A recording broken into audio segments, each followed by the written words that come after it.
And we're going to, excuse me, call the meeting to order for the afternoon session of the Board of County Commissioners.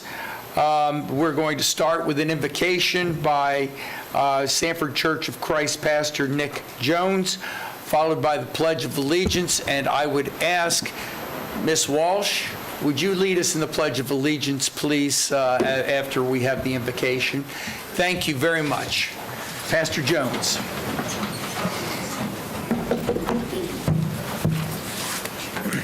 Let's all bow. Our Father in heaven, we are thankful for another day of life and freedom on this earth and all the responsibility that brings. And we would like to ask a special blessing on this meeting, on its members and participants, and all that are involved and included. We ask for wisdom as we seek to lead our communities towards healthy and safe decisions.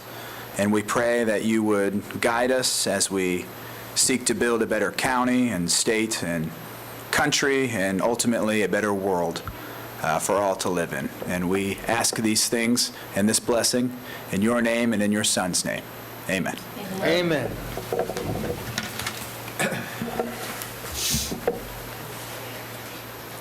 I pledge allegiance to the flag of the United States of America and to the republic for which it stands, one nation, under God, indivisible, with liberty and justice for all. Thank you, Pastor Jones. Thank you, Ms. Walsh. Our Health Director, State Health Director, we appreciate very much both of you. And with that, we are going to go to proclamations, awards, and presentations, and we have a presentation today from Lori Bailey Brown. Ms. Brown. Yes, thank you. Lori Bailey Brown, CFO and Resource Management Director. Seminole County Purchasing and Contracts Division has been awarded the 26th Annual Achievement in Excellence in Procurement Award from the National Procurement Institute. This is our 19th year receiving this award. It's earned by public and nonprofit entities that demonstrate a commitment to procurement excellence by embracing innovation, professionalism, productivity, leadership, and e-procurement. The AEP program encourages development of excellence as well as continued organizational and improvement to earn the award annually. For 2021, there was 181 successful applicants, including 64 cities and 41 counties across the nation. We're very proud to receive this award and proud to announce it to everyone. Congratulations.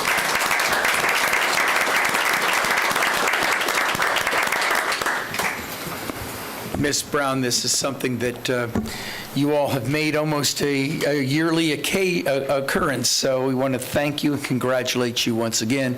I think all the citizens of Seminole County are greatly appreciative of our procurement program and how we get the best bang for the buck. Thank you very much. Thank you. We want to ask the team that's here with The her. purchasing division is here. Yes, Yeah. bring them Oh, up. come on up.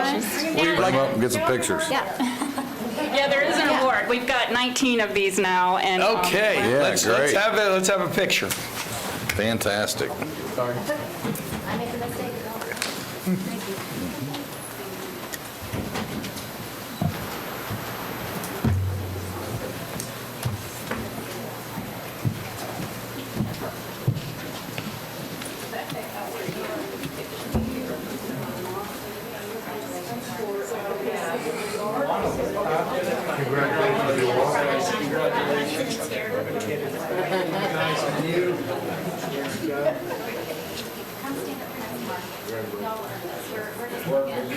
We're just part of it.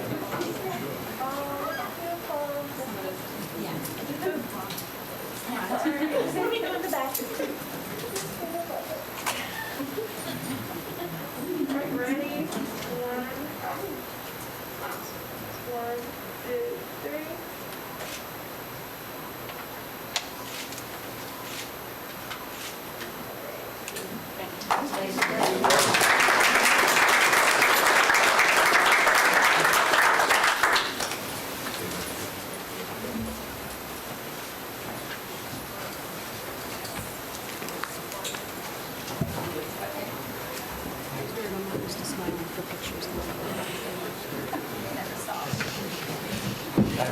doesn't go with my brand.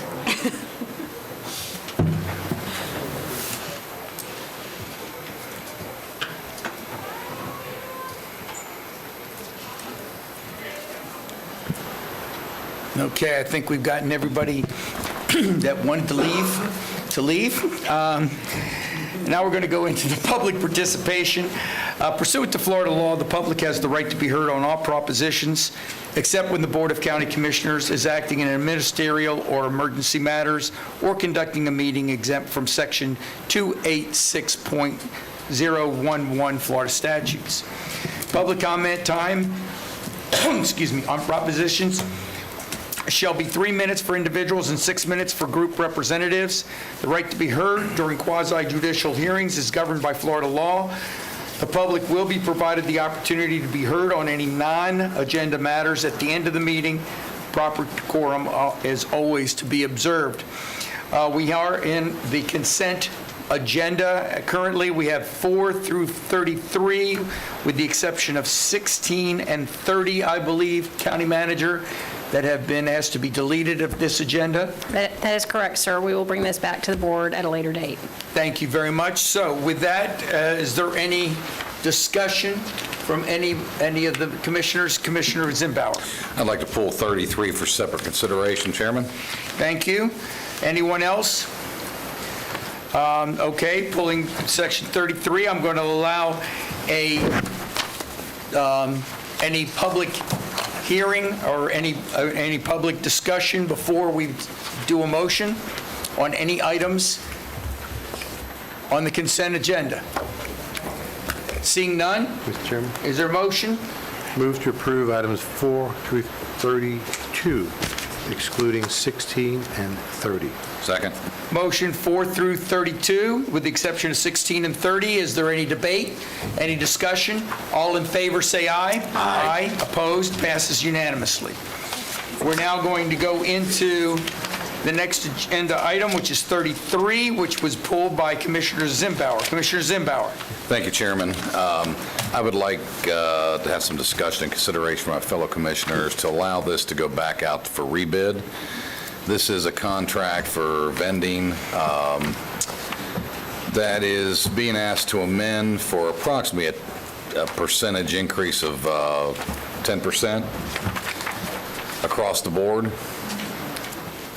And it's being stated it's, of course, rising costs and so forth. I think this is the wise time to go back out and resolicit the market and see if we can find a better deal or not. If not, then we would be back apparently dealing with this. But I think this is the wise time to go back out for reconsideration.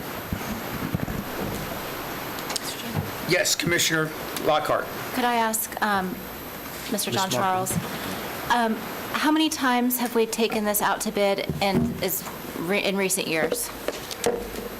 I don't have that answer for you, Commissioner, right now. Okay. I can get that for you. Ms. Markley, would you I think it's name been and a address couple. for the record? I mean, name for the record. I'm sorry. You did just consider it last year. It was just last year. So, and my apologies because you were not here last year, so you would not have known that. So I wasn't putting you on the spot intentionally. So I would just, while I'm certainly not opposed to trying to get the most bang for our buck, I don't know how, in fact, if anything, I think it may go up. Again, I don't know. I'd like your opinion on that. My name is Mark Lee John Charles. I'm the Purchasing Contracts Division Manager. I live in Oviedo. We have seen increases throughout our contracts as they're coming up for renewals, and also in the RFP process, we have seen those increases. So there's not, I can't say definitively that there will be an increase next year, but it seems to be the trend currently. Follow up? Follow up? How many, when this went out last year, how many people proposed or responded? I don't have that answer. All right. I can get that for you. Okay. Follow-up, Chairman. Yeah, I was going to say, let me ask a question of you, Commissioner Zimbauer. I mean, is there something that leads you to believe, I want to be Sure. supportive, but is there a reason to Sure. believe that there's going to be a lowered thing? Well, I don't know that we will have a lower, but I will tell you this, when we did this on an almost identical vendor back in 2019, we came back with the vendor coming back at the existing price without a price increase. That was on our soda and liquid vending. If nothing else, it keeps the market honest and straight, gives others the opportunity to bid on it. If there's truly an increase, we'll see that reflective in the bids. I'd also like to add that with the increases, it's also an increase for the gross that comes back to the county. In this case, it's 21%. In other words, the income that we receive is That- going to be higher. Yes, Chairman. Is there any time sensitivity, Mr. Jean Charles? No, there's no time sensitivity. Thank you. Can I ask one more follow-up? I just want to be clear. Follow up? So this particular time that we went out to bid, how many people bid on this contract? So we didn't bid it. We just extended it. So this is the one from last year that we Yeah. just went out for, and now we want to maybe go out again. We can go out again, but right now, this one right here is an amendment Got to- it. for the price increases. And so for the public who doesn't have the privilege of looking at what's in our binder in front of us, it's instead of paying $1 for a can of soda in the Coke machine, you'll be paying $1.10. Not the taxpayer, though. Not the This is- taxpayer. This If is the an person who wants the employee-paid Coke- vending item. Right. Well, just to be clear, it's county-owned facilities, not just employees. True, true. The individual who would like to buy the item will be paying 10% more All right. approximately. I think we all know what the situation is. Commissioner has asked for it to be rebid. Is there any further discussion or motion? I'll move the motion to move item 33 out to rebid and not approve it on this agenda, the amendment on this agenda. Is there a second? I'll second it. Commissioner Delory seconds it. Is there discussion of the motion? Seeing none, all in favor, say aye. Chairman, I'm sorry, I'm you sorry. had a hand up. I Oh, was just going to be, I'm sorry, Commissioner Herr, I'm sorry, I really can't see, but my bad. Go ahead, please. I was, thank you, Nicole, although I was willing to let that one pass. I was just going to be honest with you and tell you that I think that there's staff time and work and cost involved with taking something out to market. I'll be voting against this from that perspective. Okay. Thank you very much, Commissioner Herr. Anyone else? Since this is a separate item that was taken off, is there anybody in the audience that wishes to speak? Seeing none, all in favor of the motion, say aye. Aye. Opposed? Aye. Okay, it passes. Well, wait a minute, did not pass. What was the vote? The Not the motion, the vote. 3-2. But who voted for it? Who voted, how did you vote? You seconded I it, seconded it, I voted for the motion. and I voted for the motion. And I voted for the motion as a motion 3-2. maker.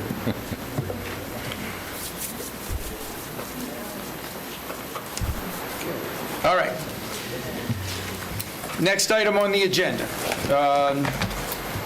is number 34, redistricting, and Miss Melanie Kuntz, Assistant County Manager. Melanie? Good afternoon. For the record, Melanie Kuntz, Assistant County Manager.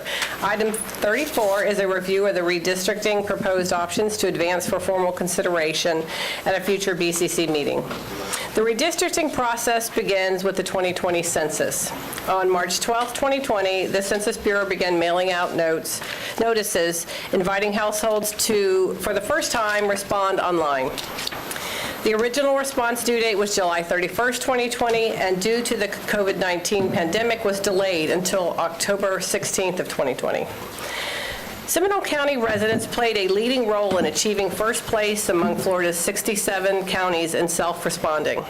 The response rate in Seminole County was 73.6%, compared to the nationwide average of 67% and Florida's rate of 63.8%.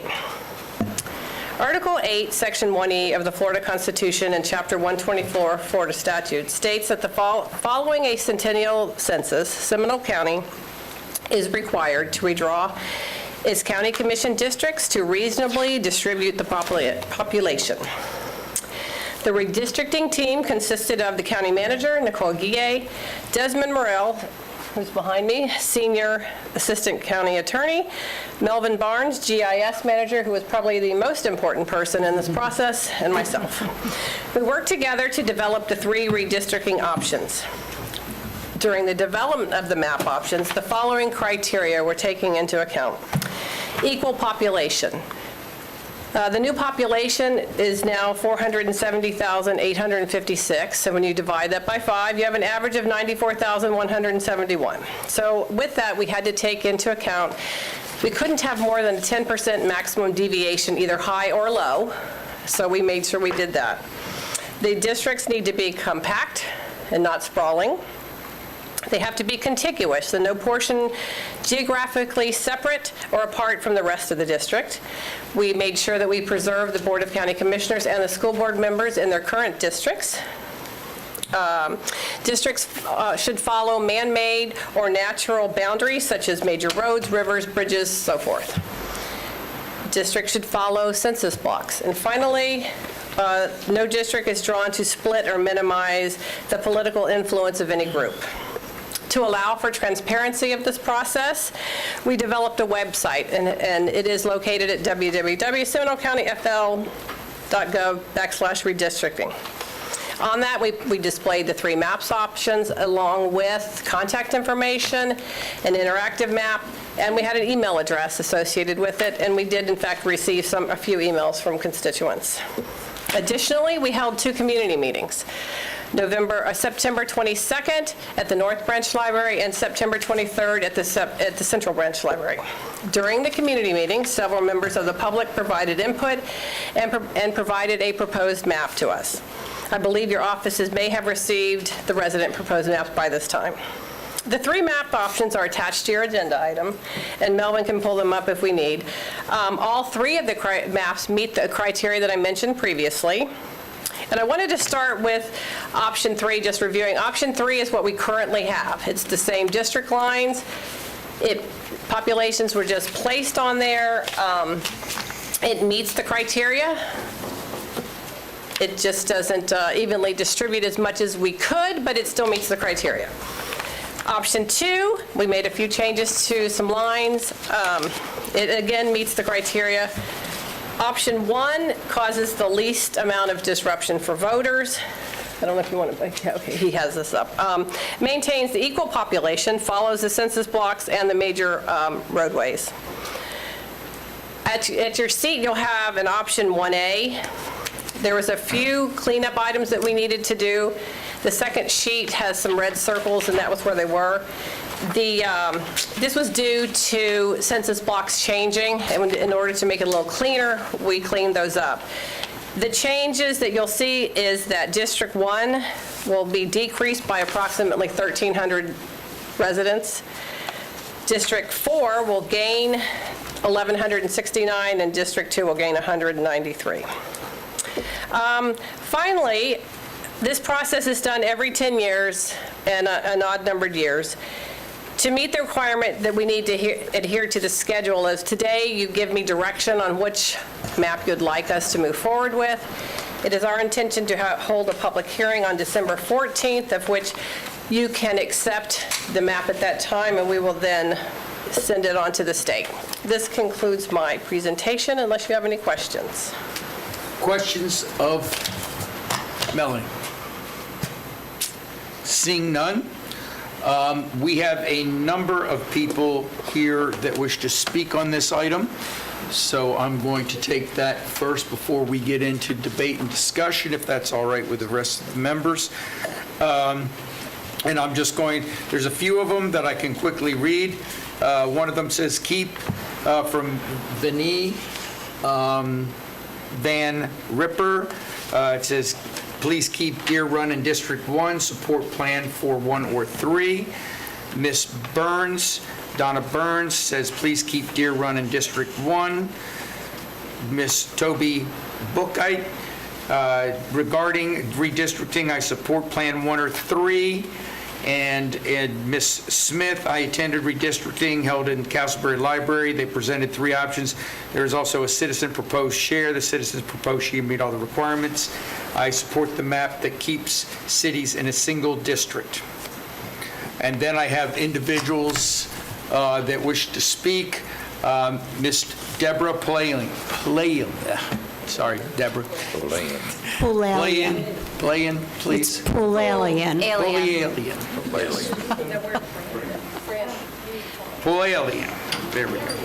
That one that I gave you, the thumb drive? Of course, ma'am, and you come right up here, please. Just leave it as evidence. And before you come up with the map, you have to leave the map if you present it. We will miss it terribly. but- Okay. Please come over here, Deborah. Okay, where would you like to map out?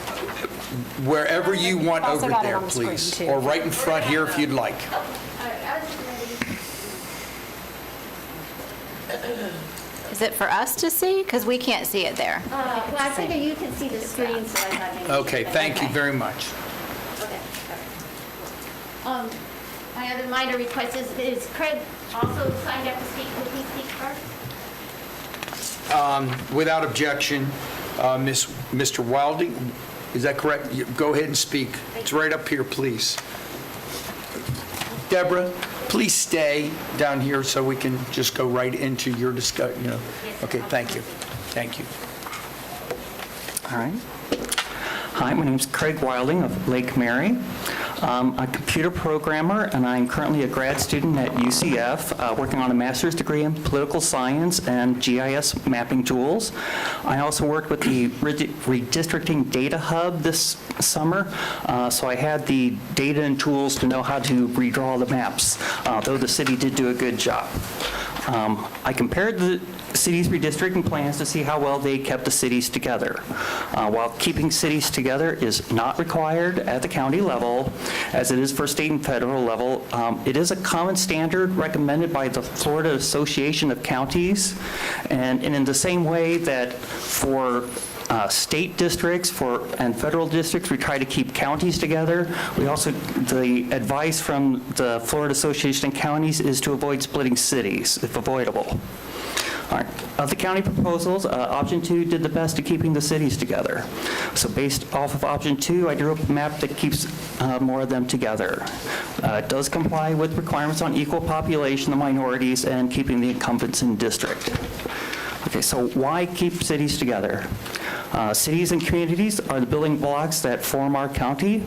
They grow and change over time. Every 10 years, we redraw our government to match how the people and communities have changed. That's how districting works. People vote with their feet by moving to one city or another, and over time, they build communities together. Keeping cities together keeps people united rather than divided. It's also the community's right to choose their leader, not the leaders choosing which part of the community they want to represent. By keeping the cities together, they speak as a collective voice, not as a divided one. There was also questions about having more representation. So there was sentiment among the council members that dividing cities gives people more representatives to go to. I don't doubt your experience gives you validation on that. But the voters have always had more than one person to go to, regardless of what district the lines are drawn and which one they start with. Once elected, each of you represent the county as a whole. As the issues with the rural boundary, I'm sure you found, citizens complaining didn't stop with just the one representative they start with. They went to whoever they could find would listen. That continues to be the case and will continue to be the case as the lines are drawn. So there's always someone to go to, but for daily emergencies, I imagine at the city level, it'd be easier to have one person for them to go to instead of being divided. All right, I will answer any questions you have about the map and data behind it. But basically, it's the principle that the communities pick their leaders, and that united we stand, divided we fall. Thank you. Thank you very much. Yes, Commissioner Zimbauer. Thank you. Question. We have 5 commissioners, 5 districts, 7 incorporated cities. Who gets the other 2 cities?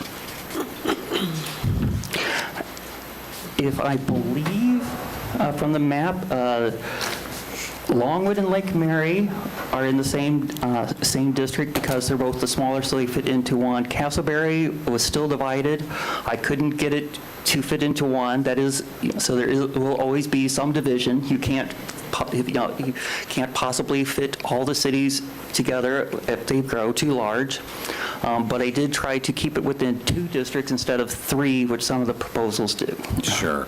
So with that said, if we're advocating ample and equal representation, then those 2 cities that are now split, are they disparaged somehow compared to the other cities that only have 1 commissioner represented? I'm just trying to understand that dynamics there.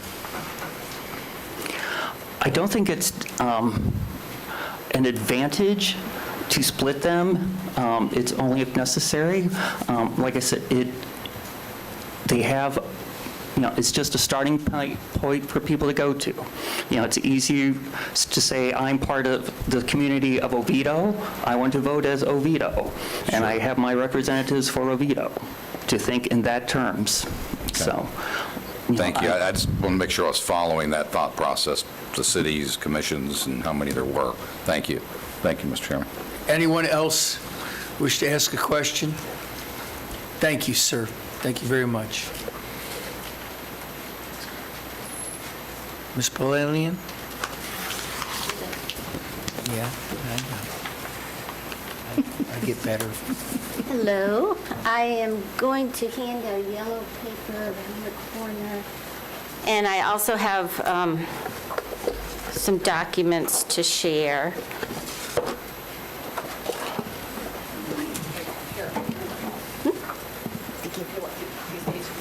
Yes, please. It doesn't have to be during the presentation, it just at some point. If it's going to help, are you going to refer to it? Slightly. We need it then. Okay, okay. And Deborah, name and address for the record, please. Yes, sir. Thank you. Thank you, ma'am. Yes. Thank you.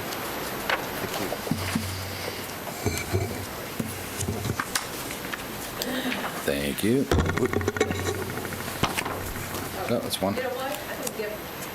You probably did it perfect, so you did one of the first one, and then if you go back the other way, then... Then I gave them out to everyone. So Yes, yes, they were not collated. Ah, that's, there were 6, there were 6. You need one for the clerk.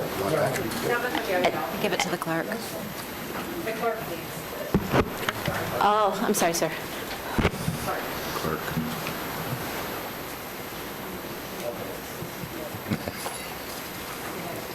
Thank you. So you're getting your steps in. Thank you very much. Okay. Thank you. So I suppose when I start talking, then it starts running. So, I hit the button. you hit the button. I got the button. You'll need name and address. My name is Deborah Pulalian. I live at 1367 Corjesu Court in the tiny city of Longwood. So first, I want to thank the staff and commissioners for being so gracious in considering the citizen proposal for redistricting. And as you've heard, the citizen proposal has focused on one of the core principles of redistricting, which is keeping the cities and communities of interest together. And some of the papers I provided show you that this is a standard accepted principle of districting, following, of course, on making sure the populations are balanced, which is why sometimes you combine cities into one district. There is another consideration that I want to bring to your attention today. This issue became clearer and more in focus as we went through the process. So when we first met in the libraries, this wasn't as clear to us. Craig discovered, can we go to the next slide, please? Craig discovered that by simply putting Lake Mary within its primary district and putting Sanford within its primary district, a majority-minority district had naturally formed. With the current boundaries, District 5 has 48.1% minority population. In the citizen proposal, the percentage goes up to 52.5%. So splitting Sanford and Lake Mary between districts has the effect of preventing a minority district from forming. This was a surprise, and I wanted to find out if it were appropriate to consider minority voter impact for redistricting in a county. Next slide. So in February of this year, the Florida Association of Counties gave a presentation about redistricting in 2021. The presenter said that first and foremost, the population should be as equal as possible. That rules everything. He said his second priority was don't dilute minority voting strength. That phrase, dilute. So I looked it up. Next slide. It comes from the Voting Rights Act of 1965, Section 2 on redistricting. Vote dilution can happen by fragmenting voters among several districts, which appears to be what happens with District 5 in Sanford, or packing all minority voters into one or just a few districts. And I want to say that the citizen proposal does not cause this issue. There is more than 30% minority representation in all districts in Seminole, and it is substantially higher in Altamont. So it is my opinion, just as an opinion, that continuing the current method of districting, especially around District 5, has the potential to discriminate. And I say this because Seminole County, although it currently elects commissioners at large, if it were to change to a single-member districts and keep the same boundaries, the minority voting strength in District 5 would certainly be diluted. That's mathematical fact. So in conclusion, today you have a once-in-a-decade chance to update the district boundaries, to treat cities consistently, and to protect the voting strength of minority populations. I thank you for your consideration. Thank you, ma'am. Is there any questions? Questions? Commissioner Zimbauer. Thank you, Mr. Chairman. Ms. Polalian, so you indicated that, I'm sure you understand what the Voting Rights Acts and the reason it was put in place. I would trust you do. I'm not a lawyer, but I am referring to the most recent documents about it. Right. So do you believe that in Seminole County there is, either under the current districting or redistricting, that it prevents anyone in this county, regardless of their color, religious belief, or otherwise, the ability to vote? No, sir. We have mail-in vote, we have early voting, we have access to voting, we have a pretty good turnout in this county, and I'm trying to follow where this city configuration that you all are bringing to us, how that either affords better voting, or what proposals have been put forth somehow jeopardize voting capabilities. And I'm struggling with that a little bit. I will say that the gentleman who did the presentation for the counties on how you do districting, I emailed and called him, and I said, sir, please explain to me why we use cities and communities of interest as a basis of districting. I said, just give me a source, because I'm being asked about this. He says, this is so commonly accepted, we don't have a source. He says, that is how districting is done. You take that into consideration. Your first priority is you have to balance the districts. Second, he's the one who said don't do vote dilution. Even if you're at large, there is a principle that your district should not do that. And then you take other items into consideration as effectively as possible. So what Craig has done is shown that you can balance the districts as equally as any other proposal, even slightly better. And you can respect the city boundaries, the communities of interest, and you can avoid potential vote dilution if Seminole County ever does go to single-member districts, and that those voting blocks are more important. And the other thing I want to say, just for Commissioner Lockhart, is we also check to see if the balance of unincorporated versus incorporated would be affected, and it actually levels out more with the citizen proposal. So there's less gaps in terms of some districts having a lot of unincorporated and others having much fewer. So I want to follow up on it, but I think I just heard you say was the disparagement would come during single-family or single-member districts. It has the potential. Not under the current No, although Or the your principles proposed. of districting apply even if you're at large. Otherwise, we would just draw square lines and be done with Right. it. So we are not. Sure. And you can see in the map in a lot of ways that at some point the cities probably were within their districts. So this is an opportunity to make the Understood. correction. I'm just trying to follow the basis for your argument, because I have a deep concern when anybody says that either existing now or any change in some way impacts any citizen of this county's ability to vote. And that's why I'm trying to understand the basis of that statement, that it disparages someone's ability to vote. So I think ability to vote, the ability to turn in your ballot is one thing, but how the weight of your ballot within the area in which you're voting is the issue. So that's, of course, why it's more critical if it were a single-member district. But the principle of districting applies whether you're at large or single member. But it's not can you vote, is it one person, one vote? So I think I'm now following you. Under single-member districts, if you were to split it a certain way, It would matter a lot. that you could disparage one group for having some kind of representation. And we're not here to talk about single-member districts, of course, today. But No. what I want to know is, on the proposals that our staff spent a lot of time on, as well as the wonderful product that you brought us, regardless of what ends up happening today, is there any of those that disparage any minority or anyone, for that matter, ability to be represented in voting, in your opinion? If you're asking about ability to vote, it is not affected by the districts. If you're asking about your representation, that's sort of a different question. And I want to say also, this is probably a 10-year map. You're not going to redo these, as you mentioned. It Sure. is a lot of work. And so I think it's worth considering drawing these districts so that they will last a long time, and they will last regardless of if we're single member or if we're at large. So I think, I would, you have to ask, what is the value of maintaining a map that has some cities partially clipped off, some cities all the way in their district, 2 cities almost cut in half? There has to be a rationale for that, too. Otherwise, you're really not treating the cities the same. Okay. Commissioner Lockhart. I think, Commissioner Delory, did you have? Oh, you didn't? Okay.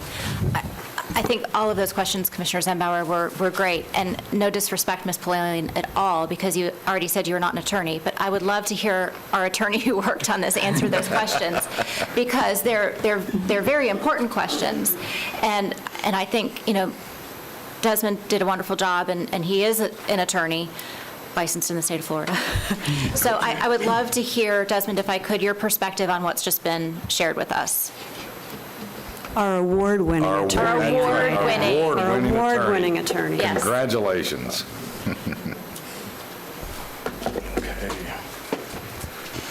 All right, good afternoon, Commissioners. Desmond Morrell, Senior Assistant County Attorney. Commissioners, as you know, the primary function of redistricting is to ensure that the districts are equal. We want to make sure that our population is equally represented. And I understand that with Ms. Polison's statements, she's oftentimes, referring to future changes, future happenings, future growth. And the fact of the matter is, we have to base our current redistricting process on the data at hand. We have reliable, accurate, and acceptable data that came from the census, and so our goal is to ensure that that is reflected with these new maps. Some of the items that the 2 speakers brought up are in fact worth considering. However, we have to take into account what we can legally change. Brian has been a part of several redistricting processes. I don't want to age my boss, but I'm sure he can chime in and give a little bit more background. But I did want to make sure that you all are aware that what we're deciding on today is based on current populations, current standards, and not any future outlooks or what could happen in 5 years, what could happen in 10 years. As you all know, cities continue to annex in for whatever reason, whether it's utilities, whether it's the need for growth, et cetera, et cetera. So I just want to caution you all on considering something outside of the scope of what is acceptable and normally allowed to be considered for the redistricting process. So, Bryant, if you want to go ahead and add to that, I appreciate it. Desmond, thank you very much, and I'm going to ask Mr. Applegate to comment on that. Sure. Thank you, Desmond. First, let me say, this is my fourth redistricting, and it's an amazing process, and kudos to the citizens that worked on that plan. It's always great to see citizen involvement in this process. I saw 2 redistricting processes, oversaw them actually in Orange County over the years, and the first one that I did here, the third one. So let me say this. There can be 1,000 different plans. And when you look at the different plans, it is true that boundaries are important. City boundaries is something that is a factor that a board can look at, but it's not the only factor. And they have to balance city boundaries with physical boundaries, with interest groups. For example, if there was an effort to split up minority groups, that would be an issue. If there was an effort to put all minority groups into one district, that would be an issue. The slide that the citizen had up before also mentioned about was called packing a district. And there's always a balance. I notice on that plan, when the one district went up to 52%, the other one with minority representation dropped. So there's always this balancing process. So when you look at contiguity, compactness, physical boundaries, incumbency, all those factors have to be weighed together. My job is not to give an opinion as to what plan this board should adopt. I think 1, 2, 3, 1A are all viable. I understand that, Melvin, you looked at the numbers on the citizen plan and that plan is a viable plan. So it is up to the board to base their decision on these factors and issues like should a city have 1 representative or 2. Those things are valid considerations for you to consider. Yes, County Manager? I'd just like to add one thing, because another issue was brought up, and the issue of durability of the districts. It's not technically something that we look at, but it is a consideration, and consistency is good for the community in a lot of ways. And Bryant and I were both part of the last redistricting, and if you look at the redistricting from last time, you could actually use that same scenario and still be legally compliant. We are recommending a few modifications to sort of smooth out the population, but the issue of durability, I think, is also addressed in the proposals that we've presented to you. So the concern about this is a 10-year plan, it is a legitimate concern, but based on, we use the same principles we used last time, and I think that we had a really durable plan last time, and I think that this one will probably be equally durable for you, the proposals that staff has presented to you. We have we have still more. Is everybody satisfied as we move forward? Just one quick question as I see these yellows here before I go to the next one. Between the citizen proposal, as it's called, and proposal number 1, I'm just going to ask the county attorney. The number in the district difference was less than 3%. Is that correct? It was 49.9 to 52.5? Correct. Minority, okay, I just wanted to... Well, about 6%, right. 6%. 49.9 to 52.5. 52. That's why he's the attorney and not the accountant. Yeah, okay. I should have asked Desmond. Or Lori Brown. Should have asked Desmond. Desmond. In addition to that, Commissioner, I know that you were asking for us to weigh in on the citizen-provided map. I just want to emphasize that, we did not create that. We cannot verify that any of the numbers are spot on. We did the best that we could with the quick ability to review it, but we did not put that together, and I can't stand to vouch for anything that is actually in there. So I don't want to. And that's fair. That's fair, Desmond. So the question I have then is the option 1A that you all did present us today, does that have any noticeable differences with the numbers that you have given to us before? From a percentage standpoint, it's very minimal. Thank you. Okay. Appreciate it. Dr. Deborah Bauer? Dr. Bauer?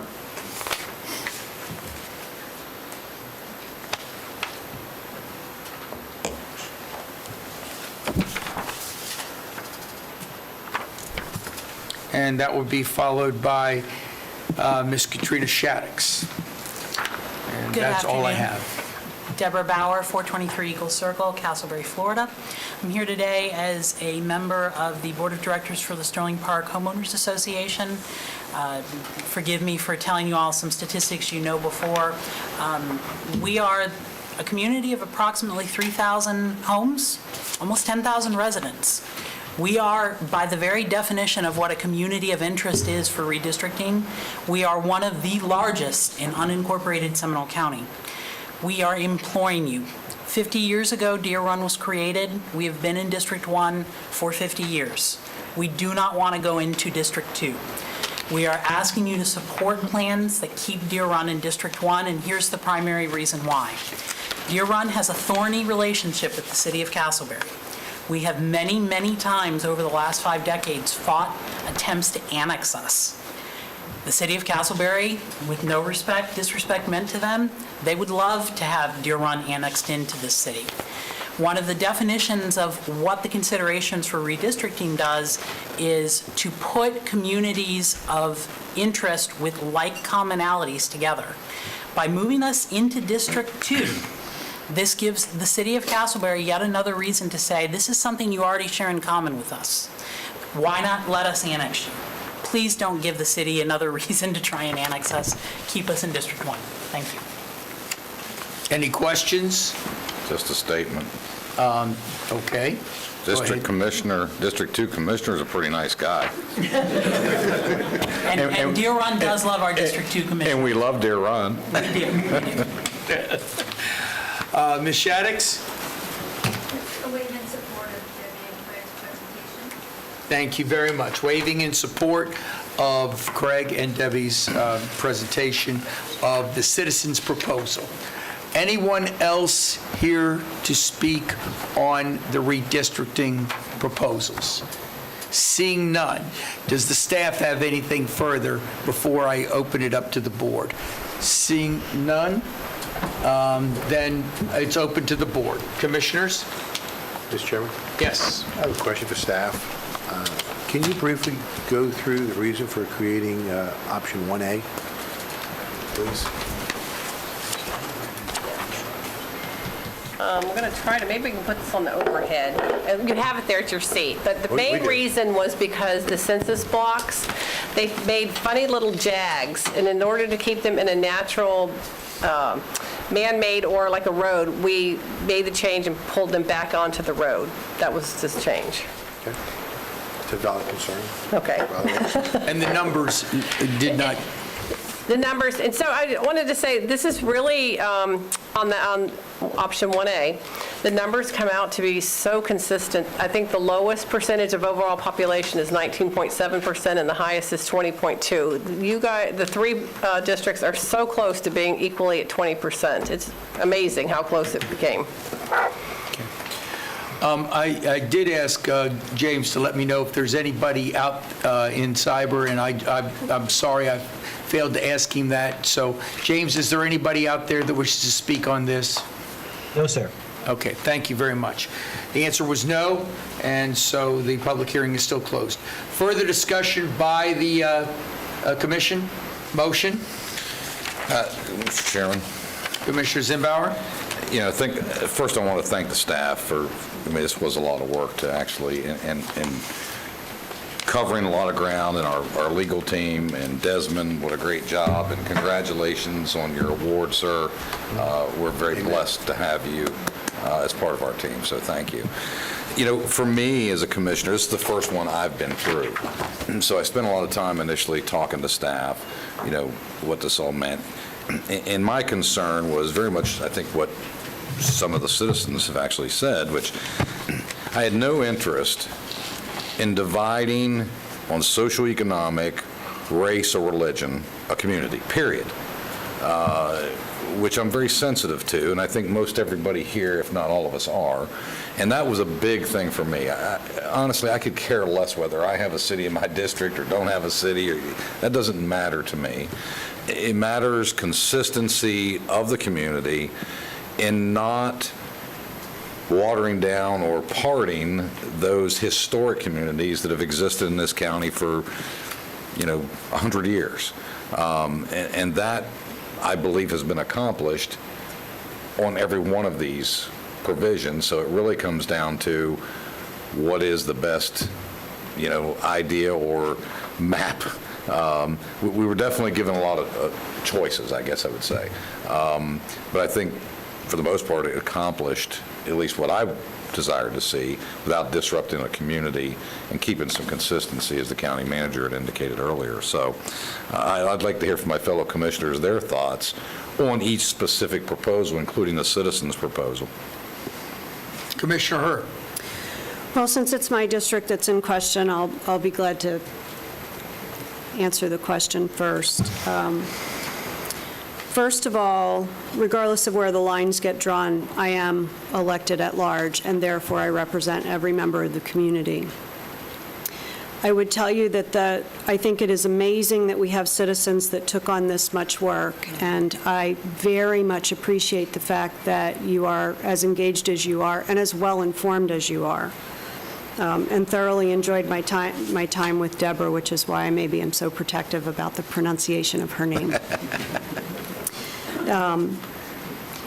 With that being said, I think the answer to the question from my perspective is that we do have to rule based on the conditions of today. That is the directive, and that makes the most sense to me. I think that I have committed while I was on the trail to represent every member of the community, including those that are in question that you are trying to advantage by purpose of the citizens redistricting. And I think I have done that well. And I will continue to do that, so you have my commitment to that. We have significant investment in the Midway area, and I have carried the torch on that loud and clear. Sometimes maybe a little too loud and clear. And I've also committed to the fact that I will listen to all members of those communities, not just the most outspoken, because it's a little bit harder in some of those communities to be outspoken, and I very much appreciate that fact. So there are a lot of over-the-fence conversations that happen as I'm riding around in those communities, and a lot of investigation that happens on the part of this district commissioner. So whatever happens with the outcome of this, you have my commitment to every member of this community to represent you to the best of my ability, to always do what's right for the greater citizens at large, and certainly to make sure that any minority community that I represent is as advantaged as it can be to change the trajectory of those children's lives. That's one of the reasons I ran, and one of the reasons I stay committed to this crazy job that I've signed up for. So with that, I would tell you that I think I would be supporting 1A with the notion that I need to follow the rules as they are today, not as they may be anticipated in the future. Commissioner Delory? Since we're going down the line, it just makes it a little bit easier, Mr. Chairman. First of all, as the other two commissioners have said, I want to thank not just the county staff, because they put a lot of time into it, but the citizens and the individuals that put together the other option of keeping the cities together. I think that's just important, that we look at everything equally. We are elected at large, so as Commissioner Hurst said, I would agree that it's important we look at this thing holistically. In trying to keep the cities together, I will tell you that from my standpoint, looking at this, cities do annex property from the county on a regular basis. So because of that, I think that once we make this ruling, if we did go in that direction, 2 weeks from now, a month from now, even a year from now, it will change because cities do annex property on a regular basis, some more than others. I think it's important that we try to keep things consistent and keep each district as fair as possible, not just from demographics, not just from social demographics, but from geographic demographics as well. Because of that, looking at this and hearing from the staff, I'd be inclined to go with 1A as well. That's why I was asking Melanie, why did 1A come about? And I think that's just as important, to keep the lines as equally as possible and to keep it as simple as possible. If you wish. Down the line. Yeah, absolutely. I was here as a staff member during the last redistricting and know what that experience was like, and it was interesting. This, by far, I'll commend our entire team. It was probably one of the most seamless from this perspective now. Of course, staff, I probably saw more than I'm seeing now in this role, but it seemed to have gone extremely well and very smooth. So thank you for your work getting it done. And I think it's going to sound like I'm probably repeating what's already been said, but I don't think we could say it enough. Because we run and represent county-wide, these districts are residency requirements for county commissioners. Beyond that, we all do a pretty darn good job of sharing the responsibility for this entire county.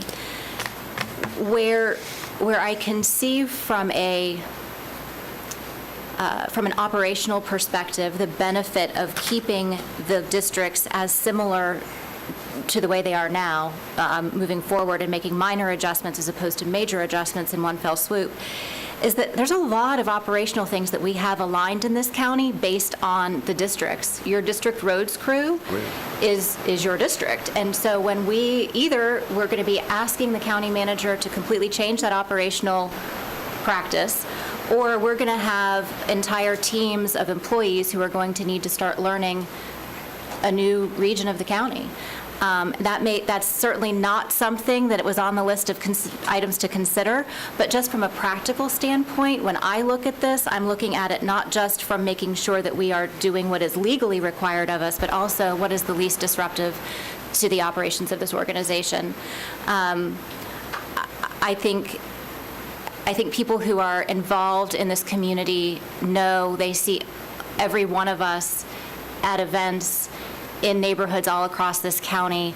I love that we run and represent countywide because it eliminates parochialism. I am just as passionate about Midway as I am Wynwood, which is in my district. And that's very, very important, I believe, that we keep this, that we stay with that positive to this countywide perspective that we have. So anyway, those are my 2 cents. And I think 1A is the map that has the least disruption. I'm going to take this from a different perspective. And Commissioner Lockhart just said she cares as much about Midway as she does Wynwood, and I have heard her argue on behalf of both. And just like any one of us, I represent the entire county, but I am districted into the Southwest. But I will tell you, and I think all of you, will agree with this, I care just as much about the rural boundary as I do about Wekiva. We talked earlier, it's kind of interesting today, because we did talk about ballot initiatives and charter, and we talked about single-member districts and how we feel that we are well-served the way we are today for all of the citizens, because unlike other counties that have a mayor and district commissioners who care more about, in many cases, what's happening in their district than the entire county, each and every one of us takes an active interest in the entire county. And I have come from city government as beginning, as has Commissioner Delory. But I care just as much about Oviedo and Longwood as I do from the city that I came from, which was Altamont Springs, which I still have a good portion of. Fact of the matter is that we serve at large. And I do thank Ms. Palalian and Craig and others for doing this, because this is not easy, and I appreciate it. But the perspective that I wanted to give you, and it was mentioned by Craig when he came up here, and I am one that feels that you're, in many cases, better served by more than just one representative. When I was in the legislature, we had 8 members of our delegation. 4 of them were senators. 1/10 of the entire Senate came from Seminole County. Now, I will admit that I had 90% of the population of Seminole County, but the other 3 senators that had bits and pieces of Seminole County had to care just as much about Seminole County as I did.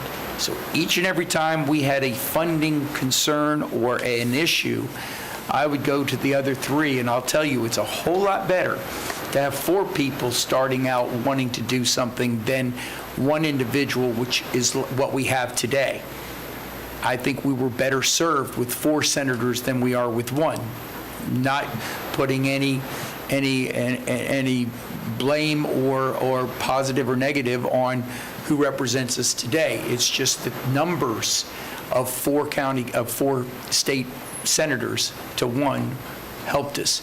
And I think the cities, talking to each and every one of them, as I did during the mayors and managers meeting about some of these issues, especially redistricting, feels that each and every one of these members up here care about all of them, whether they reside in that city or not.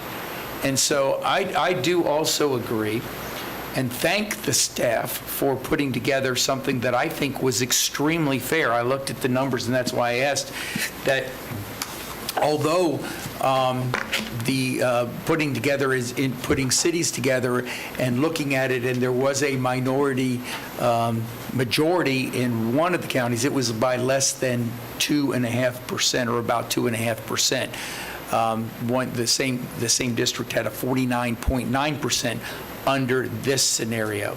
So that is, if you will, pretty close to being a majority minority there. So I'm also in support of Proposition 1A and would support a motion to that effect. Chairman? Commissioner? Just to follow up to that, and then I'm prepared to make a motion. We don't have to go back far in time during the pandemic when it first kicked off to understand that, first and foremost, we're all citizens of Seminole County, regardless of whether you live incorporated or unincorporated. It was very important, I think, to this board. It was very amazing to me to learn when the pandemic kicked off that when we did meet with all the mayors and managers, it was agreeable for everybody to be on the same page moving forward through the pandemic. Unlike other jurisdictions which found themselves in a situation, by example, Lake County. Lake County had one set of guidelines and regulations for the county, but if you went into a certain city, you had different regulations. So now a citizen was faced with the process of, well, what am I supposed to do in this city that I can't do across the street over there? So again, as I stated this morning, I'm very proud of our community and how engaged our citizens are. The presentation that the group gave us today from the citizenry was fantastic. It shows their ability to engage, invest the time, give up their valuable time, and it's very much appreciated. our citizens are smart people. Our voters are smart people, and I think that we should be thankful for that. And that's why I will support 1A, and Mr. Chairman, I will make a motion to move forward with option 1A. I'll second, and if I could ask the motioner, the other component of this that we haven't talked about is the school district. Okay. And they have agreed on their own to follow the same districting that this board adopts to be reflective of their districts. There's a timing issue that we have going forward because of the amount of time, and I know it's going to be difficult for staff to pull this together, but if we could have this come back, ask as a part of the motion to have this come back to us at our November meeting, rather than wait till December, if that's a possibility, that would be very helpful for the school board. To accommodate the school board? Well, yes, because they'll have to call a special meeting in order to get it done in time. Okay. Just for this item. So my only concern is, so you give it to us today, we have to notify the Sentinel by the 28th. We'd have to advertise by the 31st in order to have it at the public hearing on the 9th. And I am not confident that we can have the, I don't know, if the surveys can be completed that quickly. That's less than 2 weeks. We can try, but we may not. Right. County manager did have something she wanted to say, so let me just go ahead. Well, before you, I do have another comment I want to make, but we can try to do that. Every surveyor in the state is busy right now with redistricting, so if you're doing development, it's difficult to get a surveyor right now. We can try for that. Okay. We'll try. We're going to do the best. The motioner has a question. Okay, Of the seconder. can I ask the county manager to speak, then I'll have the question. I just wanted to say one thing for the record. There was a couple of mentions of the commissioners talking to staff about redistricting, and kind of, I want to be clear that there were no discussions with staff prior to the options being prepared. Any discussions that staff had with board members occurred after the options were presented to them. So I just want to be clear that there wasn't any. None of the commissioners tried to influence the proposals by staff. I just want the record to reflect that. So the discussions that we had with individual commissioners with respect to redistricting came after the options were prepared and delivered to their office. So I just want to make sure that that's on the record and that's clear for everybody. Thank you. That's Yes, very good clarification. And that is correct, because then everyone asked a few questions. Where, like, do I have all of Rolling Hills or just a little of Rolling Hills? Commissioner Zimbauer. Thank you. So, Commissioner Lockhart, on the school board matter, so what's the benefit or downside if we can't pull it off? I guess my first question is. Second question, was our staff not communicating with them about redistricting, Yes. trying to? Yes, there was communication. Our meetings are on the same days, so Right. just trying to line up the meetings No, I understand. in December. So, I mean, at the end, do we have a big problem if it doesn't happen? I mean, it causes them all kinds of grief and extra work, and Well, I mean, I'm just trying to understand. are they capable of doing it? Of course, but asking them to have to do a special meeting and call a special meeting for one item when they have an item, a meeting agenda, it's a very tight time frame. If we wait till December, it gives them 2 days to turn around from our meeting to their meeting. So what's the seconder's So flavor? I'm asking if you would be willing to ask staff to come back at the November meeting, if it's at all, give all effort possible to bring it back on the 9th.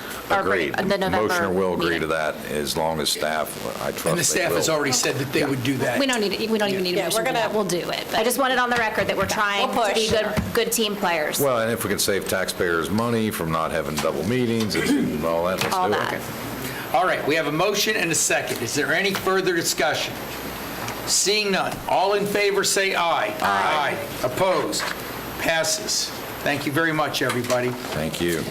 We're going to move on to county manager and staff briefings, and the first item is the presentation of the Deer Run Wekiva Golf Course updates by Mr. Durr of our Leisure Services. Director Durr.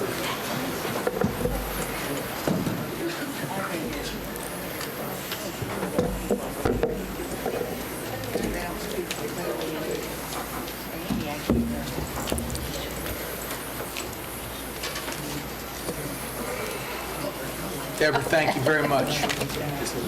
That's it.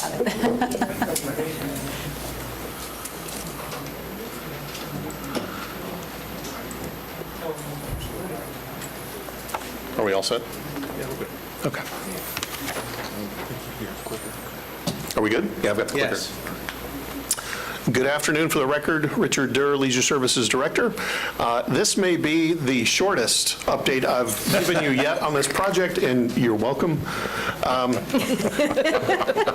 So, Have a nice day. If you recall, back on, the last time we met, back on July the 27th, we walked you through the balance of the due diligence process in accordance with the process that the board had approved in evaluating these kinds of opportunities. Items 2 through 11 we went through in some detail. The remaining item was item number 1 on this list, which is the Municipal Services Benefit Unit, or MSBU, process for community financial engagement.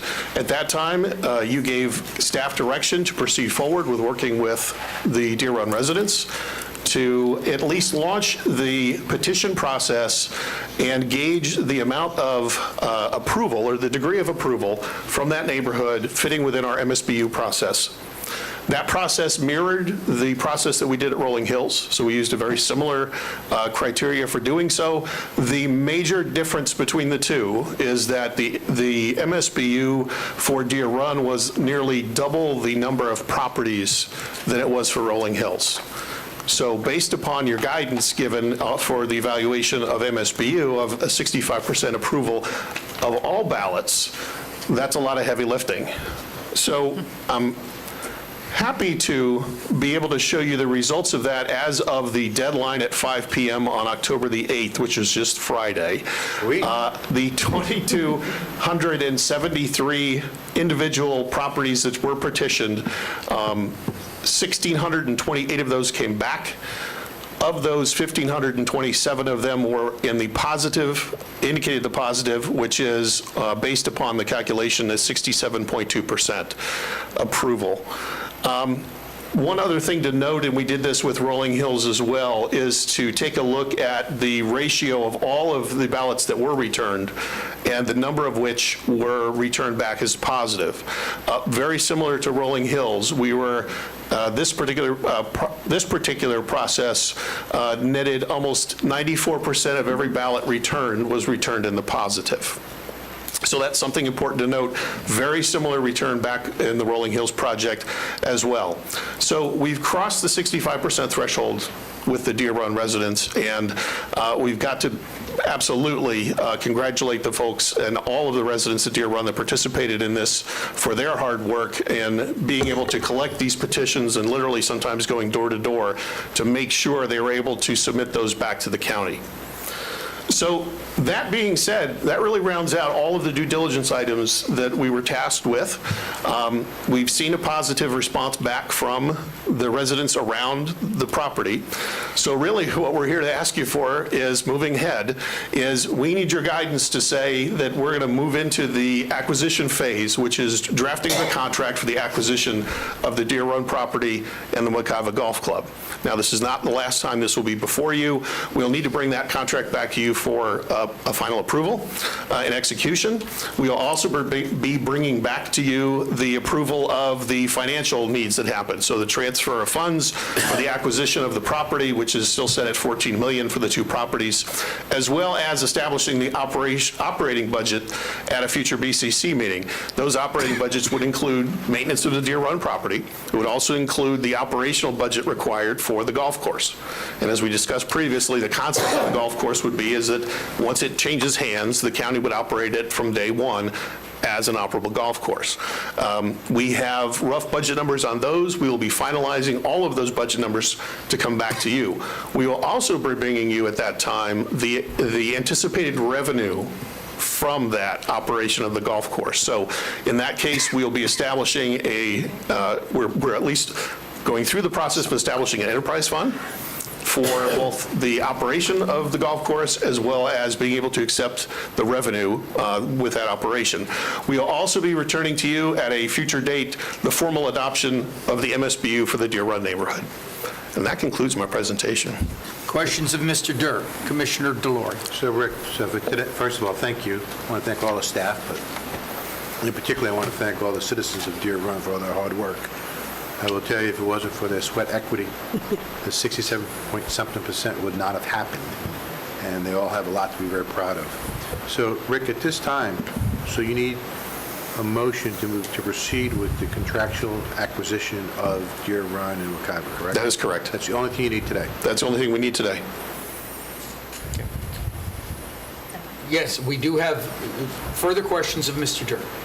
I don't know that I have a lot of questions, but I know that y'all pulled this off in a relatively short window of opportunity during a pandemic when a lot of our staff was reallocated to different places, as well as our Parks and Recreation use is up 690%.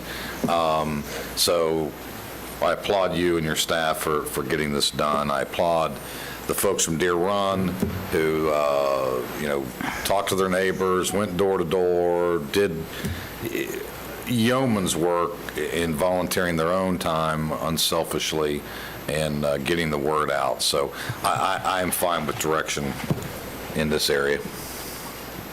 Commissioner Herr. As someone who serves at large, I am really happy to make the motion to approve as stated steps 1, 2, and 3 for Second. next steps. You noticed that Commissioner Simbauer wanted to get in there about, before I accept the motion in second, but we do have public hearing, and I would like first to do that. We have one individual that just did a written comment and says support the purchase of Wekiva, and that is Christine Landry. Then we have Dr. Deborah Bauer again. Dr. Bauer, and followed by Mr. Robert O'Shea. Come on around, and we'll just get you right there. And then Rich Hall. Rich Hall. Then Chuck Burt. Okay. Thank you. Deborah Bauer, 423 Eagle Circle, Castleberry, Florida. I just want to take this opportunity to give a shout out to our residents. We, over the last 7 weeks or so, had to go door to door in what was the largest MSBU initiative in Seminole County history. We had more than 3 times the number of ballots that Rolling Hills had sent out to their residents. And although we couldn't get as high a return rate as Rolling Hills, we had over double plus some of what was returned in total from Rolling Hills. And that could not have been done without the dozens of volunteers who were out in the heat, knocking on doors, dropping off ballots, explaining what an MSBU is. I can't tell you the number of times someone was stopping me when I was going out to get the paper and said, I saw those signs, can you tell me what this thing I got in the mail was? I don't know what an MSBU is. And it's just, I really want to say thank you to them, thank you to the Save Deer Run board, thank you to the residents, and also thank you to county staff, because I know this has been an experience that was a learning experience for all of us.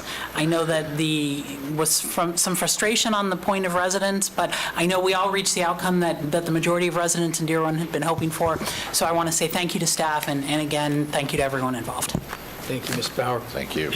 Mr. O'Shea. Mr. O'Shea? Hi, Robert O'Shea, 325 Needles Court, Longwood, Florida.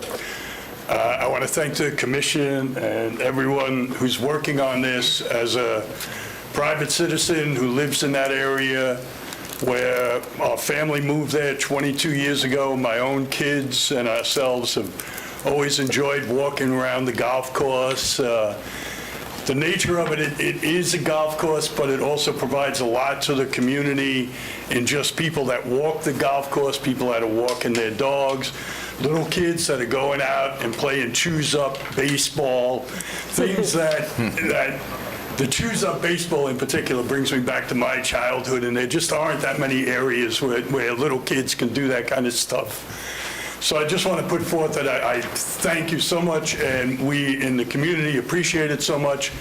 And if you're looking for a volunteer to help out when you get to the Wekiva area to go door to door and stuff like that, I'm certainly willing to do that.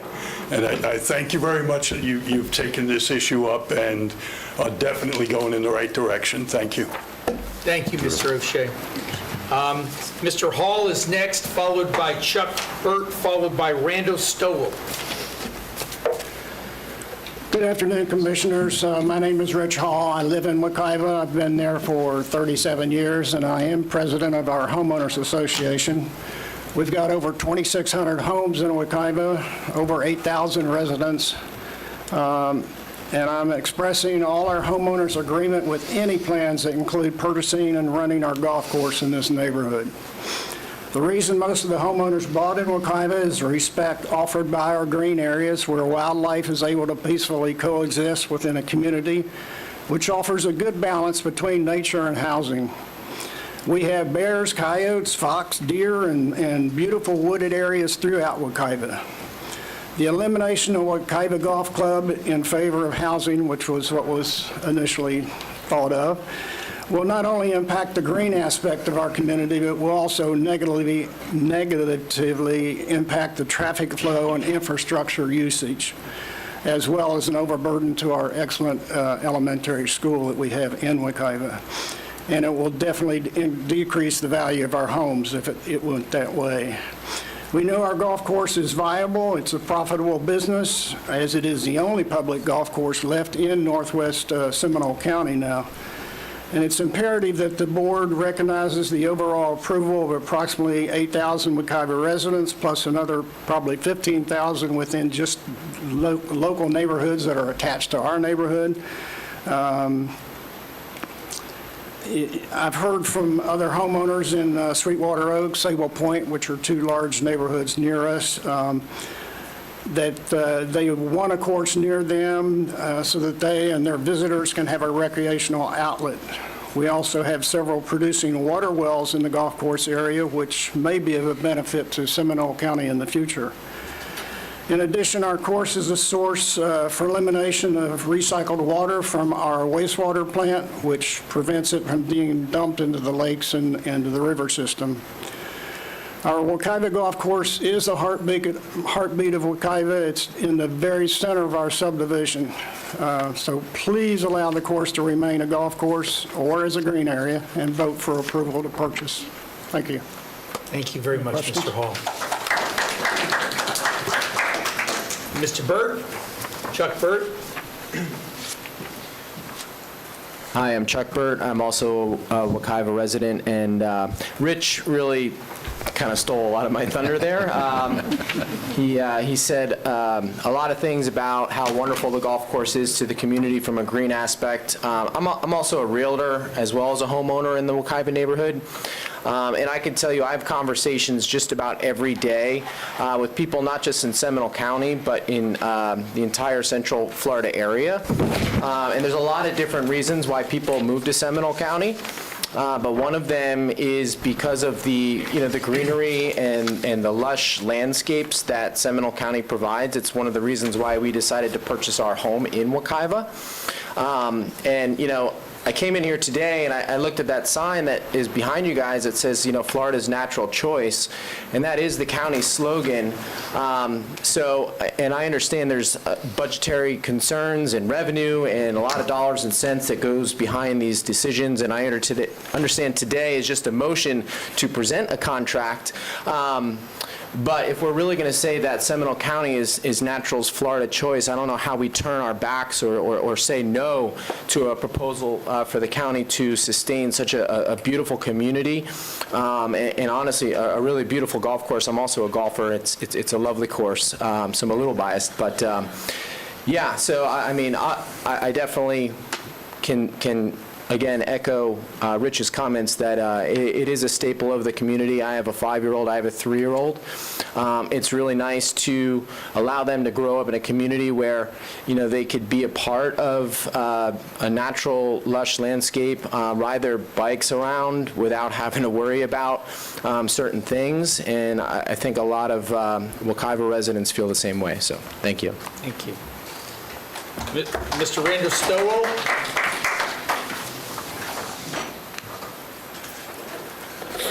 My name is Randall Stowell, 1588 Pinehurst Drive, Castleberry. I've been a resident of the Deer Run community for 37 years.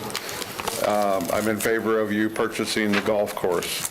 Although there are many additional benefits with the purchase of the property, I feel the main reason is a park and piece of property of this size, the residents of Seminole County's ability to live and raise their families will be enhanced greatly.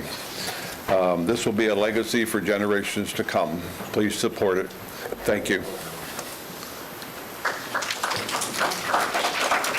Commissioner Delory, did you have something? I said when the public hearing. Oh, with the public hearing. Thank you very much.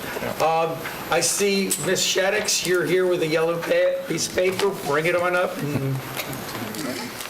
Katrina Shaddix, 1133 Covington Street, Oviedo, Florida, 32765, Executive Director, Bear Warriors United, which is a nonprofit agency that works on protecting wildlife habitat and wildlife.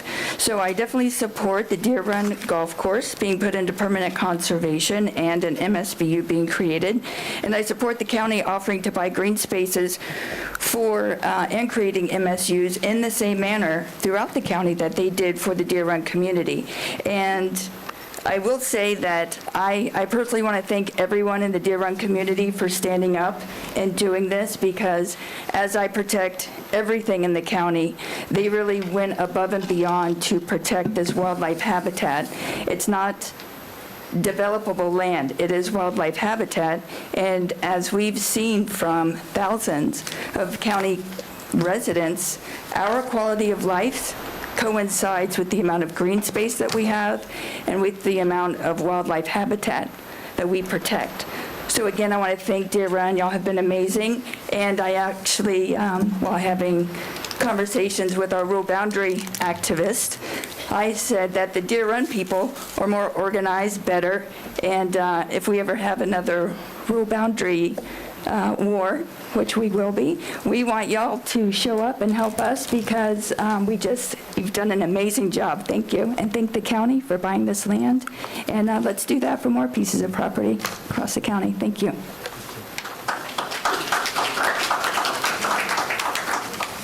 Ms. Haller, followed by Marcia Dabrowski, I believe, followed by Nancy Harmon, followed by Larry Skinner. Haller and Harmon are waving off. You wave in support. Good. And also Ms. Harmon waves in support. Good. Okay. Ms. Marcia and Mr. Skinner. I just wanted to say, Marcia Dabrowski, 3995 Campfire Way. I was the steering committee captain of my community, the Village at Deer Run. I also went across the street to Fox Hollow, Polo Club, Normandy Place.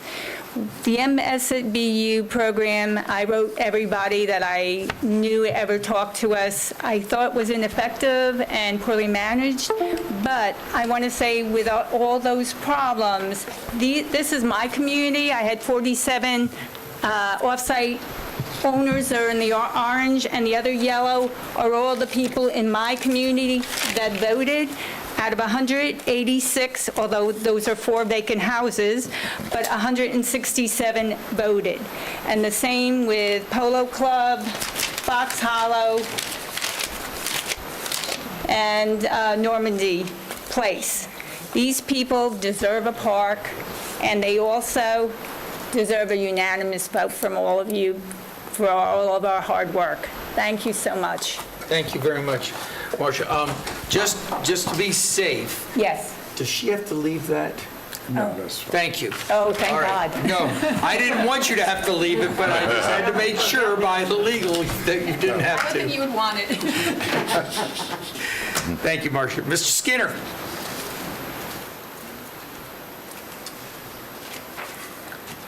Larry Skinner. I live in Wekiva Golf Villas, 100 West York Court in Longwood. And first of all, I want to say I've been on the golf committee, and we've met several times with a gentleman. In fact, one of them sitting right over there. And I've been really impressed that they know what they're doing. They have a plan. They want to go for it. And they've made some observations about the golf course that I've shared with them, and they brought up some of the same things that I had noticed. So they've noticed a lot of detail. And again, I'm very, very impressed with it. And I'll speak for the board of Wekiva Golf Villas that we would really like to see you buy the golf course and take it over, because I think they would do a great job of doing some tweaking on that golf course and making it really significantly better. And also, Commissioner Constantine, I want to give one of your staff members a kudos. About 6 months ago, when all this defunding the police was going on, I called and the lady that answered the phone within 15 minutes. I asked what was going on, and she gave me an answer within 15 minutes. And I say thank you for that quick response. She was really super. Sarah's listening, and she thanks you, as I do. Give her a gold star. Thank you very much. You're not one of the ones that wants to run the golf course, are you? I prefer to play on it. Thank you, Mr. Skinner. I believe that is, I believe that's it from that, but then we're going to go into the cyberspace, and do we have anybody, James? Yes, Mr. Chairman, I'm bringing Ms. Christina Renteria. Did anybody understand that? Christina Renteria, I think. Christina Renteria. Thank you. Renteria. Please, go right ahead, Christina. She's coming in right now, Mr. Chairman.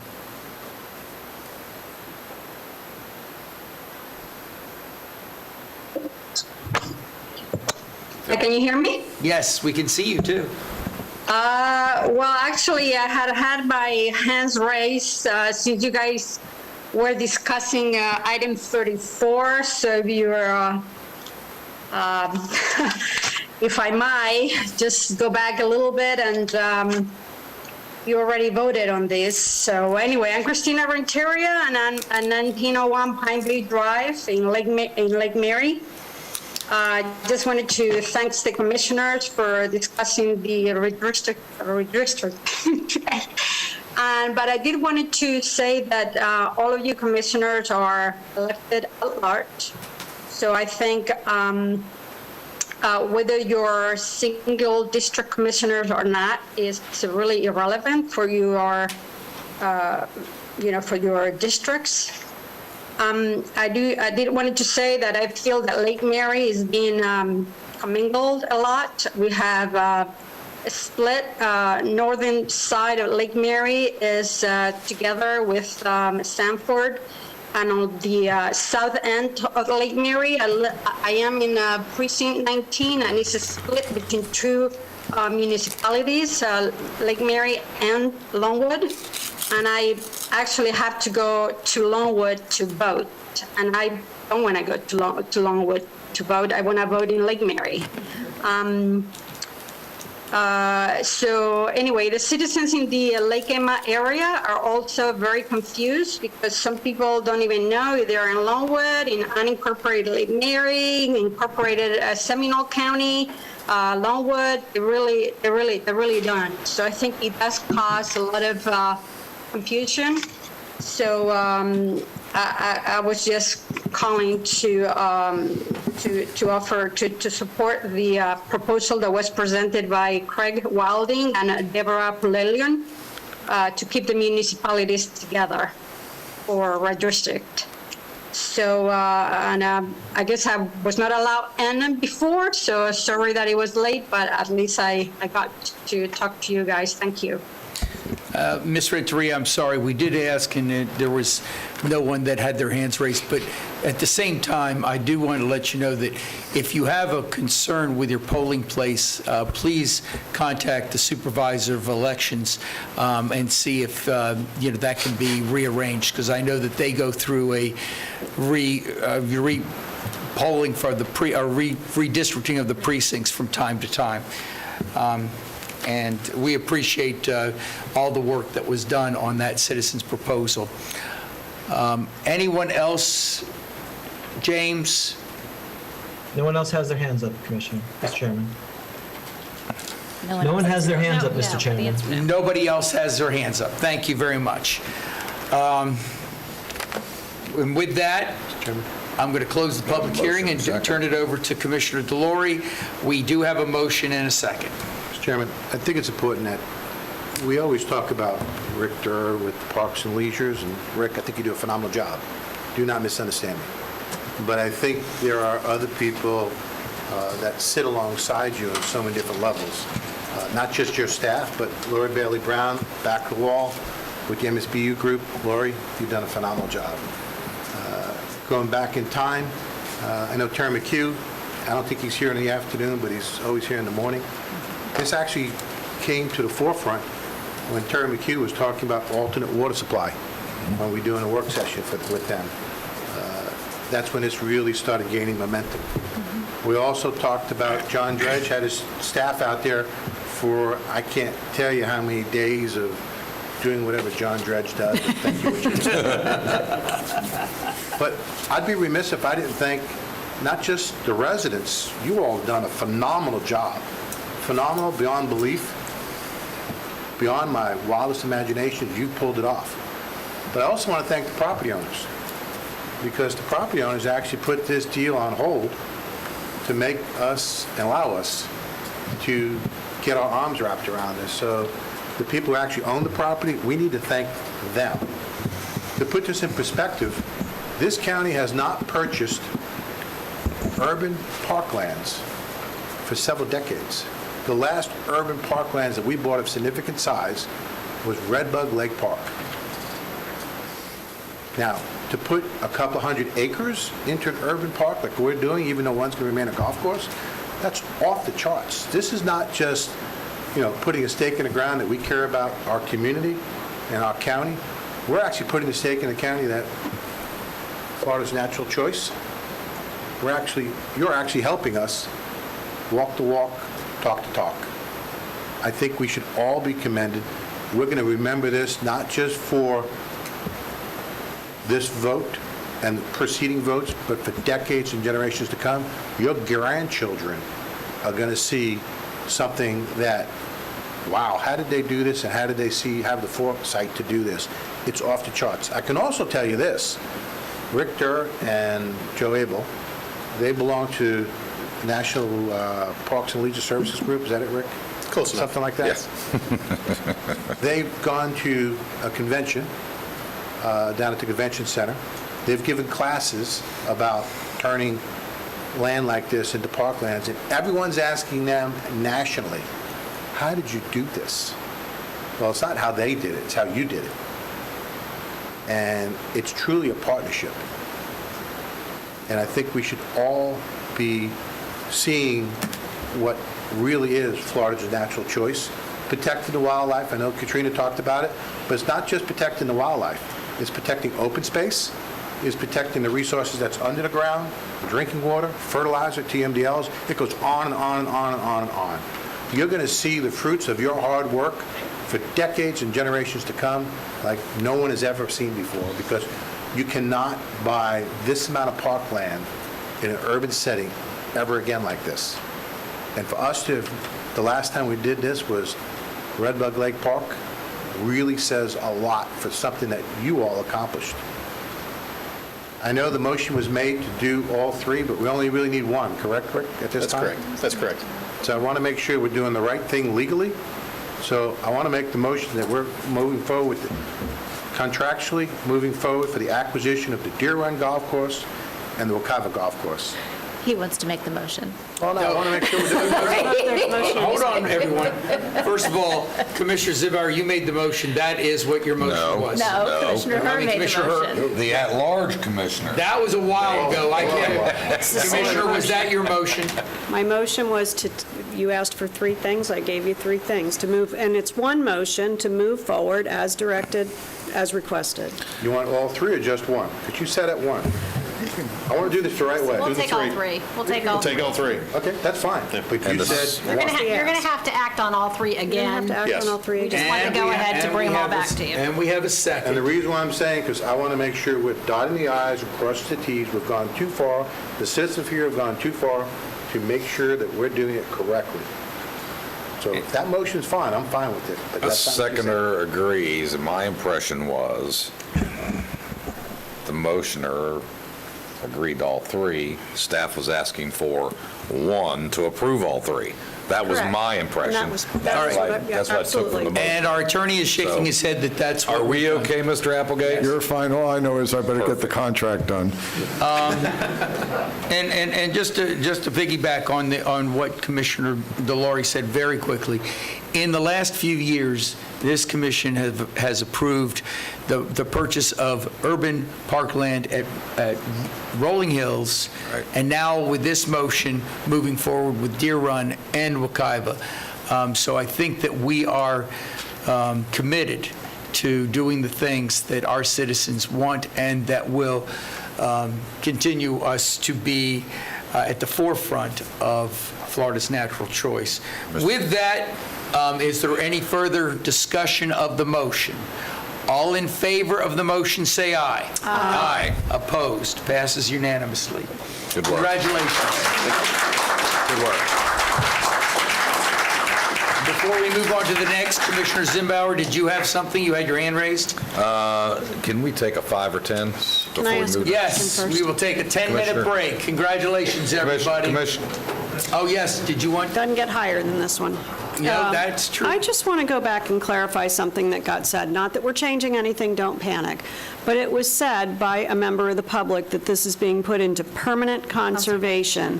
And I'd like the record to reflect what is happening and what is not happening, because we often get held to public comment when that may or may not be accurate.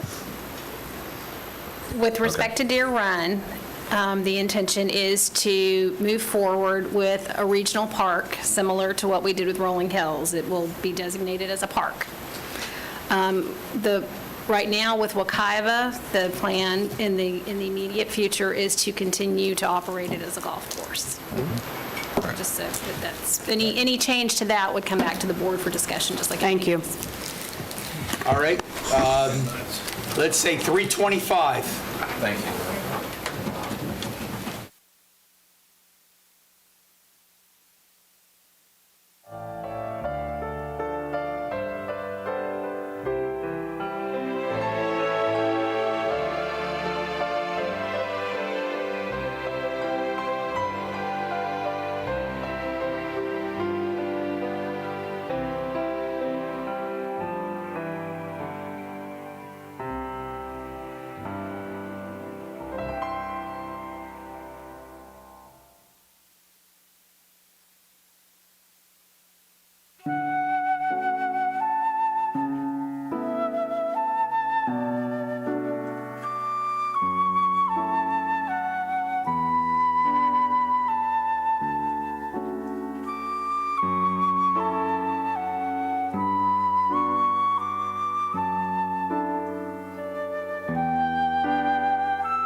Meeting back to order. After the Deer Run Wekiva golf course, we're all excited about that. We're now going to go into the county attorney briefing and the bond counsel contract. County attorney. Thank you, Mr. Chairman. As I reported to you last week, with our bond counsel, John Stokes, with the firm of Watson Sloan retiring, and in a conversation I had with Watson Sloan, we all felt that it was best to go with another firm. So I know I distributed to you the contract with Nelson Mullins. The term is for 5 years. Of course, there's a termination for convenience clause in it. As you know, Nelson Mullins pinch hit when John was out about a year and a half, 2 years ago. So with that, I ask for approval of the contract with Nelson Mullins. Commissioner? I know we need to hear from the public, but I'd like to make a motion to approve the contract as presented to the Second. county attorney. Thank you. There's a motion and second. Is there anyone out there that has given me there's no one that's given me, but is there anybody else that's waiting to give me one? Seeing none. James, is there anybody that wants to talk about the bond counsel contract? There are no hands up, Mr. Chairman. Thank you very much. Okay, any debates or discussion about the motion? Seeing none, all in favor of approving the bond counsel contract, say aye. Aye. Opposed? Passes. Thank you, Mr. Chairman. You're welcome. And then last meeting, we asked the county manager, the county attorney, and the senior staff to come up with a transition program. And Mr. Attorney, I would ask you to speak on that. Yep, as soon as I Are find you going to it. go down, or are you going to stay right there? Brian, Yes, I'm with you. are you going to stay here or No, go I'm down? going to go down Okay. as soon as I find All it. right. Mr. Chairman, Yes, sir. just a point of order. Point of order? This is not noticed on our agenda, on the online agenda, Or in the printed agenda. just an FYI. I'm sorry.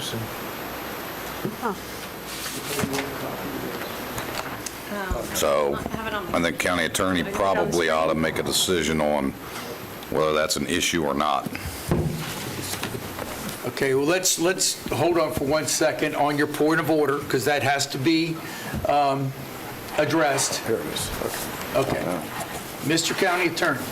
I'm trying to find it. I apologize. It was here a little while ago. It's the last place you put it. I am going to go. He had it in a blue folder. It'll be the last place you look. Long day.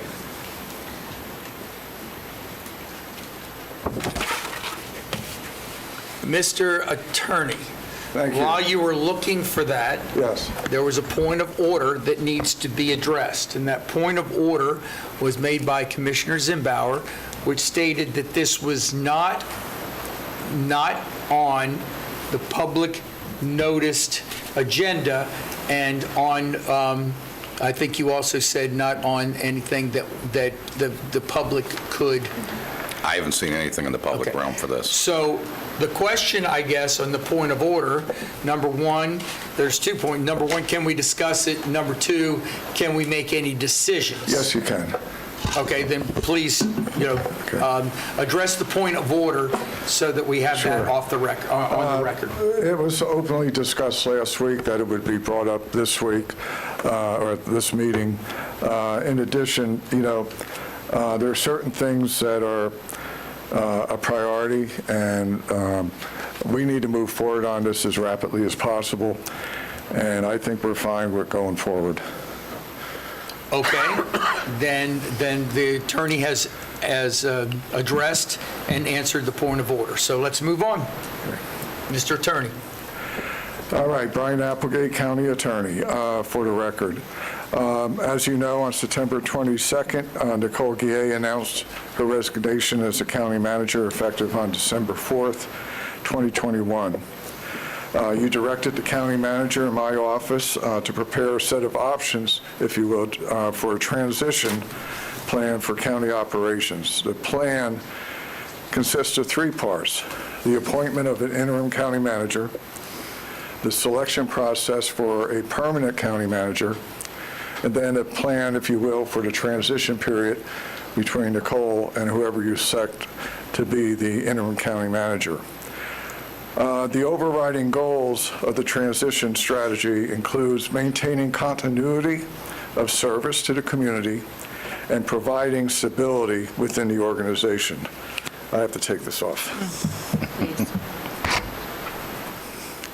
And, that is the important part, continuity of operations and service to the public. Nicole and I met with Joe Abel and Tricia, and we all agreed as to this plan. So let's talk first about the appointment of interim county manager. Ideally, the appointment of an interim county manager should occur prior to the departure of Nicole, and at that point in time, it allows for sufficient handoff on the initiatives and the policies of our government. The critical responsibilities of the interim county manager will be to provide organizational continuity and stability. And the interim county manager should be prepared to manage any new initiatives as directed by the BCC. So what are the options? And I know you've all received this document. The options are A, selection of a member of the county manager's staff. As we stated, this is the traditional method as it provides significant opportunity for continuity of operations and a stability for the workforce. B, the selection of the county attorney. Now, other jurisdictions have done this in the past as well. And third, selection of a third party from a professional public management association, such as the Range Rider program that you talked about the last meeting. That approach offers similar advantages to those associated with the county attorney, but without the benefit of familiarity of internal operations. The recommended action by the BCC on October 12, 2021 was to select an individual to serve as interim county manager during the intervening period between when the current county manager leaves her duties and when a permanent replacement is selected. So I think it would be appropriate to stop at this point before going on to the next section, which would be the process for selecting permanent county manager. An interim county manager. Commissioner Zimbauer. Mr. Applegate, question on your transition options. Can you go a little further in depth on what is meant by the overriding goals of transition strategy include maintaining continuity and stability within the organization? What does that mean? Sure. Whoever is appointed interim county manager, and I know Nicole agrees with this, is to make sure that the county continues to operate as normally as possible, that the mandates and that the initiatives that you all have set forth and that are ongoing continue to be completed, and to manage the day-to-day operations. This is not a time for drastic changes, both in policy, unless directed by you, of course, or in staffing needs. So stability in personnel would be one of those? Yes, sir. And what is the purpose of that? What was the overriding purpose of that discussion amongst our senior staff and so forth, the intent? Well, I believe the overriding responsibility is to make sure that in order to have an orderly transition, this is not the time to make drastic changes in staff.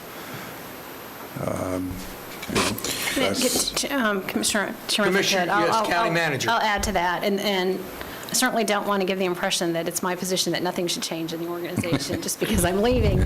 But until the board decides who is going to sit permanently in the county manager's office, the concern is having a lot of changes occur with an interim, and then maybe having a lot of changes occur with a new permanent. So I think everybody agrees, including the deputy county managers, that the interim period is really a period of maintaining stability and continuity of services not to suggest that if the board thinks that there needs to be adjustments, there shouldn't be adjustments, but I actually think there is a concern in the organization that perhaps there's going to be a lot of changes now, and then maybe if there's if there's a new permanent county manager, that there may be changes then too. So I think that was the point of saying a period of stability and continuity. Okay, hold on, Commissioner Zamora. I just want to make sure, for all purposes, you're asking a series of questions. I just want to get that on the record. Well, Commissioner Delory is next after that. No, I'm not saying, no, I'm not stopping him. I'm just saying you've got a series of questions. Then it's going to go, Commissioner Delory is asked for the next. Okay. Thank you. I just want to try to break it down in maybe simplistic layman's terms for the public. So is a fair analogy, the interim should be keeping the car in the lane and not deviating policy that's already been put in place by the BCC and existing structure within the organization? Is that the intent? I think the intent is for the interim county manager to operate consistent with the direction of the board. I don't know that we really got that deep into it other than to just say this. The times of change are difficult in every organization, Sure. and the intent was just to maintain continuity, stability in the organization. That's typically what an interim role in any organization in any context. So I think that was our intention in expressing that. Sure. Not to try to limit what the board could do during that period or direct the interim county manager to do. No, understood. And I appreciate both of you indulging me on that inquiry. I just wanted to make sure it was clear to the public what the expectations would be for the interim at that point. So thank you very much. But I do want to state, it's up to this board to decide what the Sure. interim's charge is. These are just, you've asked us to bring you some recommendations, and that's what we brought you, but it's ultimately your decision how you want things to operate. Understood. Thank you. Commissioner Delory. Thank you, Mr. Chairman. In reading this, and I think, Brian, whoever wrote this, either you, Nicole, whoever, I think it was very well put together, very well thought out. For me, the big sentence here is, and I think Commissioner Zimba was discussing it, the overriding goal of the transition strategy includes maintaining continuity to service the community and provide stability within the organization while the search for the permanent county manager is underway. The intent of this is to provide various options available to the BCC to navigate through this. So it's talking about stability. I think that's what it's talking about. Absolutely. And I think that's what's key. If we instruct whoever is the interim to do something, then it's they're supposed to do it. Right. But to give stability to not just county staff, but the entire community, as well as us, that's the key. Right. Because we want to make sure that we're moving on solid footing and we have a solid game plan as we move forward. That's what I take out of that sentence structure. And that's what the four of us talked about when we met, and Nicole and I met separately. And this was really, I just did a draft, and she did a great job in And I polishing it. appreciate you doing that. Looking at the three different options, I think the selection of a member of the county manager staff, I think, in my opinion, that's the right way to go. No disrespect to you, Brian, I think you do a phenomenal job, but with everything we have going on in the legal department, I think it's hard to do both that and to give stability at the same time as an interim county manager. No disrespect to you, Brian. I was trying to figure out how to cough when I said county attorney here. I understand that, but I want to be clear with you because I really think you do a great job as the legal aspect. I understand. And I think to bringing in a group from the range riders who may not be aware of all the idiosyncrasies that's going on, especially all the programs we have going on, I think would be too much instability. So that's why I think that we should be making the interim as county manager staff. I think that's the right way to go. And would it be appropriate for me to name someone, or? Well, I'll leave that up to the chairman, I think how they that- want to, how you want to. We are on number one. Number one is the options for appointment of an interim county manager, so I think that it would be appropriate, we stopped at this point before we went on to the second part of it. So I think that's what we're in right now. Okay, so I would have, I think that, appointing one of our deputies, I think is appropriate. Yes. I think that Mr. Abel would be appropriate person to be in that position as the interim county manager. Okay. Is that a motion? I say, is that a motion? I'll make that motion, Mr. Chairman. Is there a second to that motion? Second. Second by Commissioner Hurd. Discussion, Commissioner Hurd. Thank you. I would add to that the transition follows as recommended, that there is a side-by-side approach from now through November 13th, and that as of December 3rd, or as of November 13th, Joe Abel is actually the interim county manager. The side-by-side continues to happen as needed, and Nicole works through December 3rd. I would also, so I've been through more CEO changes than I care to recall, including mergers, acquisitions, selling businesses, buying businesses. And what I would offer is the discussion around stability freaks me out just a little bit, because I don't think what we're trying to do by that discussion is manage from the dais, so I don't think that was the intention, and I'm just going to call that to our attention. And I think the only thing worse than change is fear of change. And so what I would offer to all of the employees is just take a breath, take a breath, take a breath, take a breath, sit back. As I say in our organization, my organization happens to be going through CEO change as we speak. And my recommendation as one of the older members of the team is to always say, sit back, pop the popcorn. Don't be the show, just watch the show. And so I give you that advice to all of the county team. Do your job, put your head down, keep doing what the citizens need you to do, and always put the citizens first. We will appreciate you, the citizens will appreciate you, new leadership will appreciate you, and we'll do everything we can do to make this as easy as possible for the team. That, in my mind, is stability. We have a motion, a second. Further discussion. Mr. Chairman. Yes, Commissioner Delory? And again, I appreciate what Commissioner Hurd talked about, but when it talks about the transition management, it did talk about dates and times, not times in the clock, but dates when people are leaving and coming. And I think that's important. And I think when you look at Roman numeral 4, the departing of the county manager will remain full authorization as county manager until such time as the transfer happens to interim. And I think that's important. And I think it's important that we look at 3 and to total. And I just want to make sure we're talking about that. We're talking about all A, B, C, as well as the room numbers that are listed on there as well. Well, I don't think that's all. That is what I, to clarify, that is what I was referencing, Okay. and the dates that I used are the dates Correct. in Just 3 The little only reason I'm I. bringing it up is I only heard you mention one of them. I mentioned 2 of them, November 13th and December 3rd. I just want to make sure we're going through all those bullet points. Okay, so if I'm understanding, and I see Commissioner Lockhart, if I'm understanding, then you're saying that that's part of your motion, all of 3? Correct. Transition, all of the transition management authority to the interim county manager. Is that also the seconder's understanding? Okay. Does everybody understand that that's part of the motion? Thank you for the Commissioner Lockhart. clarification. Well, yes, because 3, it's not 3 or 4. Right. It's 3 and 4. Okay, I just wanted to make sure. 3 and 4, All on correct. the same page. Got it. Thank you.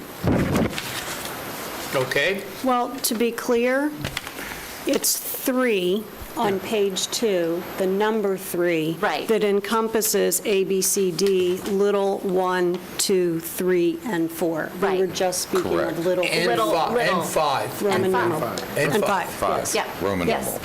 Yeah. Okay, so let's be clear on this.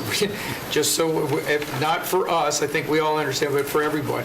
We are dealing with, on the appointment of the interim county manager, the motion was to select in number 1A, and that individual, which is a member of the county manager staff, was Joe Abel, and that motion also included all of 3, which is the transition of the management authority to the interim county manager, and it includes underneath 3, A, B, C, and Roman numeral 1, 2, 1, and under that, 2, 3, 4, and 5. Correct. Okay.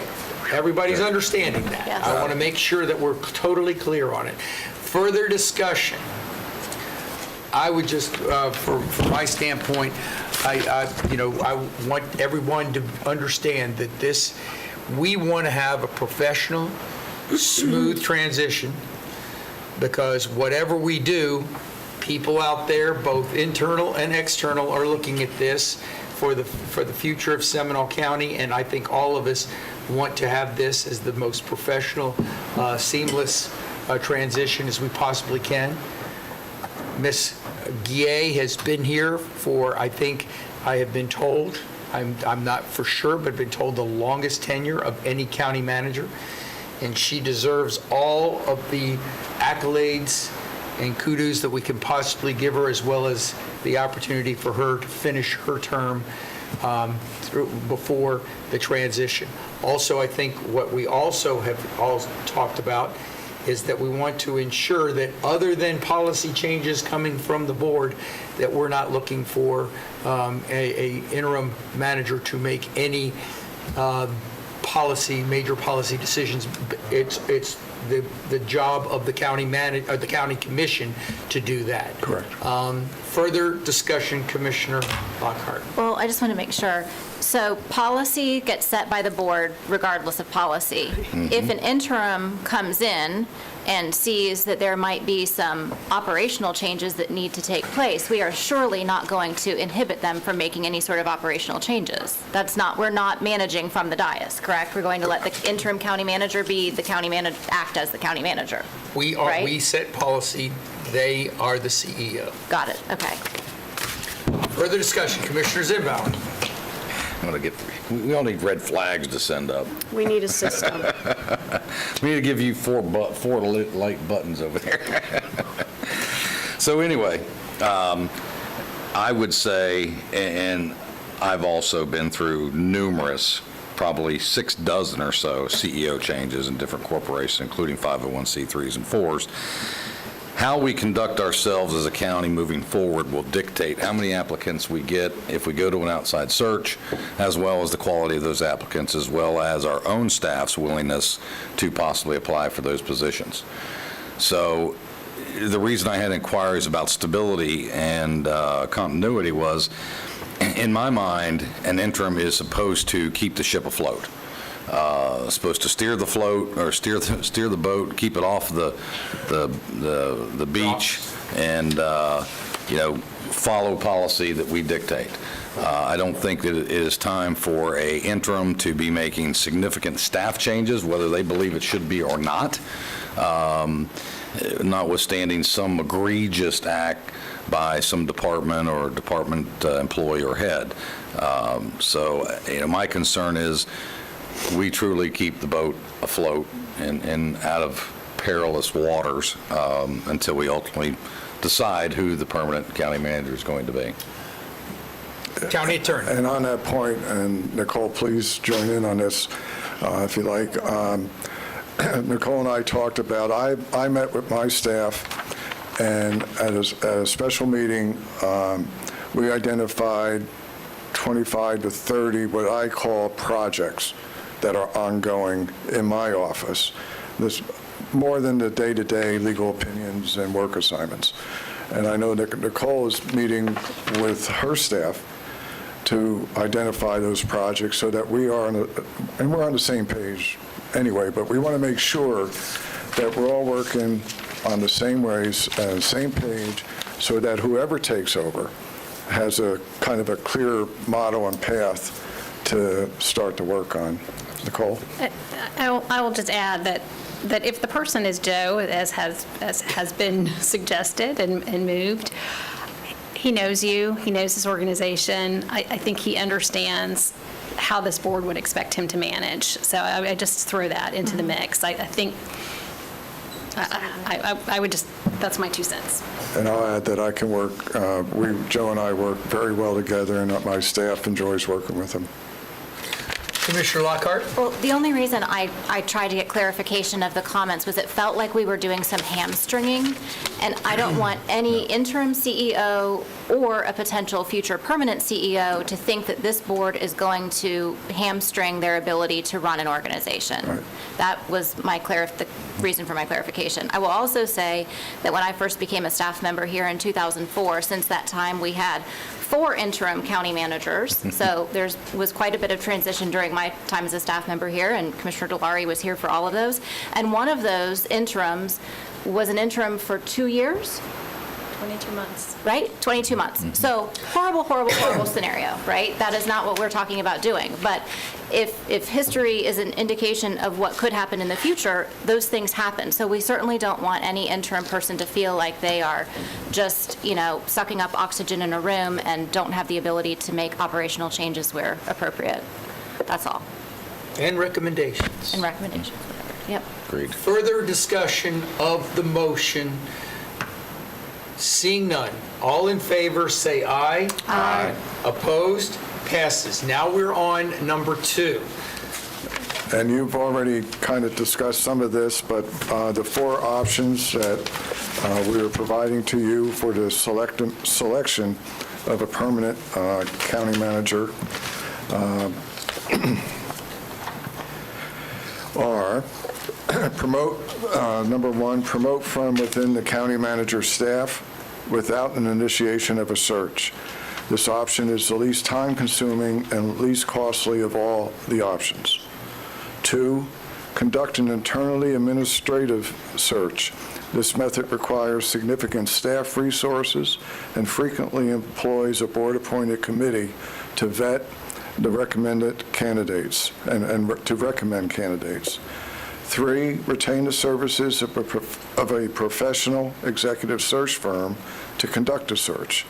These firms typically handle all the steps involved in recruitment, beginning with the discussions related to the BCC's ideal candidate through facilitation of a final offer and assisting with contract negotiations on behalf of the BCC.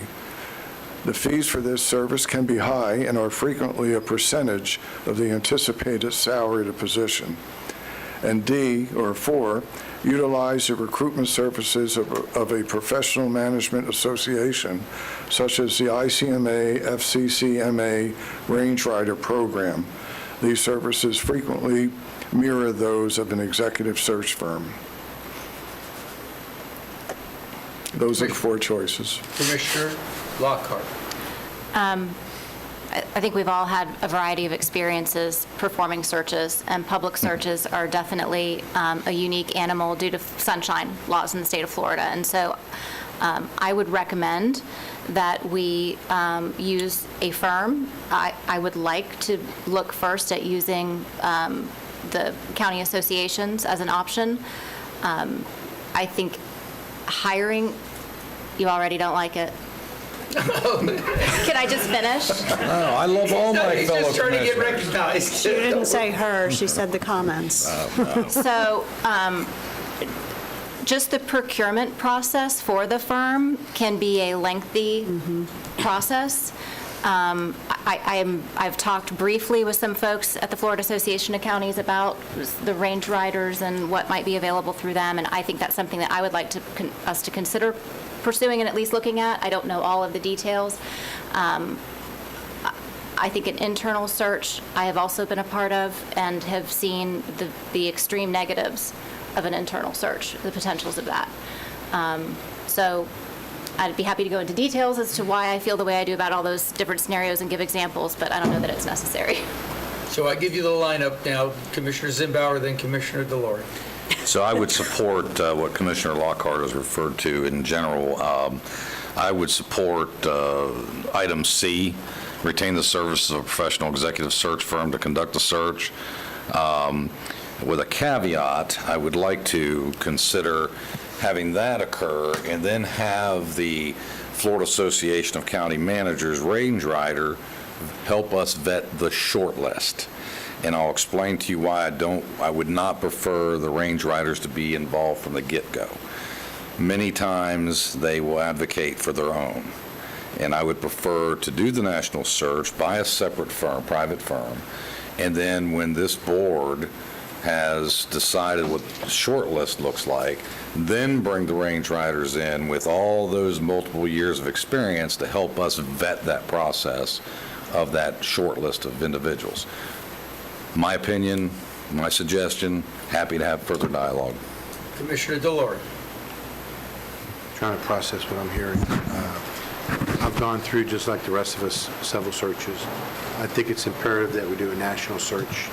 I think it's imperative that it is a professional team of people doing it.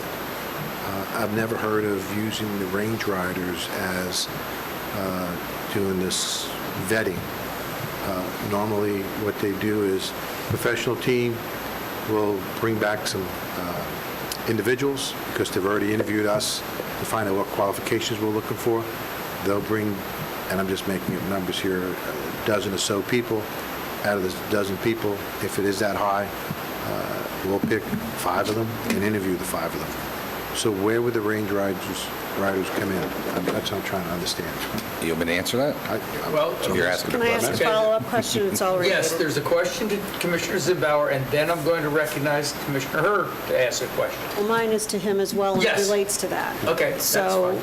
Why don't you ask the question, and then Commissioner Zimbauer can answer both of them. I'm spot on Try with to. you. I'm spot on with you, and I'm not necessarily certain I understand where they would come in. If they typically advocate for their own, you're putting them in an advocacy role after the team, after you've narrowed it down, then they're still advocating.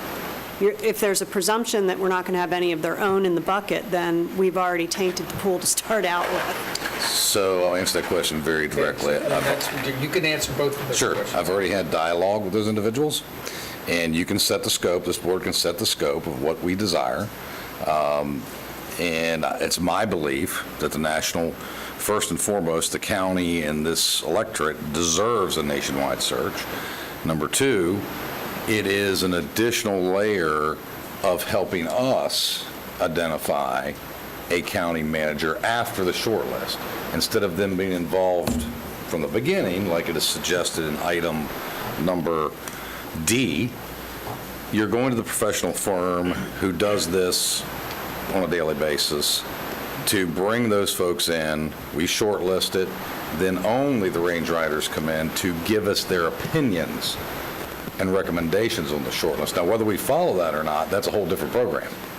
But we can certainly set the scope of what we want them to do. That's all my suggestion is. And it's a relatively inexpensive cost. On top of the expensive cost. Further discussions? I just never heard it done that way. Sure.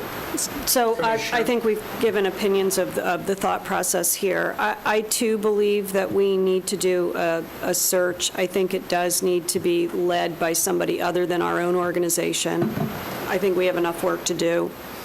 I also think it provides the opportunity for exceptionally qualified candidates who may not want to raise their names publicly to come forward in a way that will broaden the pool, which that's the goal.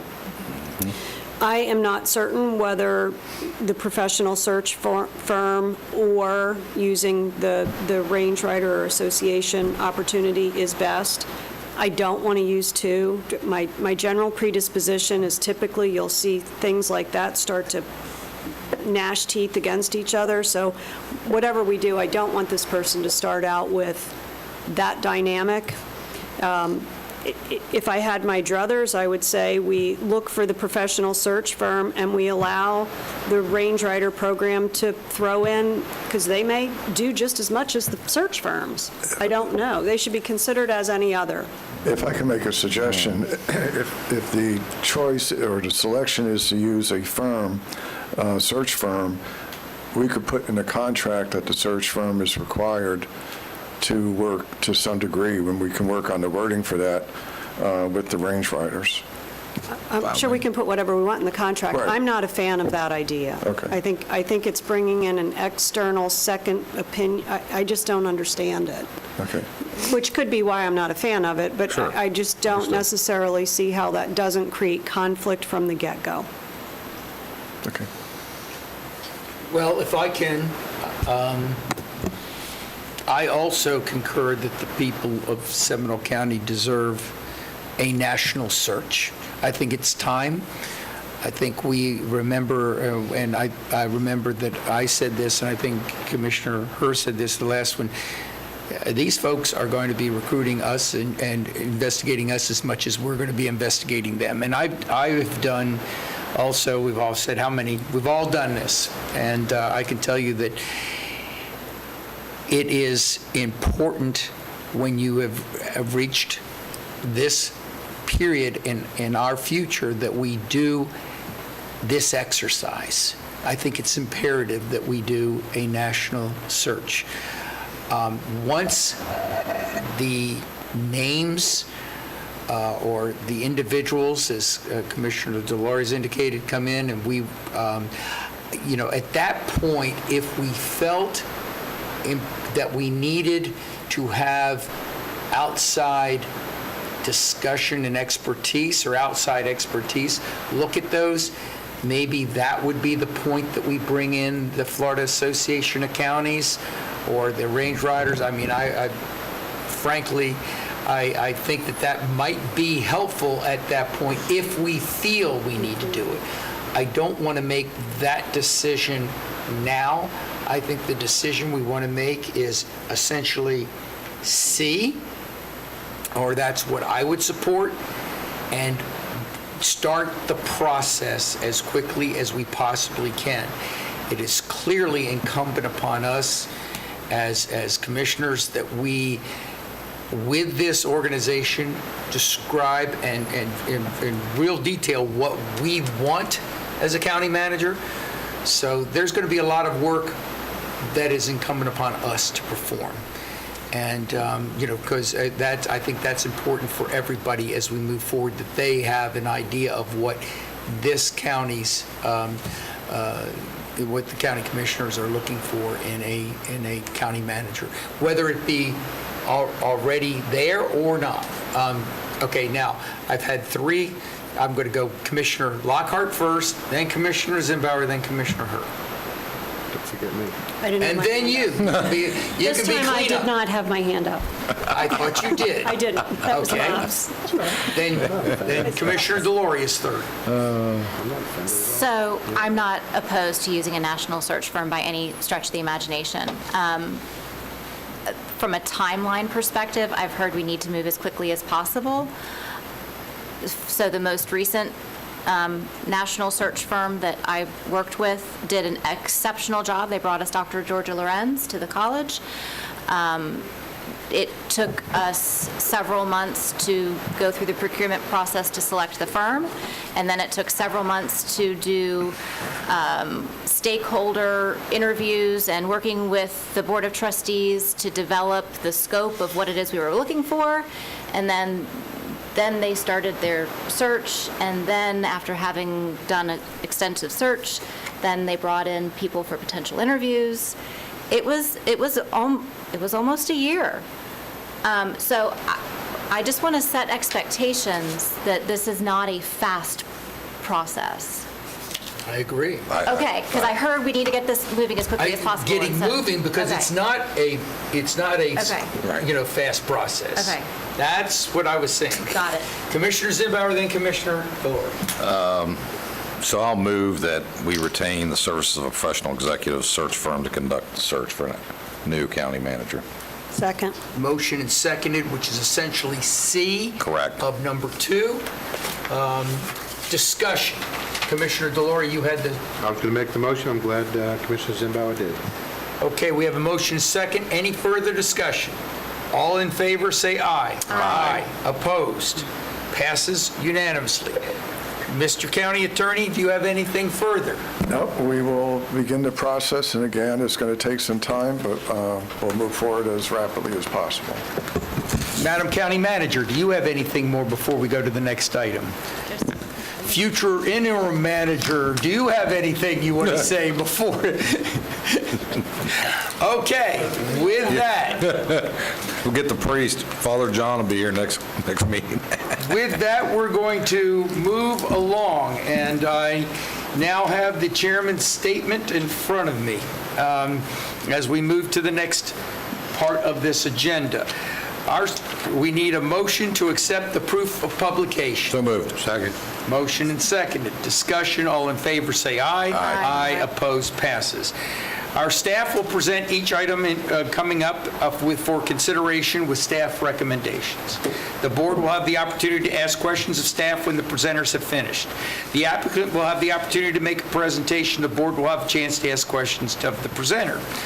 Members of the public interested in speaking either for or against the project or issue, please fill out the yellow speaker form located in the lobby indicating the item number, whether you are for or against, and place the form in the indicated tray in the lobby. Members of the public will only be allowed to give comment once per item. And by the way, thank you very much. You've all done a very good job for those of you that turned them in today already. If you would like to have your comments submitted for the record, please fill out the green comment form located on the table in the lobby and place the form in the indicated tray. Speakers should state their name and address clearly for the record and whether you are for or against the item. Speakers will be given 3 minutes to speak unless they are official spokesperson for an HOA or a legally organized group, and then they will be given 6 minutes if the issue is on the subject. If a board member has questions regarding the speaker's comments, an opportunity will be given once the speaker's time has expired.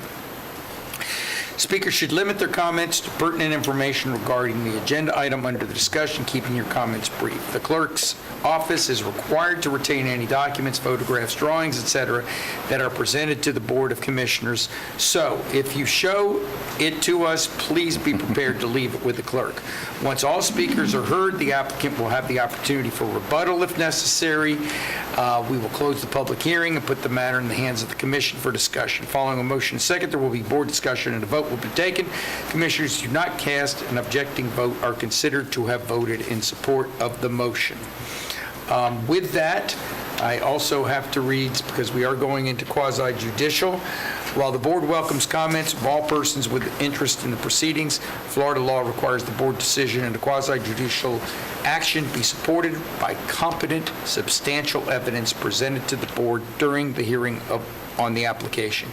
Competent, substantial evidence is such evidence as to a reasonable mind would accept as adequate to support conclusion. There must be a factual basis in the record to support opinion testimony from both expert and non-expert witnesses.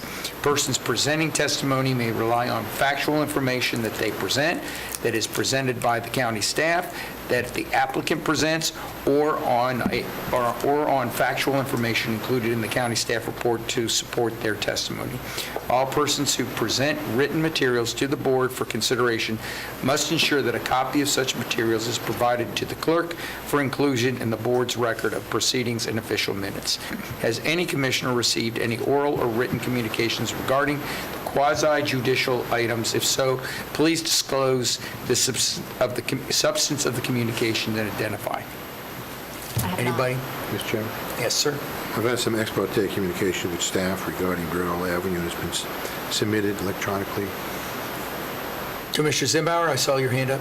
I have had ex parte on both items 37 and 38 with the general public. Has been forwarded to the clerk. As have I, and given to the clerk. Anyone else? I am not. All right, with all that, we are going to go on to 36 and Birdall Avenue, and I see that Ms. Giles is up. Yes, good afternoon. Joy Giles, Senior Planner for the Planning and Development Division. This is a request for a rezone from PD Plan Development to PD Plan Development on 5.94 acres located on the west side of Birdall Avenue, 500 feet north of Moore Station Road. In 2008, the Board of County Commissioners approved the Birdall Avenue PD consisting of uses permitted under the M1A Very Light Industrial zoning classification, including the use of outdoor storage. The developer did not submit for a final development plan, and the PD entitlements had since expired. The applicant proposes to develop the subject site as an office with a contractor's equipment storage yard as an ancillary use. The master development plan proposes 3,500 square feet of office and 8,000 square feet for a maintenance building. The office building will be located in the front of the subject site adjacent to Beardall Avenue, and the maintenance building will be located in the area designated as the laydown yard where the contractor's equipment will be stored and maintained. Outdoor storage will be screened from view by a 6-foot-high wall and landscaping. The subject site is identified as sub-area or under sub-area 4 of the Seminole County City of Sanford Joint Planning Agreement, which promotes uses that are compatible with the airport, such as industrial parks, commercial developments, and office complexes. The City of Sanford has reviewed the request and has determined that it is consistent with the JPA. The staff finds the proposed development to be consistent with the existing HIP AP feature land use designation, which is intended to foster high-intensity uses adjacent to the Orlando Sanford International Airport, which is located to the west of the site. The Planning and Zoning Commission met on September 1st, 2021, and voted unanimously to recommend approval of the request. Staff recommends the Board of County Commissioners adopt the ordinance enacting a rezone from PD to PD and approve the associated master development plan and development order as requested. Thank you. Thank you very much, Ms. Childs. Any questions of the staff? Commissioner Herr. I have one question with regard to item 3I in the order, which is the buffers and the wall. So I have come to appreciate the fact that when we put a 6-foot-high wall in a development order, it often, I'm not going to say often, but at least I have one situation in my district where the developer dug down 2 feet and went 4 feet above the ground, so the impact is a 4-foot wall, not a 6-foot wall. So can we write this so that it's 6 feet above the earth? Yes, we can. I don't know. Clearly, I'm not a code writer, but. So 6 feet above grade on the outside portion of the, if you were on the outside portion of the property line looking in. There you go. Absolutely. Spot Yes. on. 6 feet above grade from the outside portion looking in. There we go. Had we only had that on the Michigan Avenue site, I wouldn't be having this discussion. With that, I have no further questions. Thank you. Anyone else have any questions of Ms. Childs or the staff? Seeing none, is the applicant here to give a presentation?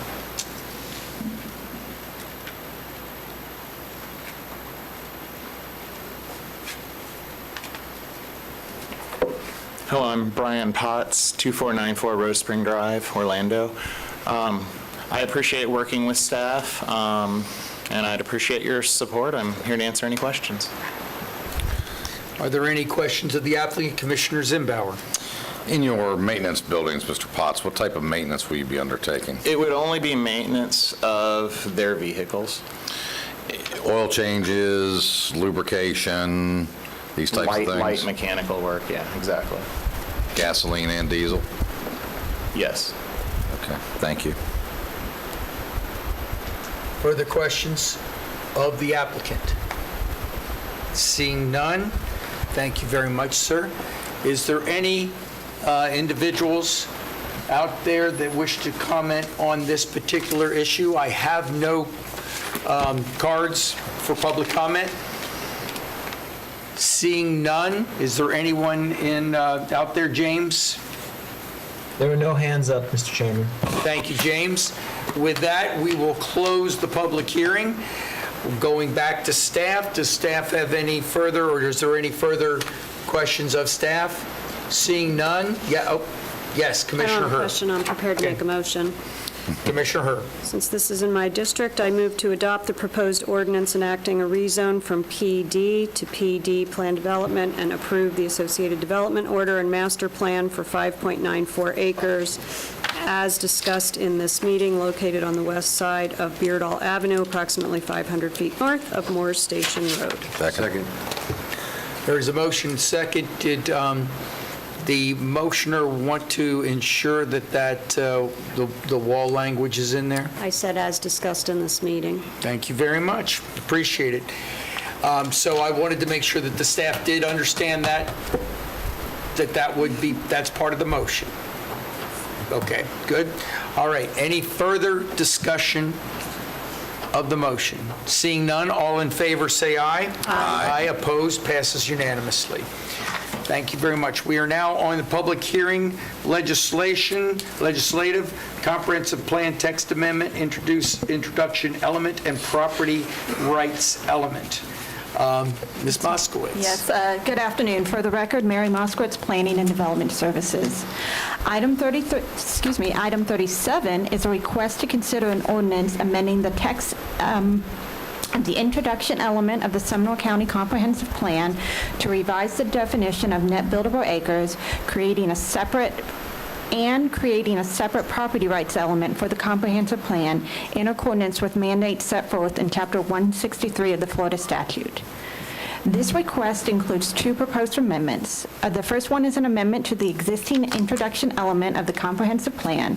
In 2014, the county adopted ordinance 2014-46, amending the introduction element to include the revision of the definition of net buildable acres. Currently, there are two separate definitions for net buildable acres, for the urban service area and one for the East Rural area. The urban service definition is the total number of acres within the boundary of a development, excluding natural lakes, wetlands, or flood-prone areas. In the East Rural area, the definition is the total number of acres within the boundary of a development, excluding areas devoted to right-of-ways, easements, lakes, wetlands, or flood-prone areas. At the July 13th, 2001 work session, the Board of County Commissioners directed the Development Services staff to revise the definition of the net buildable acres to the definition that was in effect prior to December 9th, 2014. In addition to the language that was added, staff included language to allow projects with unexpired final development orders or preliminary subdivision plans with approvals between the time of the current definition was adopted and December 31st, 2021 to continue to utilize the current definition. The second amendment is to create the property rights element. Currently, the Seminole County Plan has provisions pertaining to property rights in our future land use element. Those provisions are located in Objective 17 of the future land use element, which creates procedures for property rights, dispute resolutions, and adult uses. The criteria provided in the new House Bill 59 will be in addition to the existing language that is already included in our comprehensive plan. The bill requires that the county adopt a separate element for property rights. This element has 4 criteria included in the bill, which are the rights of the property owner to physically possess and control his or her interest in the property, including easements, leases, or mineral rights. The right of the property owner to use, maintain, develop, and improve his or her property for personal use or for any other person subject to state law and local ordinances. The right of the property owner to privacy and to exclude others from property to protect the owner's possessions and property, and the right of the property owner to dispose of his or her property through sale or gift.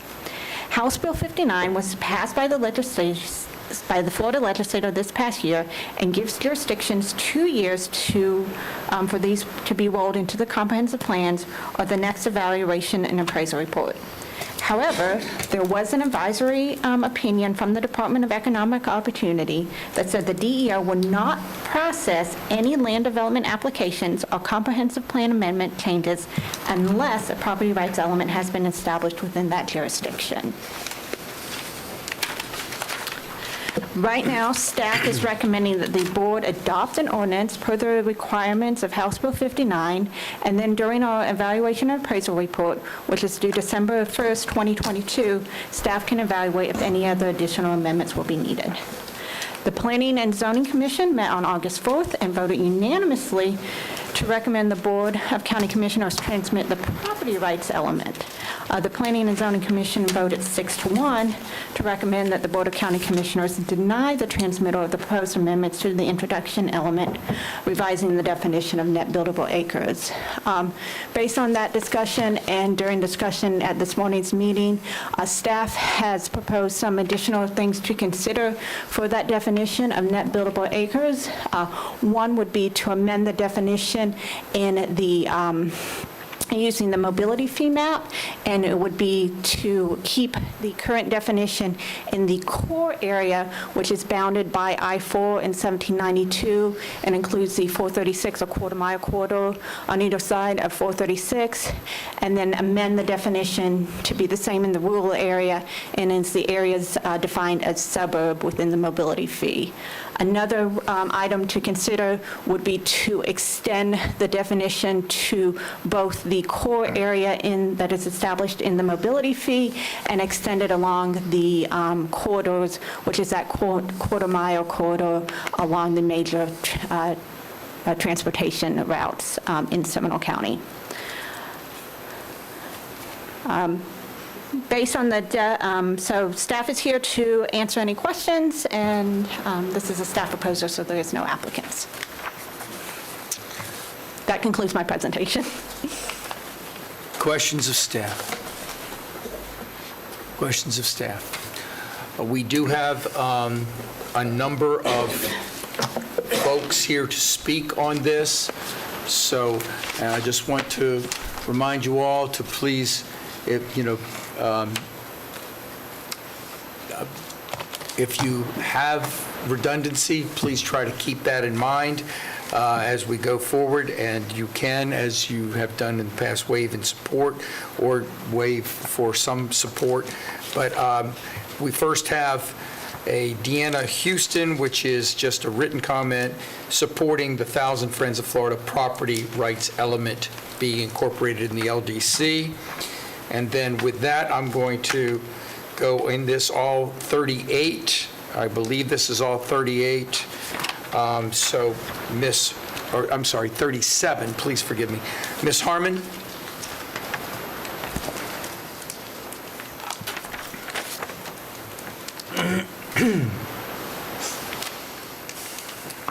Nancy Harmon, 752 Pioneer Way, Geneva, Florida.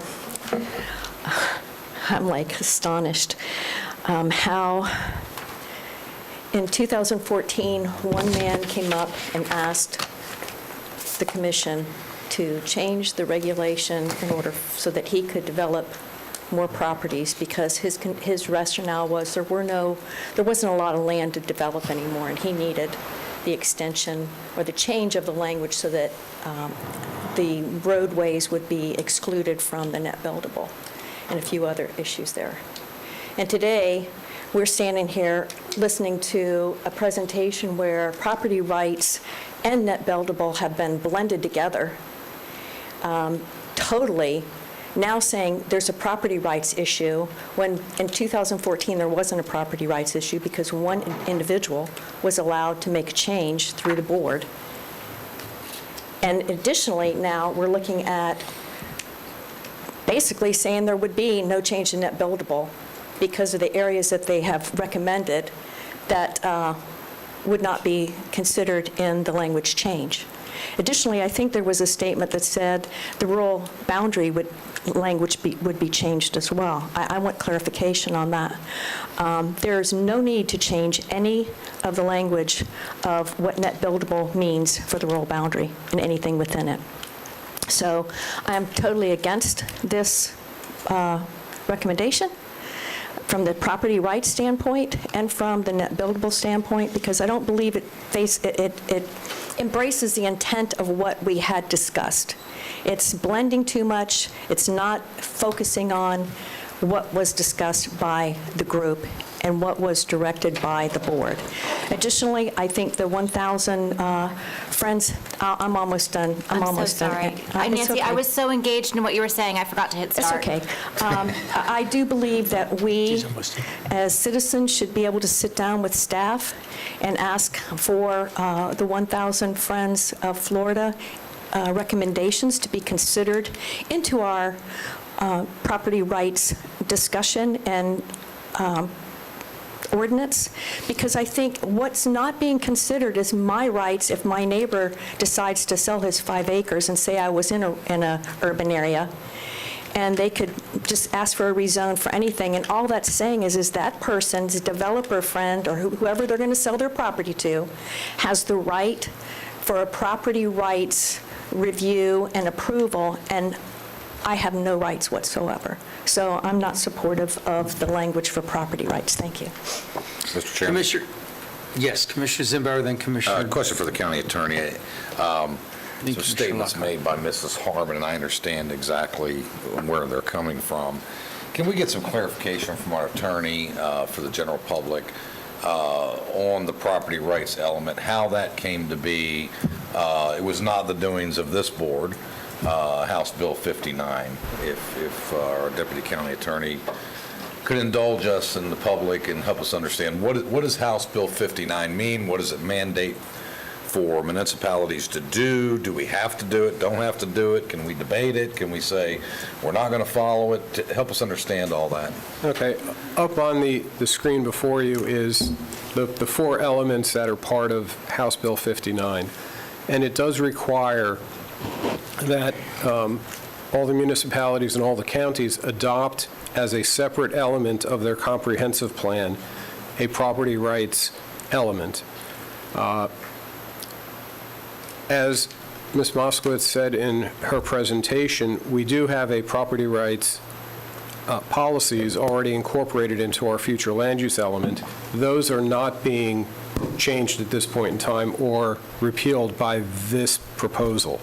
The requirements of House Bill 59 are being added into our comprehensive plan as an additional element. We are required to do it by state law. We are required to do it by 2022, I believe is the date. However, the Department of Economic Opportunity has issued an advisory opinion saying that although you don't have to do it until the date that's set forth in the legislation, they are not going to be taking any comprehensive plan land use map amendments from a jurisdiction unless they have adopted their property rights element. So they basically have slapped the handcuffs on us, and if we do not adopt this element, we cannot consider any future land use amendments. So further inquiry, Mr. Chairman, just a clarification, if I may. Oh, go ahead, Nikki. So how does this, because they're concerned about the blending, how does this, House Bill 59, impact net buildable acres that we're discussing on this item? I see them as two separate issues. Yeah. That's what I thought. And before I recognize Commissioner Lockhart, and Ms. Harmon, you're absolutely right.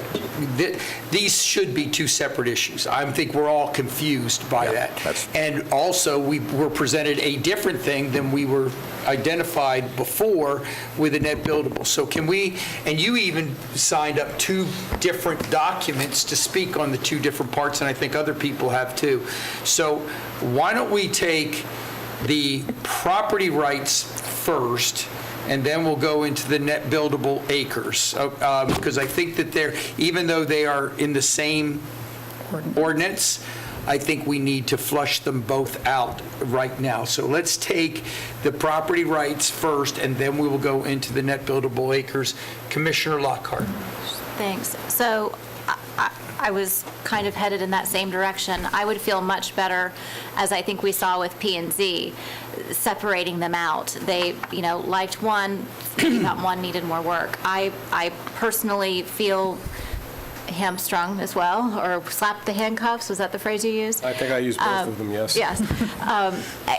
We're in the situation that we're in, and we have to, whether we like the game, we're in the game, and the rules are not set by us, they're set by the legislature, and if DEO is doing rulemaking and that's what they're doing, then we have to move forward with that element, from my perspective. We don't have much of a choice. I would like also to have that discussion. I don't know if that what we have to do then procedurally in terms of this item, but I'm concerned that we are going to wind up throwing out the baby with the bathwater, and I don't want that to happen. If I may address procedurally? Yes. Procedurally. Okay. With the comprehensive plan amendments, it's not unusual that you have a lot of different components to an ordinance that amends your comprehensive plan. Like when you've done future land use plans in the past, there could be several property owners for several different properties, each having a separate amendment, but they're all adopted as part of one ordinance. This is the same thing. We have one ordinance, which is the vessel to amend the comprehensive plan. But in that vessel of the ordinance, there are two distinct components. One is addressing the property rights issue, as mandated by House Bill 59, and the other section, which can rise or fall on its own, or be adopted or not be adopted on its own, is the issue of the definition of density. Okay, thank you for that clarification. And that's why I want to separate these two in discussion, because again, quite frankly, I see a curveball that was given to us today about that new map that was put up there when we had agreed to come back with the definition of net buildable density. We postponed it to ensure that we had enough density already for future land use.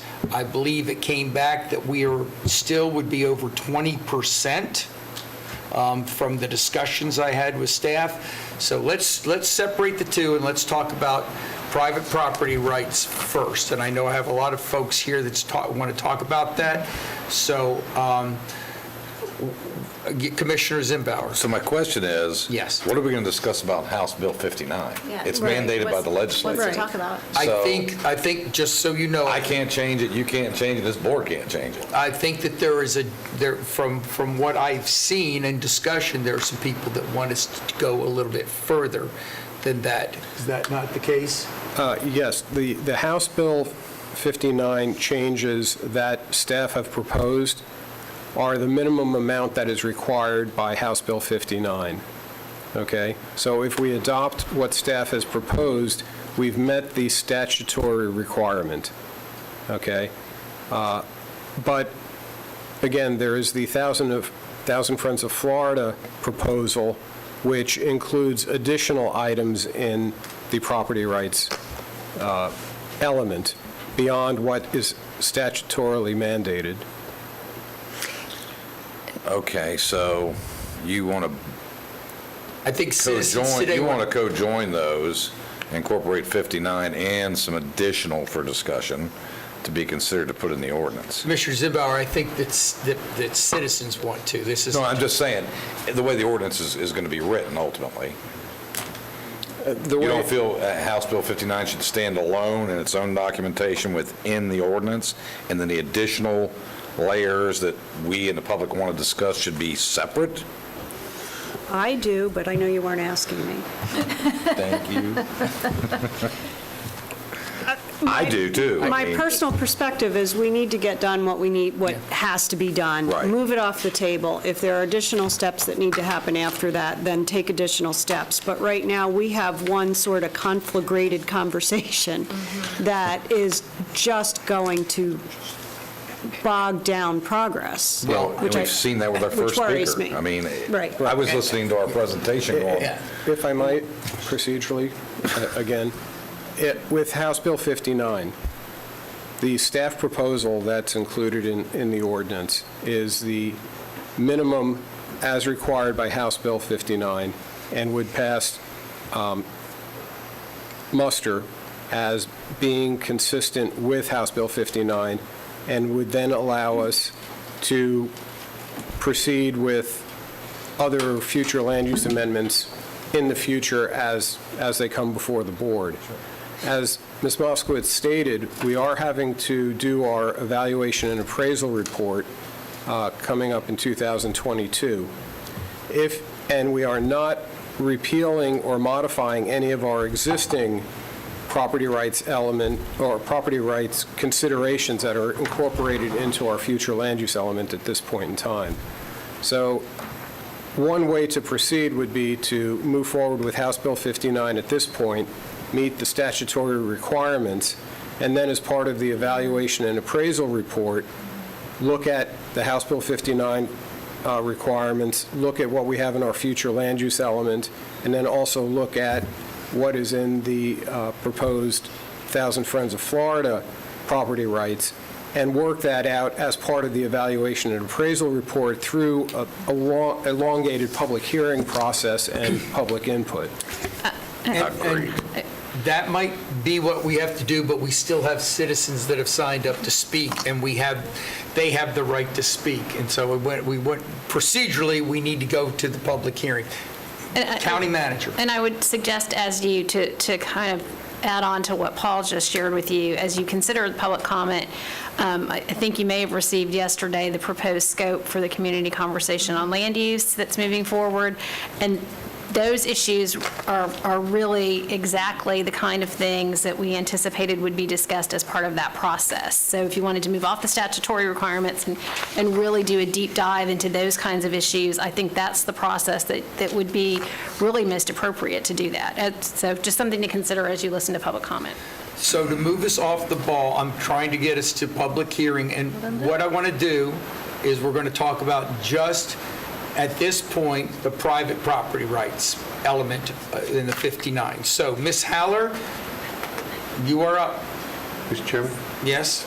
Just for clarification, I know we have Nancy Harmon speak, but since we're splitting it, we want to ask if she has any... I got it. I'm going to get to her because she's put one for both of them. I just want to be fair to her. Yeah, I understand. Yes, Commissioner. I just want to be clear, Mr. Chairman. You referenced we're going to take up discussion and public input on House Bill 59. Well, on private property rights. So are we going to, just so we're clear, House Bill 59 and the 1,000 Friends proposal? Well, what we're bringing up is private property rights element, which our attorney has referenced House 59, meeting the minimum requirements of House 59, and the fact that, that there are citizens here that want to talk about that, of which some of them may talk about about the elements in the 1,000 Friends. Again, clear, we can't do anything about House Bill 59. No, we cannot. Okay. I'm not suggesting we can. All right. Okay, Ms. Haller. Okay. Thank you. I appreciate Mary's help on that. Okay. I'll try to be really succinct and name and address. Simple. Cindy Haller, 1731 Beacon Drive, Sanford. So I will only address the property rights, right? That's what we said we were talking about right now, and not buildable. Okay, so what Mary helped me get on the screen is the petition. So there's been a petition out 2 weeks. People are busy. So the count was at like 351 yesterday, I think. Last time I looked at it today, it was 388. So how citizens feel, right? So there were some, when you do these petitions online, there's an area where you can add a comment. So here's some of the comments. We need more responsible growth. Here's Shannon Frederick. Shannon, are you here? I don't know who this person is, but I want my rights to be just as valuable as the deep pocket developers. New growth has already caused flooding problems to my land, something that did not happen when I moved to Oviedo 15 years ago. Another comment. Enough building, no more apartments. How many more habitats have to be destroyed until there isn't an animal left? Another one, by somebody who actually wanted to speak on this, but the meeting got so sidetracked that the woman had to leave. Managed development is critical to maintain quality of life and what remains of Seminole County's beautiful nature. Another one. People who live here should have more property rights than foreign investors who just want to pave over our paradise for a profit. There's one. This guy, this line was amazing. The problem with the board giving the same rights to the seller is that the seller isn't a part of the community after they sell. True. Another one. I'm tired of developers paving over this entire county. And then, last but not least, current residents have as much property rights as do future residents, Seminole County needs to listen to the concerns of those already paying the bills. So I'll pass this on, so can you pass it with the mic? Please, thank you. All right, so yeah, FL Future Land Use 17 was brought up. Mary mentioned it. Let's see. Not trying to rush you, Cindy, but you only have 23 seconds left. Oh, my goodness, I'm going to have to really, so there's only a couple things to say, actually. Let's see. So Mary mentioned this. The point is, this language in 1,000 Friends of Florida model is consistent with the goals that are already stated in the FLU. So one line of 17.4, which I have underlined there, I thought it was good. Please, so I want to read it, if I could, please. Thank you. A property owner is not entitled to all zoning classifications or the most potentially dense or intense zoning classification within a land use designation. And then C of 17.5. Okay, Cindy, I'll just push it then. what we need here is recommendations on recommendations on the plant property. Oh, yeah, these are definitely related. Thank you so much for your time. Please, Cindy, wrap it up, please. I was just going to read 17.5. I just passed it to the board. We'll read it. I can read it, just letter C. Property owners do not have reasonable investment-backed expectations when a use is speculative, incompatible with abutting or proximate uses, is inconsistent with the provisions of this plan, or is inconsistent with generally acceptable principles of land use planning. And that's all I wanted to say. Thank you very much. Ladies and gentlemen, I've separated these two so people will have the opportunity to speak, because we were all a little confused when we've co-joined these two issues, when we had already voted on the one to bring back an ordinance, and, I guess the staff was trying to work on getting all these land use elements together. But please, on the private property rights element, give us recommendations, if you will, of how to change ours, not necessarily that you don't like development. I understand that, but let's try to be specific on what we want as far as in that. So with that, I'm going to call on Ms. West, because I think she has specific element. I've heard that she's coming from the 1,000 Friends of Florida. You just heard that, huh?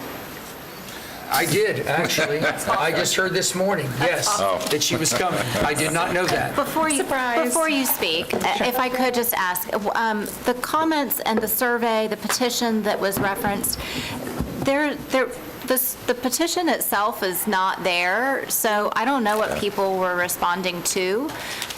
So there's a lot of comments, but there's no meat of what the petition, not with what was just shown to us, so. That's what I was trying to say. All right, guys, if someone could just, if you have it, email it so that we can have context. The complete ask. Ms. West. Good afternoon, and with respect to the time, may I please have 6 minutes? I am You Jane are West, the representing that policy- organization, you'll get 6 minutes. Sure. Thank you. I am Jane West. I am an attorney with 23 years of land use experience here in Florida, and I am also the Policy and Planning Director for 1,000 Friends of Florida. We are a statewide nonprofit growth management advocacy organization, and I am one of the authors of this model property rights element, together with Thomas Hawkins, also an attorney and a professor at the University of Florida School of Planning. So what you have now is HB 59. You have to adopt everything that you see on your screen right now. That is not negotiable. It's not up for discussion.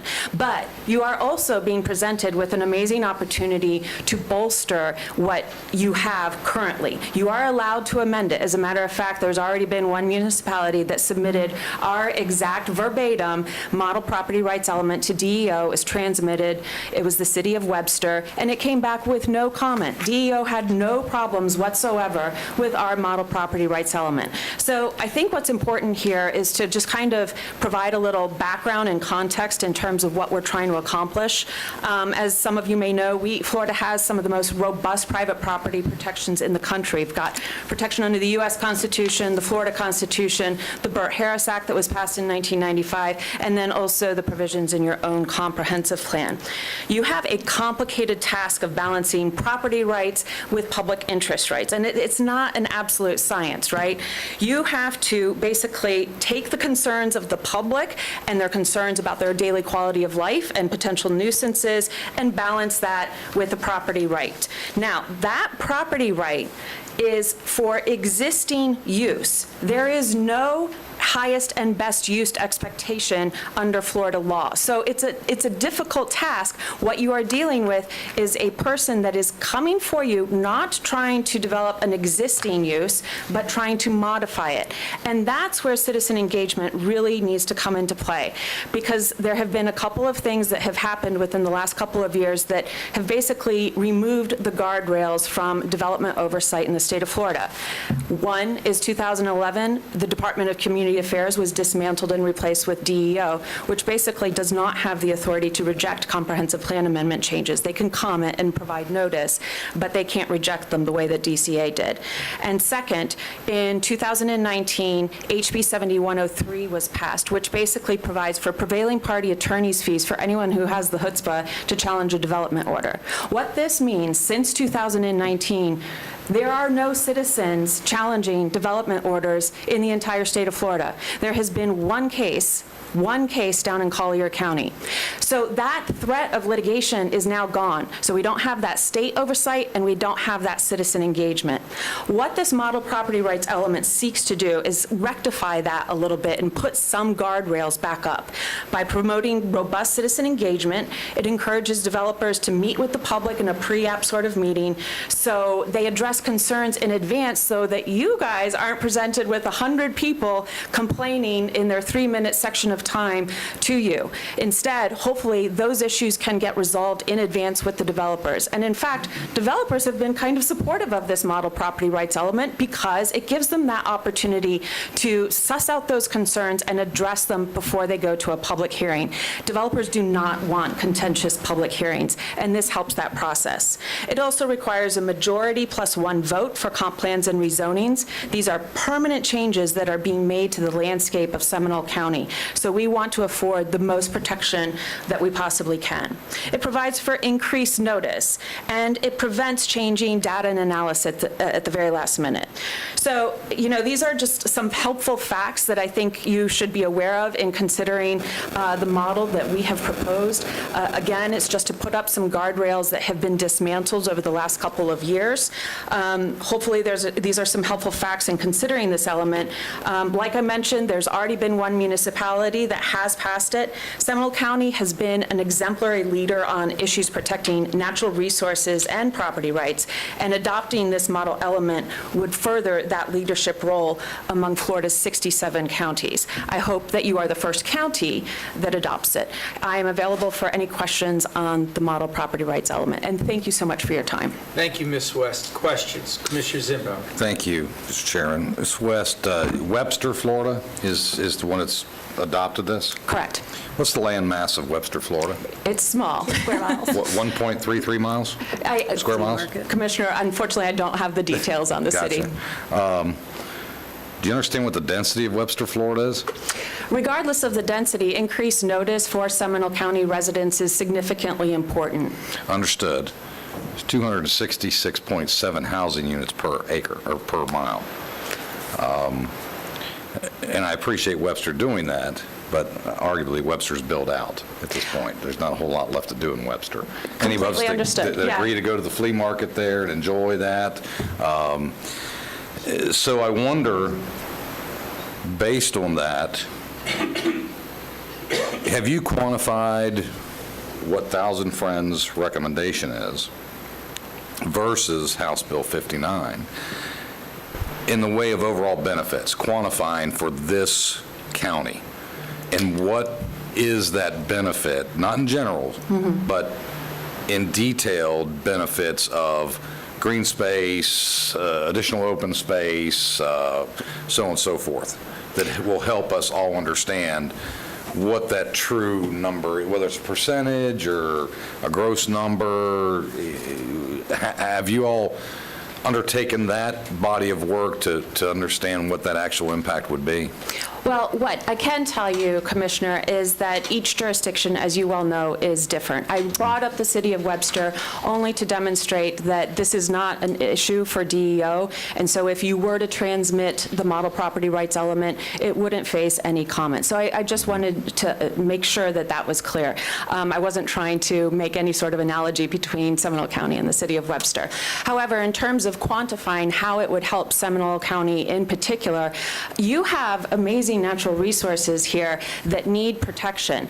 The stripping away of the state oversight, which used to involve checking in with DOT, DEP, the water management districts, they basically only get to comment and then it gets passed. DEO, like I said, does not have the ability anymore to reject it outright. So this would provide some of those guardrails back up for Seminole County. We can certainly undertake a more in-depth analysis, but I would also like to point out this doesn't have to be a whole package. You can pick and choose from the proposals that we have submitted, like a menu of options, and choose what is right for Seminole County and Seminole County residents. So if you don't think that one particular provision, for example, the supermajority vote, if that's something that is problematic for this county, then don't consider that. But I would strongly urge you to really deeply consider the citizen participation and increased notice, and having those developers have those pre-app meetings. I think it helps everyone involved. Sure. So if I may further, thank you. So just to give, if you could give us a recommendation. Sure. Chairman, We go have a very specific recommendation and adoption guide. Oh, I'm not done yet. That's Okay. not my question. Thank you. A third of this county is set aside as rural boundary. There's other overlays within this county. There are, as you've articulated, numerous natural lands, trails that people long before we ever arrived here did wonderful work, and putting that aside, taxpayers have funded many natural lands. When you're faced with one of the most densest counties in the state and one of the smallest land mass in the state with very little developable land in the core urban areas, is there a percentage that remains currently in this county that you can quantify that should be set aside, in addition to what's already set aside? So I don't know how that relates to our model property rights element. I'm happy to circle back with you and try and get a more in-depth analysis. As you know, we just conducted our Seminole 2070 workshop. Paul Owens, our president, has very in-depth maps that might be able to answer your questions. But as it pertains to the model property rights element, what we are suggesting, these are kind of benign suggestions if you take a look at it. I mean, increased citizen participation, increased notice. These are things that your constituents really want, and quite frankly, your developing community really wants too. So we would encourage adoption. We have a very detailed, explicit adoption guide with all of the proposed policies set forth. It's already been distributed to you, but I can get it to you again if you want. It's also available on our website. Thank you. Commissioner Lockhart. So this is really as much for our staff as it is for you, because I don't expect you to understand what all 67 counties have currently in place. But I believe our staff has already done some preliminary evaluation, at least, of comparing the Thousand Friends recommended model with what we already have. And so at some point, maybe not right now, but maybe later after all of the citizen input is complete, we could ask Rebecca to evaluate and share with all of us the things that we already do have in place, because I think increased notice and citizen participation is already something that we're doing here. So I just want to give our staff, who has already, I think, vetted quite a bit of your recommendations, the opportunity to tell everyone what we do already have that would be in alignment. Sure, I'd be amenable to that. You guys have an awesome staff here, and I'm looking forward to working with them if that's the direction that the board would like to go. Great, thank you. Thank you. And Ms. West, Commissioner Herr has her hand, sorry. Commissioner Herr, I get to talk too, guys, sometimes. Just want you Thank to you. ignore again. So my question for you, Ms. West, is have you actually looked at what we have versus what you're proposing, and did you find gaps? No, I did not find gaps. What I did find was some inconsistency, quite frankly, with what's being proposed and the objective. But that's something that can be ironed out later, because this does not reflect the objective, but there's nothing inconsistent with our proposal. What's being proposed, as in the House bill to follow the state law? Yeah, but Okay, we've you're already stuck with it. identified that we can't do anything about that, so Right. we should probably stop going back to that. Right. Go talk to Tallahassee. So you've looked at our current ordinances, you've not found glaring areas that need addressing. We think we've taken some steps in the very recent past, and since I've been here, to get closer to exactly what you're saying. I'm a little confused as to what are we doing here? I'm just going to own it. Yeah. Yeah. So in my opinion, I think where we need to be going, and I'm not trying to circumvent public comment, but we need to adopt what the state legislature says we have to adopt. We don't have a choice about that. I don't know that we need to do that in conjunction with something else. That has caused a can of worms here that I think needs to be circumvented for future meetings. And then if we want to take the recommendation of this organization off and make sure that there are no gaps that we've not addressed, we should certainly do that. But it sounds like there aren't gaps, and we shouldn't be looking for some great silver bullet that's going to come out of this, because we've been moving forward in this direction all along. And then the net buildable acres thing is a whole separate issue. Agreed. We tried to wrap 3 issues into one ordinance. And I think that our staff presented that to us today. Ms. West, I have one question to you before I do. Did I know you were coming here today? No, you did not. Thank you very much. Okay, thank you. And let me say this, you can, I'm not going to ask you a question, Ms. West, but what, that one. You just ask her one. Okay, let me just say this, folks. I will own the fact that I am a board member of the Thousand Friends of Florida, and very proud of that. I separate that and my decisions here on a daily basis in decisions of what I think is right for this county. The fact of the matter is, we did get convoluted in this with the private property rights and the net buildable acres, which all of you know is very important to me. This particular issue right here, I think we have done the minimum. I think we have done, however, on our own, we have talked about notification recently. We have talked about meetings and changed it. We've adopted We've adopted and changed it. And we have talked about, we've also talked about having meetings, developer meetings, and have changed that in there. And so what we have is kind of like many of the things that the Thousand Friends of Florida are asking for us to do in here are there. Some of them may not go as far as they have wanted, but we have done it. And I think that the suggestion of us looking, after we pass this, of looking at some of their recommendations and moving and maybe incorporating them into our private property elements in a future might be something we can do. I don't think we're at a point today that we're going to or can do that. But I'm glad that you came today, that gave us your recommendation. I know that there are citizens here, and I just want you all to know that I feel that it's important that, I'm glad we heard this, but I think that we can move forward today with what we need to do, and then potentially look at some of the recommendations that they've had in the future. But some of them we have already identified, like notification and like community meetings. Commissioner Zimbo. Sorry to surprise you, Chair, and crash your board meeting. Well, I think that the board thinks that I have orchestrated this, all right? If they haven't, that's fine. I just want to make sure that they know that I haven't, that I am just as important about passing this private property rights element as anything. I don't think that at all, Mr. Chairman. Okay, good, thank you. But Didn't until you said it. But what I will say is... No, that's not true. And I appreciate Mrs. West, and I appreciate all the good work Thousand Friends of Florida does.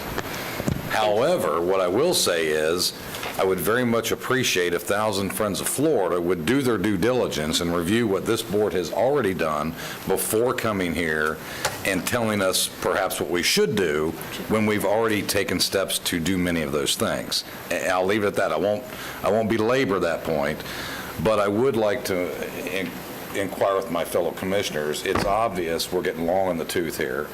We have many people from the public that are spent their time here to come speak today. We've now identified that maybe our staff has things somewhat bifurcated into multiple aspects. I'm okay moving forward with 59 at this point. I'm okay moving separately with net buildable. All these other things on the fringe, I don't know that we're going to do anything but confuse the public, ourselves, our staff. Any further questions for me? No. Okay, Ms. thank you. We West, appreciate thank you. Just want to know what my fellow commissioners. And I concur with you on the fact that I'm ready to move forward on this also, as it was presented to us. But I am going to ask this, I understand that, Mr. Chairman, but all I'm trying to do is, if we're going to take up 59 or some aspect of it, then we should have public input on 59. If we're going to have separate and apart of that, outside of this, net buildable, then we should have public input on that. and I'm going to I've separated them, and I'm going to do that. I understand your attempt to do so. I'm trying, if you guys let me. Okay. I'm just trying to be respectful of the public's time, I want the our public to time. understand that too, and I think that they do. Okay, Mr. Humphreys, this is on the private elements. You betcha. That's all we're talking about today. Trust me.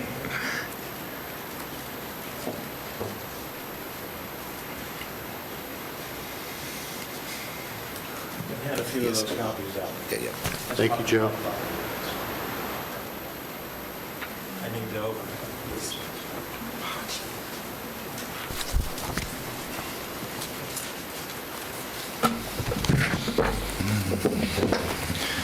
My name is Joe Humphreys, as you know, and I live at 883 Cardinal Point Cove. And I will take responsibility for Jane West being here today because I'm the one who initiated that, because I also am a member of 1,000 Friends of Florida. Now, all I've heard here today, because I've been here since day one, or hour one, is the great relationship that this county and this board has with the residents.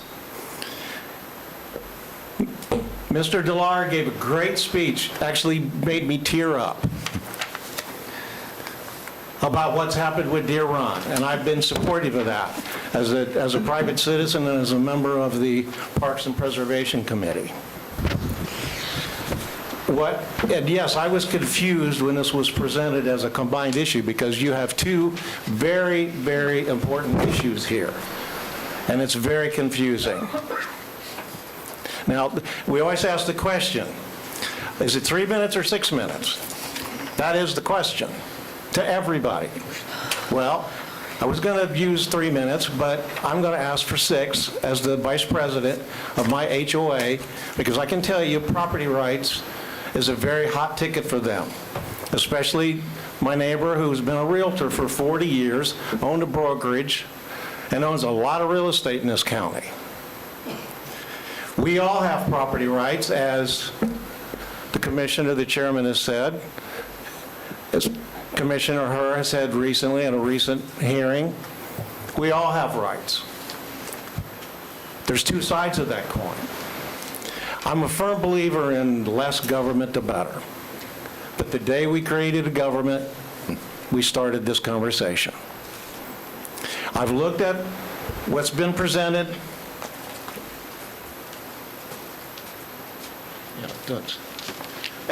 This is data analysis from staff.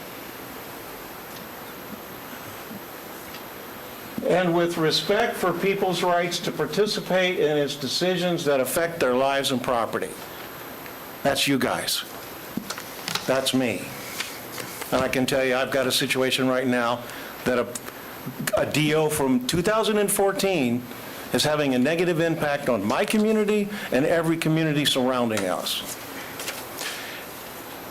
This guy right here, who I've been in conversation with recently, this is the article that he wrote for the Sentinel when he came down here to sign the Wekiva legislation. As he says, the vision is clear. Development in this area will move forward sensitively and sensibly. But this story is not just about a good piece of legislation, it's about consensus building. It's about the process that allowed many voices to be heard, many disputes to be resolved, and many disparate goals to be achieved simultaneously. Good planning, however, anticipates future needs and addresses potential problems before they develop. I hope that Wekiva serves as a model for addressing such complex issues across the state. This kind of dialogue is welcome whenever such a convergence of critical growth issues exists. This is a collaboration between community, government, and every stakeholder. He still believes that. I still believe that. I believed it when I bought my home in this community. I thought that what previous boards had said, I go back to agreements from 1999 between this community and the state, is how they would treat the Wekiva River Basin. I mentioned to you earlier, I have a study from 1997 that talks about the protection of the Wekiva. We can argue about what's rural, suburban. Yeah, when that map showed up, that's in conflict with what? State law. Read the language of the Wekiva River Basin. It's classed as rural. The agreement from 1999 from the state talks about the rural character of the Wekiva Basin. So what I'm recommending, and I severely recommend, and I strongly recommend that you very seriously consider the 1,000 Friends, because it's already been vetted by DEO. It gives you your 59 your requirements. It meets that. And then it gives what? A voice to the people that have been out here all day. Yes, you've done a lot of things to move us in that direction, but that doesn't mean we're there yet. We're not. So I'm urging you to seriously look at it. I think you need to punt this one and make sure that you've done the right thing. Because, as Mr. Zembauer has correctly said, we're one of the most dense communities in the state. Number 3. We're 64th out of 67 for acreage. So yeah, there's a lot of people here already. Just you talk about the density in Webster. Well, Seminole County is pretty dense too. And we talked today earlier about garages and what impact they might have not only on existing residents, but future residents. All we're asking, and all the 1,000 Friends is provided for, is an avenue for you to do that. That's what I urge you to do. Stand up, be strong. You want to be a leader? Let's be a leader. Let's be a leader in that. Thank you. Any questions of Mr. Humphries? Thank you, Mr. Humphries. Mr. Sellery?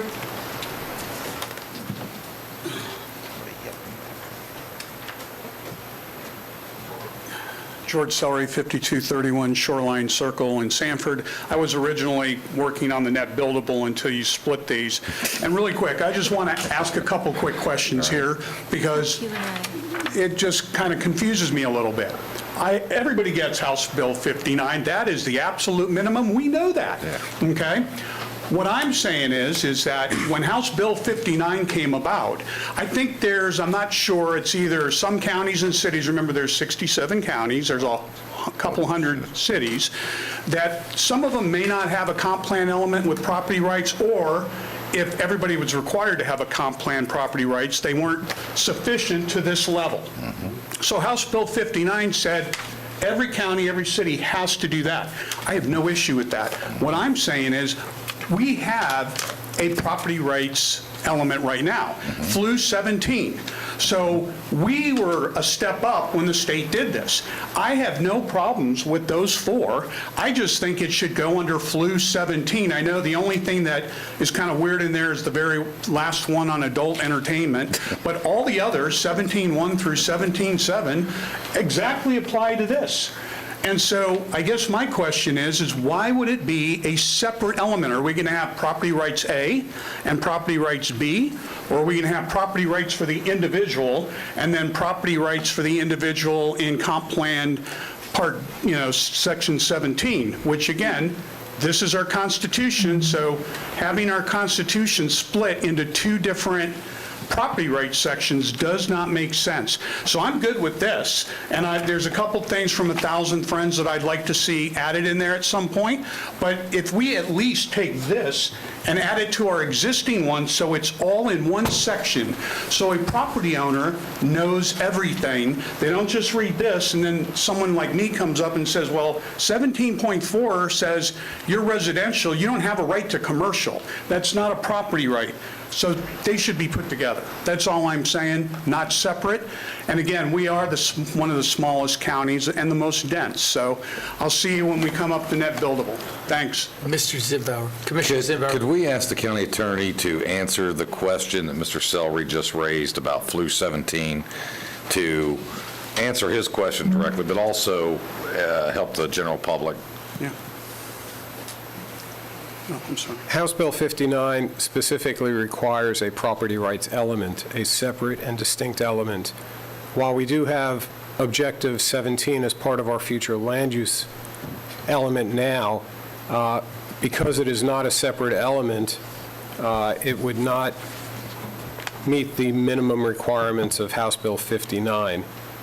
Whether we could pull it out and move it around, it is possible, but again, the tack that staff has taken is to adopt the House Bill 59 language specifically as an element which will pass muster as required by the statute, and then look at the combination in the future with proper public vetting and looking at combining the property rights element of House Bill 59 with the element of Flu 17? 17 at this point in time. So are you saying, for the benefit of the public, this is a first step to get legal? Right.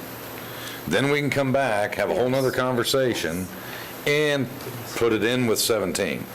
Is that what I'm hearing? Very, very well stated, and I think Ms. Hammack wants to make some additional And comments. I think that's where a lot of the confusion, quite honestly, and my fellow commissioners, I'm ready to, we heard punt, I'm ready to continue this and deal with one and move on to the next one, but it's just. And I think I said that too, Commissioner Zimbauer, but we still have public, and I cannot stop that. I understand. didn't create this. Commissioner, Ms. Hammack. Sure. For the record, Rebecca Hammack, Development Services Director. To clarify, because we're making text amendments to the comprehensive plan, even though there's separate topics included, it's one ordinance. Just like with the Land Development Code, when we come back with that, it will be one ordinance, but there's going to be several sections, or a number of sections in the Land Development Code that will be amended. So I apologize for the confusion, but it is the normal practice to propose one ordinance that has different topics within it, because we're amending one document. We're amending the comprehensive plan. And I respect that, Commissioner, Ms. Hammack. I think that what happened, though, is when you proposed a different element to one of them up there, it became even more confusing when you were asking for different changes when we made the presentation. And also, just for clarification, the future land use element policies that deal with private property rights, we are proposing to move those into the new private property rights element when we do the evaluation and appraisal report. Thank you very much. Thank you. All right, I've got only 2 more on the private property rights. Does that help Mr. Sellery understand? Yes. Good, thank you. Thank you very much, Ms. Shaddix. You sure you want to come up on this one? No. Then I'm tired and I'm cold. I always get tired this time of day, look out, because I don't talk as much. Katrina Shaddix, 1133 Covington Street, Oviedo, Florida, 32765, Executive Director of Bear Wars United. There's two pairs of glasses I have. First, I want to support Jane West. How amazing that she drove 2 hours to be here today and talk to us about the wonderful proposals that they have. And so my question, if we're changing the text and involving this in one ordinance, can't the 4 proposals by Thousand Friends of Florida be included in that? If we're going to be including this new law text into it, can't we at the same time include the 4? I know you can't answer that now, but I'm confused as to what the actual process is on that. Secondly, those 4 things that they're recommending are kind of protecting and not prioritizing, but they're protecting the rights of the existing residents. The people that are already living here, the people that are already paying the bills, the people that are already experiencing the traffic, the people that are already experiencing going to work one day, coming home, and the forest across from their street is now gone. So to incorporate Thousand Friends of Florida's 4 aspects to this would be helping the people that are already here, helping the people that have already voted for you, helping the people that love living in Seminole County. And it may be politically incorrect to make this comparison, but not prioritizing the rights of the property owners already living in Seminole is kind of like not prioritizing the rights and protections of Americans living here versus people coming across, say, the southern border, immigrants coming here. Why are we going to make sure they're prioritized over people that are already here? Like I said, that could be controversial, but we need to think about the people that are here first, and the Thousand Friends of Florida suggestions do that, as well as Commissioner Constantine's editorial that was in the paper. That was amazing. I wish I could read that, but I'm sure he's going maybe hopefully reiterate that. But it's something that we should do, that y'all should do, and I think Mr. Bear is going to have some comments that further explain that, and I support everything that the speakers have said here today. Thank you. Thank you, Ms. Shaddix. Mr. Bear?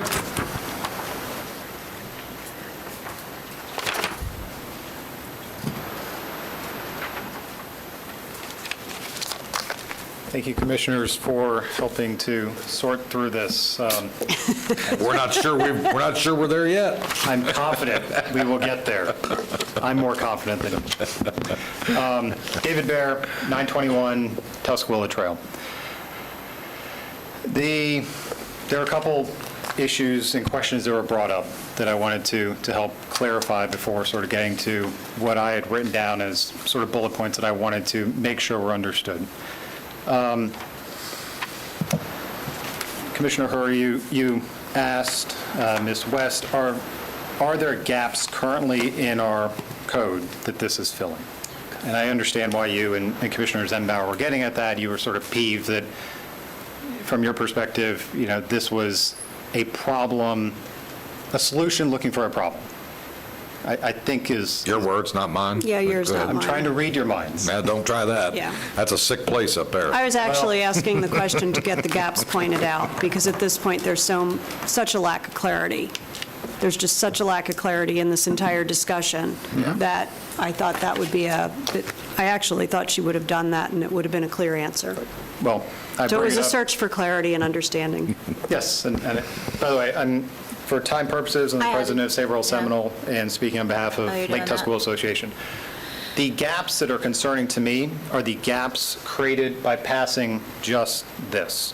So absolutely, as Commissioner Zenbauer pointed out, we are required to pass these 4 things. And that is the bare bones version of what has been proposed to you. Being required to pass these 4 things does not mean you can't pass more. And I don't think anybody would disagree about that. When you look at these 4 things by themselves, the problem is that they create gaps. Why do they create gaps? Because these 4 things define property rights in this county. And so going forward, when we have a hearing about a 100-acre subdivision, when we have a hearing about a zoning change, when we have a hearing about the rural boundary, every developer's attorney is going to be standing right here and saying, those are the 4 things you're supposed to consider.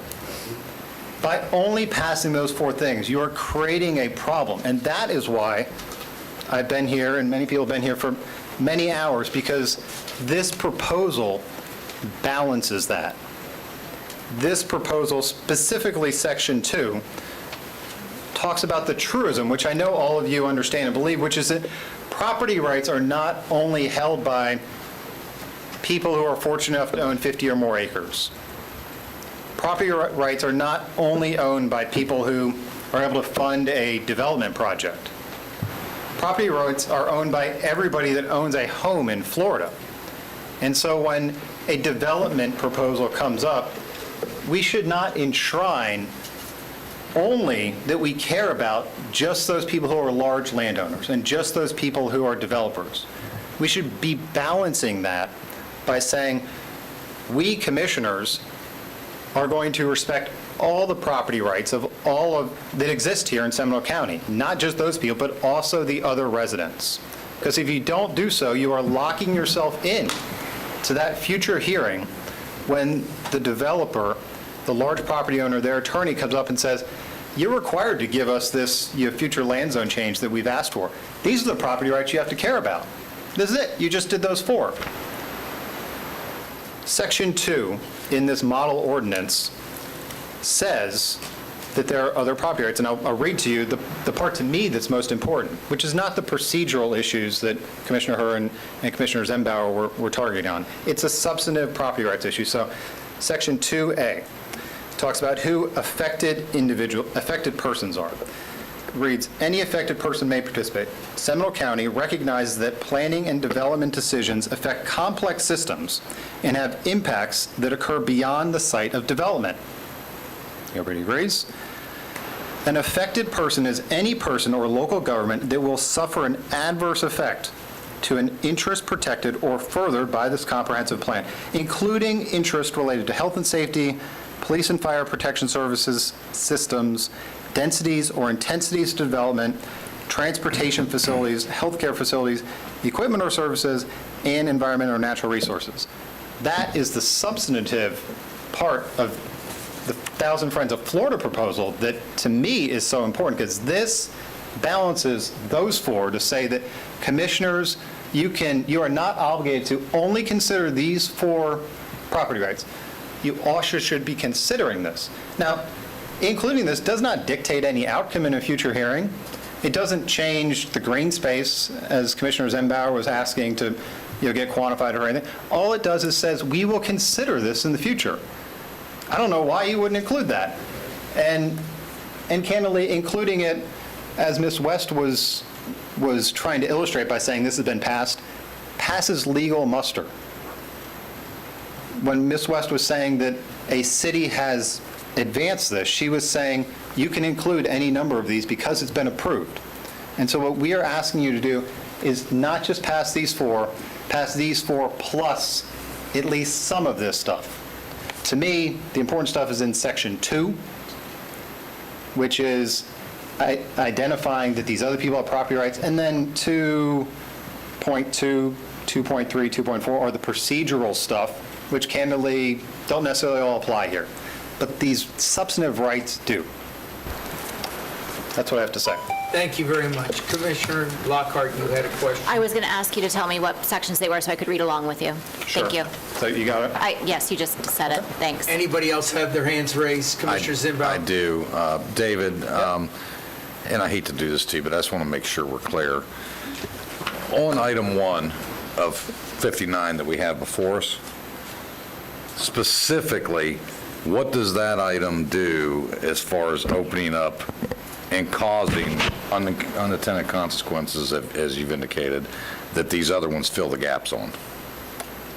Well, right in their totality, I am not the only person that is concerned about what these 4 will do for the ability for municipalities and counties to have land use decisions that take into consideration everybody else's interests besides just the landowner.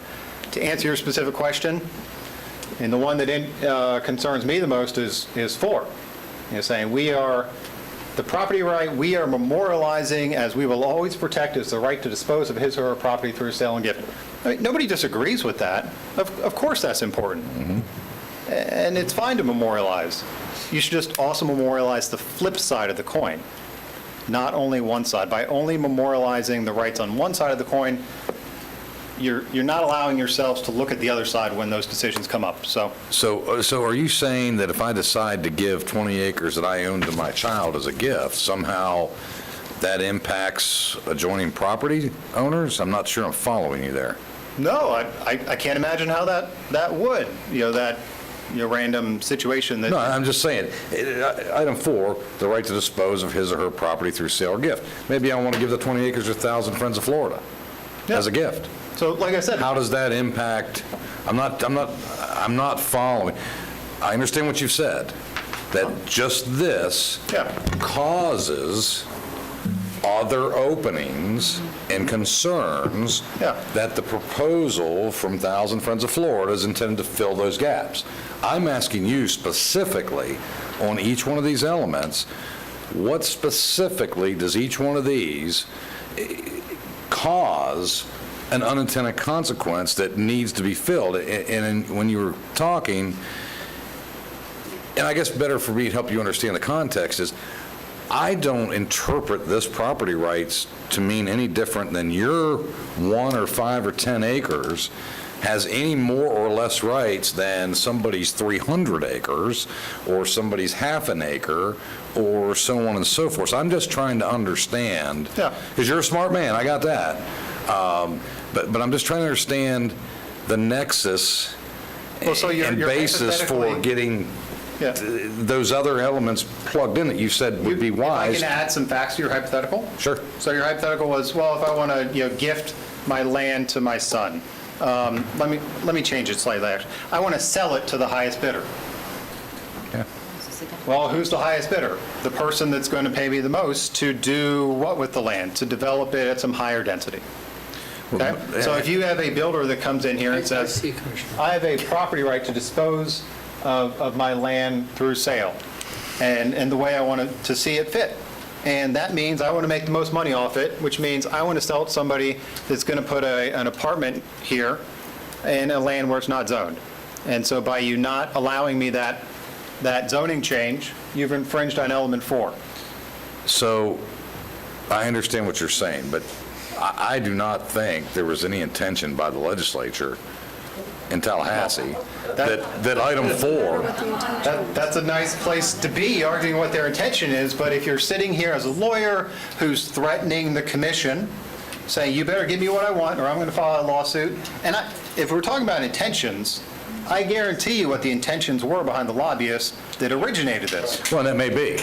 Okay, well, you're talking about, well, what is the intention of the people who put this in here? So if you're talking about the intention, this did not come to be because we had a bunch of platonic, rights-oriented people that are spending hundreds of thousands of dollars lobbying Tallahassee. This came to be because developers Can we agree that item spending lots of 4, money. can we agree item 4 says nothing about, I have the right to sell my property to the highest bidder to build an apartment complex? It doesn't explicitly say that? Because that's our decision if there's a land use change. I'm not their attorney. I'm just telling you, there's an attorney that'll argue that, and there's a reason that they put all this money, all the developers and builders, to enacting this, because they think it will give them more leverage against you guys so that you feel forced to do what they want. Okay. Okay? So this is just there to balance it. Candidly, I don't think there's anything negative to balancing it at all. Okay, listen, we're going around. I've got Commissioner Lockhart, then I've got Commissioner Hur. I'm not trying to use my time, I'm just trying to answer Commissioner your Hur, question. Commissioner Lockhart is deferring to Commissioner Hur. I'm going to give a different example, and then I'm going to look to the attorney. That's what I was going to do. So I'm going to tell you, first of all, thank you, because from my first meeting, the first time you spoke, for some reason, light bulbs go off when you speak. So thank you for being here and giving of your time. I know you are a billable hour guy, and when you're here, you're not billing hours, so God I bless you. appreciate your consideration. But the notion that we now codify this, and this becomes the law of the land, and everything else is held to this standard is a little bit scary, and I'll use a different example. I'm going to use number 3. The right to privacy and to exclude others from the property to protect owners. So does that mean that if somebody comes up in front of us and they want to put up a 15-foot wall, do I have a right to say no to that? The sale of the land is a little, I don't know why you picked that one. But if we go to something more concrete in terms of now I'm creating a barrier for the others around it that may be untenable, we may have no intention of doing that, but if this is all we have in our code, does that create a problem? I'm just using that as an example. Well, from your example, that's not all we have in our code. You have to remember that the comprehensive plan, we have multiple policies, and sometimes those policies do conflict. And your purpose sitting as the board is to weigh each of those conflicting policies and to make the determination based on the facts presented to you. So it's not just Exhibit B, which is in the ordinance being considered, which is the House Bill 59 for policies. You also have your existing future land use element 17. And those policies are not being diminished or removed or expunged by the adoption of the property rights element in Exhibit B. They have to be read together, and when you make your decisions, you have to consider all of the policies within the comprehensive plan. And is the notion that we should try to reduce the conflict to the greatest degree? Reducing conflict is always a good idea. Yeah. At this point in time, though, the pressing need for moving forward with House Bill 59 at this point in time is because DEO has put forth the edict that they are not going to consider any future land use amendments by any jurisdiction, including us, until the House Bill 59 property rights element is adopted. And do we have a future land use amendment that has to be passed today? I'm sure one will probably be filed tomorrow somewhere. I don't know if there's any pending ones right now. But again, when it does come in, it would be hampered until we do have this element adopted. Would you mind if I clarify? I'm sorry, right now, David, I can't do that until you're asked a question. Commissioner Lockhart. Is Mr. Bear our last public speaker? Yes. Do we know that for sure? Is there someone online? Oh, no, you're right, I do not. Well, no, because I want... James, is anybody I want us online? to start to wrap this up, and I don't want to... I'm sorry? No one's hand is up, Mr. Chairman. I'm sorry? No one's hand is up, Mr. Thank you. Chairman. Okay. So, so this is how I'm seeing this, and I have listened to all of you, and I've read all your emails, and I think there are valuable nuggets in some of this conversation. I think that we as a board have given our staff direction, and we are very close to bringing back the land planning Vision 2045 plan. The EAR process is going to take place, and I think I'm probably the fifth or sixth person to say this, but I'm going to say it again. The things that you all are wanting us to adopt as a part of this, which is a quick, let's get something in here so we don't hold up the wheels of progress.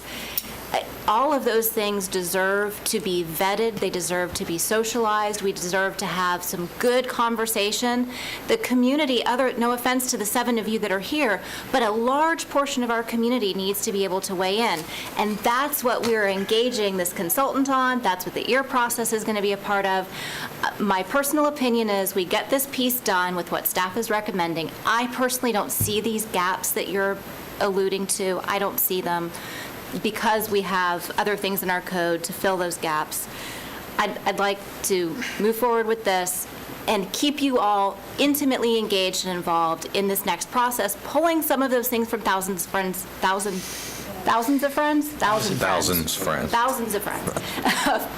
Because there's some good stuff there. Some of it we already have.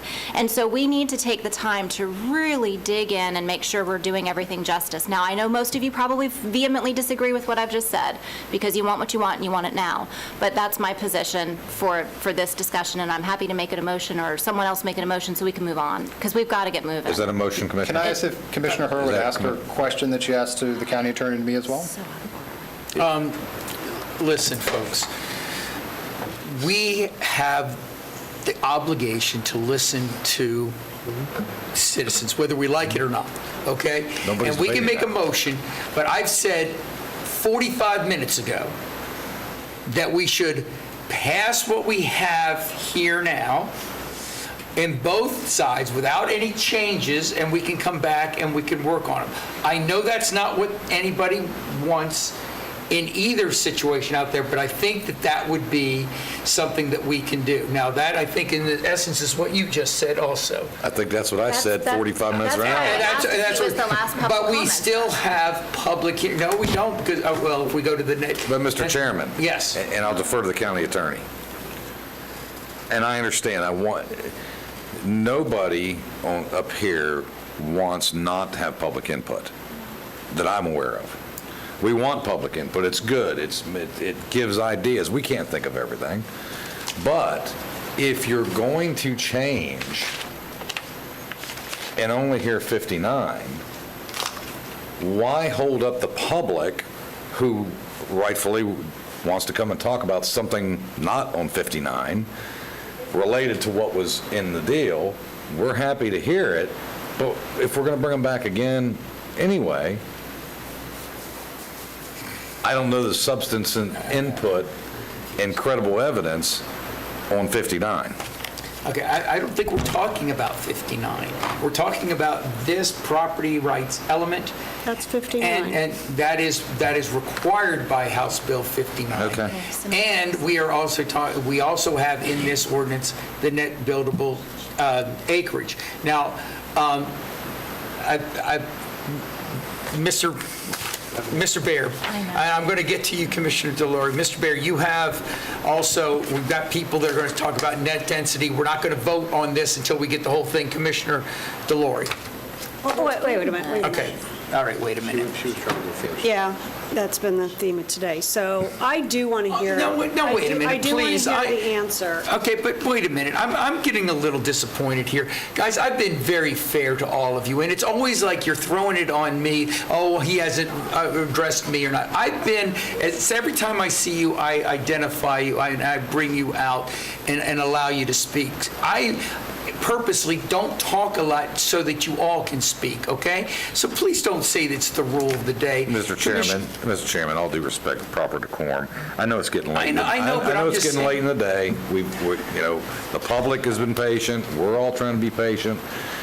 I would just ask that we try to move through it. And that's what I'm in a trying to reasonable do. way. Commissioner Herr, you have the floor. So I would like to hear the counter because it's directly related to the motion that is about to be made, and I don't want that hanging in the air. I'd actually like to clear the air around two attorneys' opinions are I think, I don't know, better or worse than one. I'm not sure which. But I would like to hear the alternative thought on that before we proceed to a motion. And then, quite honestly, I have been very clear that I am not prepared to vote on these as one. And I think others of us have been very clear that we're not prepared to vote on these as one. But it does feel like we keep going back to that. But that will be a no vote for me, just going to be clear. Thank you very much. Just take 10 seconds. You asked about how this interacts with other stuff in the future land use. These are rights. Those are procedures and policies. Rights are things held by individuals which you can enforce in court. Procedures are not held by individuals. If a procedure violates a right, that's what people sue on. That's how they compare. Second thing, I was asked a question about how this impacts, and I gave the hypothetical number 4. Commissioner Herr talked about number 3 in the wall. How about number 1? We were here 9 months ago on borrow pits. What does number 1 say? The right of a property owner physically possess, control, ... mineral rights. There is a right to control your mineral rights. You can access them, use them. Now, that's not balanced by anything else. There's a right, the commission's going to have another bar pit hearing, somebody's going to say, I have a right to access that. You're going to impact my rights? I won't say anything else. All right, thank you, Mr. Bear. All right, commissioners, Can I ask Mr. Commissioner Delory. Can I ask the attorney a question? How many times a year can we make text amendments? There is no restriction now. There used to be twice a year. But now they can run independently, and that's why we run them independently now. So as the need arises, we hold a comprehensive So my point amendment. is we can do the bare minimum, and then we can actually come back and make additional changes, correct? Correct. And the way... There's no time requirement or limitations on that? No. And the way this ordinance is set up is, like I said, the ordinance is the vessel to amend the comprehensive plan. And in that amendment of the comprehensive plan, you have Exhibit A, which is the definition of net density, and then you have Exhibit B, which is the House Bill 59 property rights amendment. So at this point in time, we've had the discussion on Exhibit B in the ordinance for the House Bill 59 property rights element, and you can, if it's your desire, you can vote on that, put that to bed, and then discuss the other matter. Okay. All right, we all heard what the attorney said. Is there further comment or discussion?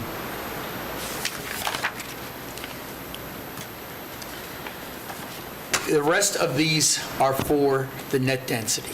So if you all, what our attorney just said, that we could vote on the number B, it would be my recommendation, if anybody wants to hear, that we approve this today with the understanding that we need to come back and look at some of these other elements that have been, as Mr. Baer and others have pointed out, and include them potentially in our private property rights element. Commissioner Zimbauer. I move a motion to approve the comprehensive plan text amendment property rights element as presented Second. to us today. Can I make one point of clarification? This is the transmittal hearing, so you are basically moving to adopt or move Exhibit B for transmittal to the Department of Economic Opportunity. They'll have a chance to review and then send it back, and then you'll add a subsequent hearing for adoption of the ordinance. So it's not being adopted today, it's being transmitted today. I just wanted to clarify that. Everybody understand that? Right. Okay. As well as we'll have the opportunity to review the many things that have been discussed in the last hour plus that we may want to consider to bring into this whole process. That is correct. One more question for the attorney, if I may. Please. This is a transmittal hearing. During that transmittal hearing, or review process, we can actually review this. Would it be too much of a change to make changes to it when it comes back for final adoption? When it comes back, you can adopt it with changes or not adopt it. Those are your options. That's the point I'm getting at. I feel compelled to give you a little high five to How about fist bump? Since it's a okay, I'm going to just try to, ladies and gentlemen, I'm going to try to circumvent this. Since this is a just transmittal, would you want to include element A in that also and send that up to? No. Okay, the answer is no. All right, we have a motion in front of us. All in favor, say aye. Aye. Opposed? Passes. We are now going to the element B. Or element A. We have 4 individuals. I think for clarity, I'm going to ask Mr. Baer to come up first. On density. I'm not speaking on net density. You have there, okay? Then I have Mr. Celery. And before we do this, can we take a 5-minute break? Please, I gotta make a 5-minute call. break.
Who's going first? Okay, well, where's Jay? No, George is going, but I'm not.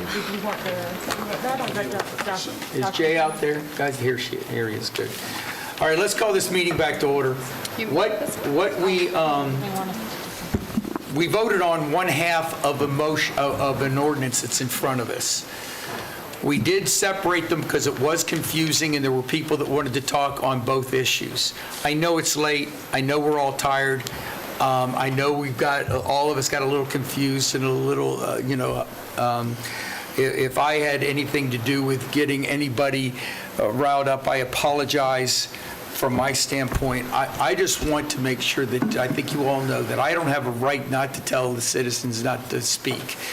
And I feel that in these things, some of them have talked about net density, some of them wanted to talk about the private property rights, and since we had them both in one amendment, we voted on the private property rights and sending it. But part of that ordinance is the net density, which we all voted on previous to this. Now, if we can circumvent this a little bit, and if you don't want to, fine, we'll go through the whole thing. Does anybody have a problem with sending this up to DEO, as far as a transmittal on this portion of the ordinance? On the part that we just took up? I'm sorry? I'm just asking a question. I'm not saying we haven't done anything. We still have things to do, but does anybody have? Which piece? I'm talking about the net buildable. Okay? Does anybody have a problem in incorporating that into the ordinance and sending that as a transmittal? Commissioner Hurst said she does. Okay. So if we do that, then we need to go to the public hearing and let the citizens speak, and also first we're going to do staff. So staff, go ahead and present this portion of the ordinance. For the record, Rebecca Hammack, Development Services Director. I just wanted to make a clarification regarding the presentation on the proposed amendment to the introduction element of the comprehensive plan, which is the definition section. Staff is proposing an amendment to the definition of net buildable acres for the urban area based on the direction that was given by the board at a previous work session. And at that work session, we had said we would bring it forward as part of the ordinance we were working on for the private property rights element. So that's why the two topics were combined. So what we're proposing, which was the direction of the board at the work session, was to amend the definition so that it is the same definition as the rural area, and it would no longer exclude road rights of way or transmission lines. And as the discussion, we had, one of the reasons we postponed this was we wanted to ensure that this would not have any effect on future projections of growth, and that we would have plenty of land and development available for that. Is that correct? Yes, there is, based on our projections, there is available land that will still meet our population projections. This does decrease, this will ultimately decrease density, but of course, developers do have the opportunity to request additional density. But even in that respect, you said that it would reduce it. We still had, as far as the numbers that you gave me, 23% more than it was that was needed. Correct. Okay, thank you. So in density standards, we are still have, even if we change this definition, 23% more density than is needed for future projections. Okay, you want to do? Not more density. Not density, but land use availability. Is that correct? If you were to make the revision to exclude roads, rights of way, and transmission lines, it will reduce the developable area of all of the vacant property in the county. So conceivably, you will achieve less density. What we did the calculation on was to determine whether or not there would still be, even if you started to exclude them, whether or not there would be sufficient density to meet the population projections moving forward within the urban area of the county. And what we determined is that there is correct. I'm not sure, I won't say for the record it's 23%, but there is sufficient density based on the data that we have now and the data that we've been using for land use And I'm just analysis. using that number because that was what I was given in our discussions. So, okay, Commissioner Zimbauer. Just to follow up on that, for the public record, can you define urban area? The area of the What's county. excluded? The area of the county outside of the east rural boundary as established in the charter. All right. So my question here, and I'm fine to stay here until midnight. I was just saying, if that is part of the ordinance that we have before us, and we are willing to send it on to DEO, knowing that we can always change it later, does anybody want to still go through this public hearing? And because I will ask the individuals if we're going to approve it, because I have 4 in front of me and they're all in favor of reducing the net density. So does anybody want to continue on with this in discussion? Well, I'm just going to go on the record as saying that we saw different maps, we saw different approaches. Correct me if I'm wrong, but it came through P&Z. P&Z voted it down. Now there's alternative considerations and maps. We have not vetted. If we don't want to have this discussion now, I'm all for tabling it, which I think may be appropriate, but just trying to slam it through and transmit it doesn't feel right to me. And I agree that slamming it through would be wrong. I will get Commissioner Zimbauer. This is not slamming it through. We postponed it the last time to do the calculations. If you had looked at the zoning board, most of them were talking about the same things that they had concerned themselves before when we were changing the impact fees. They were saying, oh, here you are trying to do density outside of the rural area, and now you're closing down density calculations. No. What we are doing is making sure that we don't give development a fifth extra potentially, which is what we had in here, an average of 15% more development, which we changed in 2014 on a 3-2 vote. The concern that the staff had was that we would not have enough density for future land or for future growth projections. They have done those calculations now, and we do have enough for that, even with the change in the in the definition of net buildable acres or net density. So if we want to continue on with the current interpretation or in the current definition, then we can, we'll debate that and take a vote. If I could just clarify. Yes. It appears that we will have, based on the data that we know now, I just want to make sure that this is not a guarantee forever and ever. I want to make sure that based on what we know now and the population projections we have now and the density calculations that we've done, it appears that we would have sufficient density available in the county to meet the population projections. We all know that I just want to make sure that it's. We all know that no growth, projections are ever right. Things can change, and I just want to make sure everybody understands it. Okay. Commissioner Zimbauer, you had your hand raised. I'm going to try my best to not belabor and clear up. Can Ms. Moskowitz bring up the map that was presented to us during her presentation that started talking about the impact fee areas and zones and so forth, so I can endeavor upon trying to understand, and I may be wrong, and if I am, I'm happy to own that. But I think what I heard was a new or different proposal in the presentation, speaking about what looked like to me you were going to suggest, or were suggesting, that as part of this density conversation, we were going to exclude the rural boundary area. We were going to exclude the Wekiva, what looked like the Orange Boulevard area, and we were going to look at the suburb area, which I think was the 436 I-4 discussion, 1792, in the spine or the core of the county. Am I missing that, or, well, maybe we need to go back through that, because what I interpreted that to mean was, here's another option that you could, because I think, and I know I've had this discussion, and I'll just throw it out there.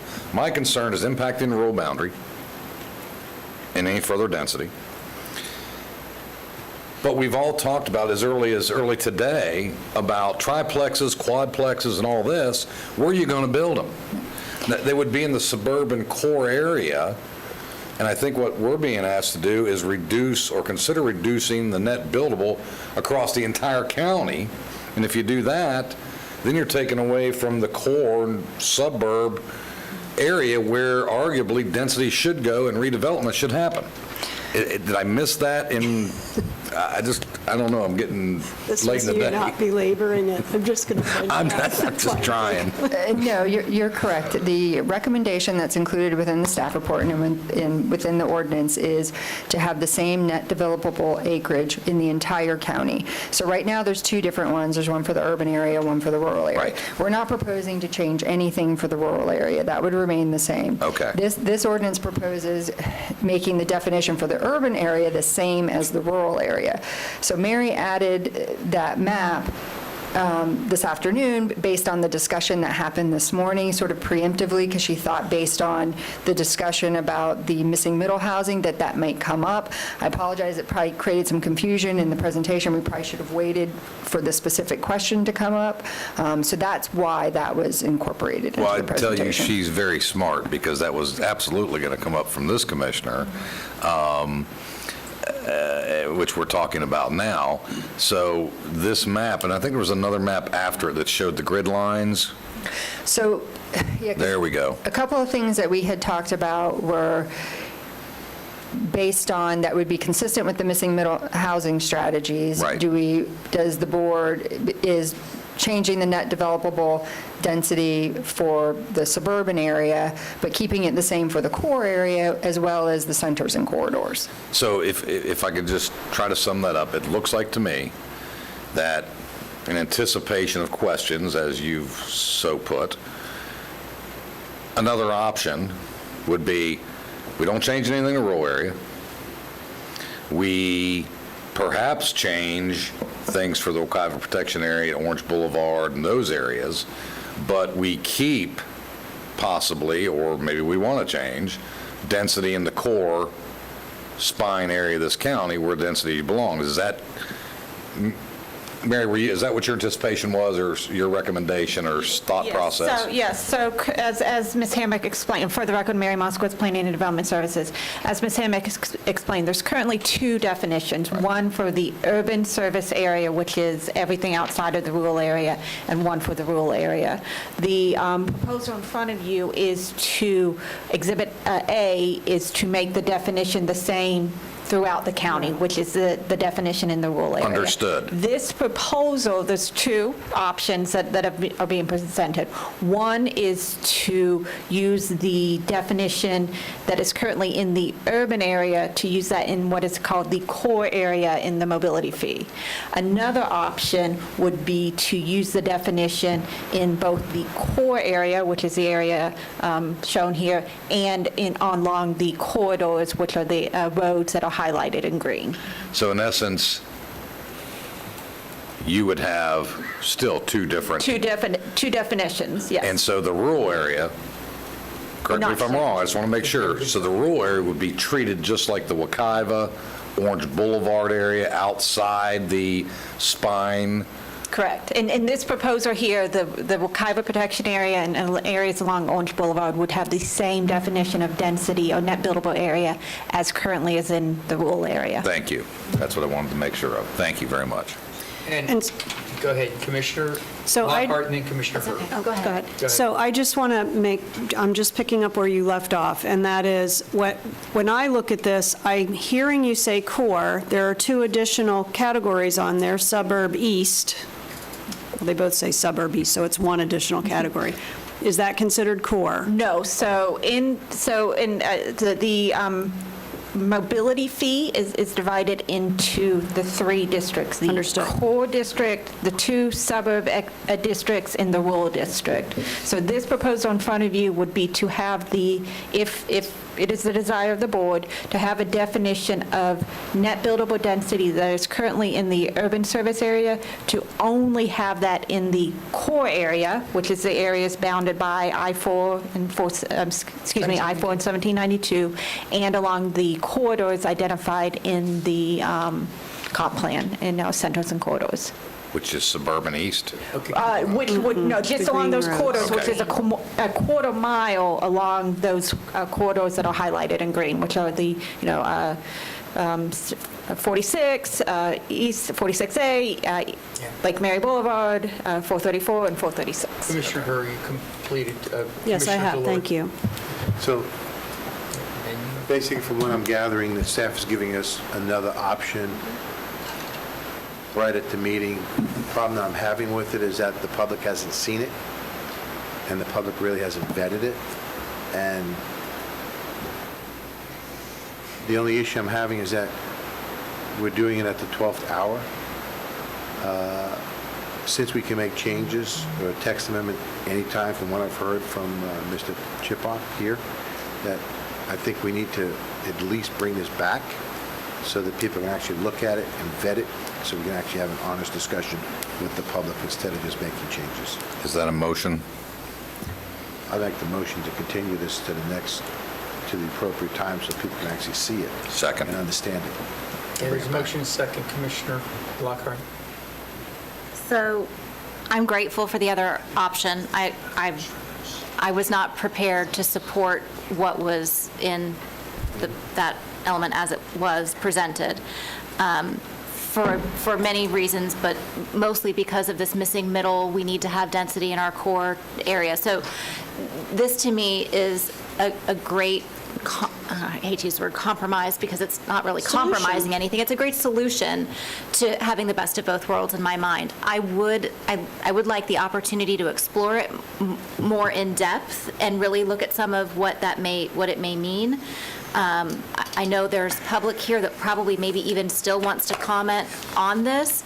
So if we want to go ahead and delay it, maybe we could at least take the comments from the folks who are here, because we may be able to incorporate some of that moving forward, if you're... Great idea. We have a Okay with motion, we have a motion and a second. I have a question of the staff. Can we not increase the density anyway if they come in and ask for the missing middle or a program like that? That is always our ability to do so, is it not? So the question before you is, how do we define density?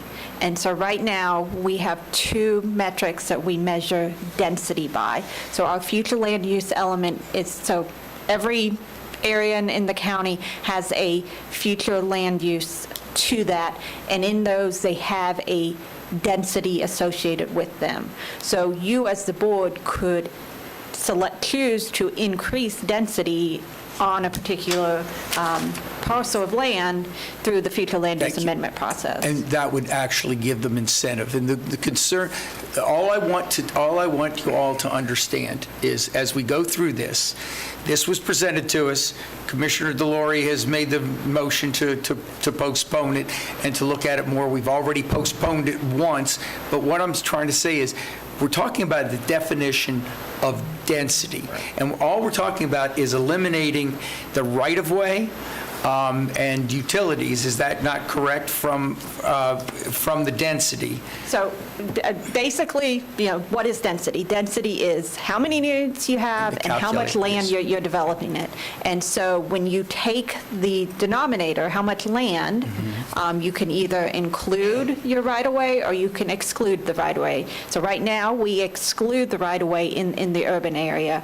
If you put it back in, then you wouldn't. I'm sorry, It's the opposite. And the power transmission line. Yeah. Commissioner Zimbauer, yes. Thank you. And again, I'm sorry, but I've listened to what everybody's had to say. I understand what you're saying, Mr. Chairman, that we have the ability to negotiate. But quite frankly, we've heard from this public And that has been the problem. It's been the leapfrogging.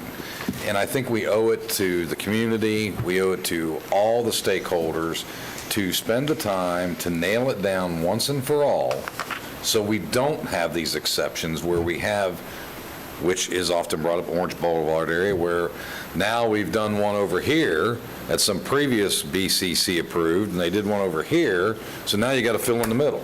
And so I understand, appreciate what you're saying.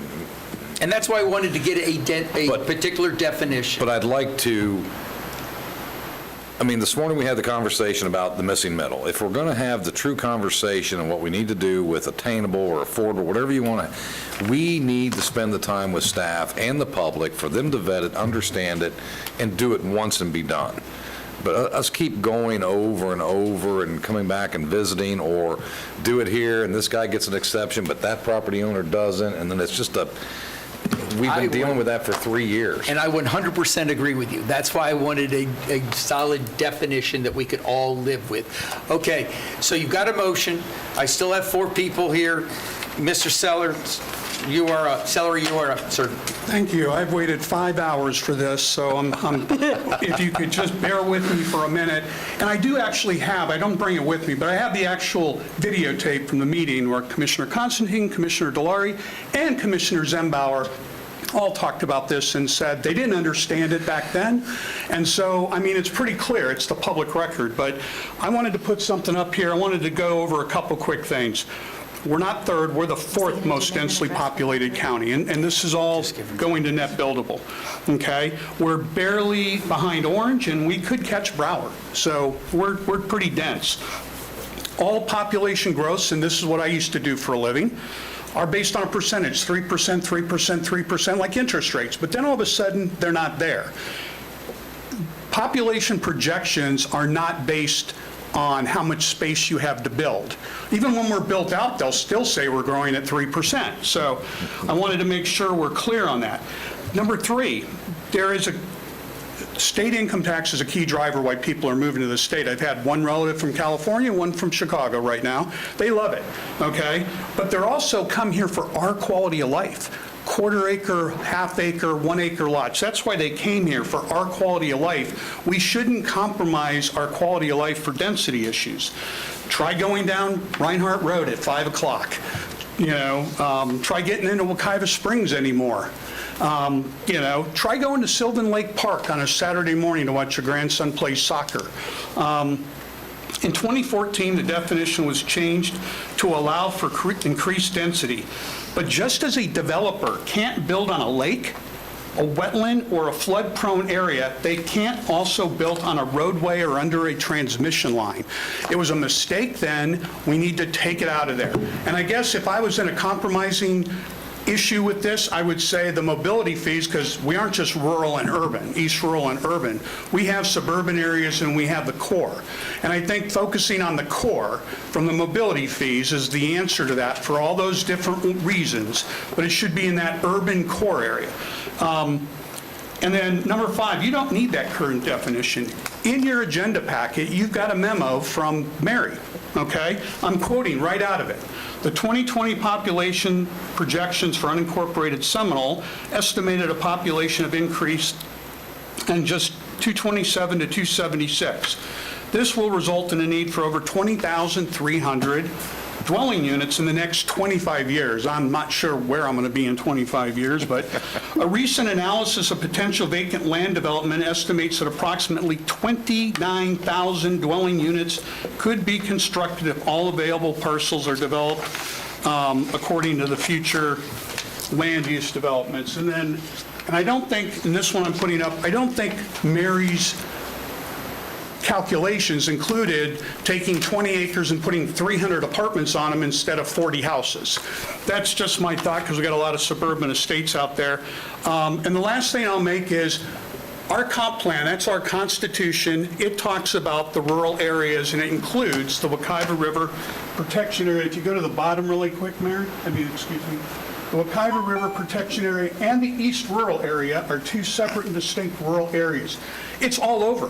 Everywhere in our Constitution, our comp plan, everywhere in our state law, it says rural, rural, rural, and it's all of this language is based on a 1999 lawsuit that was settled between the state of Florida and Seminole County. So that's what I want to leave you with. I think go with what, get rid of this net buildable, and at the very least, just keep it in the core, because that is where you would probably build your apartment complexes, the Seminole Mall apartments and things like that. Thank you. Thank you. Ms. Haller?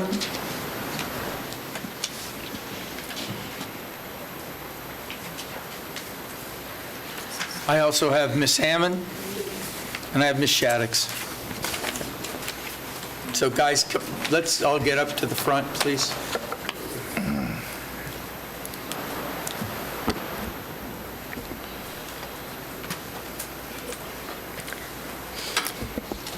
Cindy Holler, 1731 Beacon Drive. So, December 9th, 2014, there's a meeting on net buildable. Commissioner Constantine, he was on the board. So there's a reason this county didn't include road right-of-ways and transmission power line easements in the past, and he has not seen a sufficient reason to change it. He advised that although it is true that there are some counties in this area that include those, it is also true that many counties in the state and area do not. He believes these text amendments are more in line with development rights in cities, not in counties. He opined counties should not be looking to increase density, but should be looking to have good growth. I kind of heard some discussion about good growth earlier today.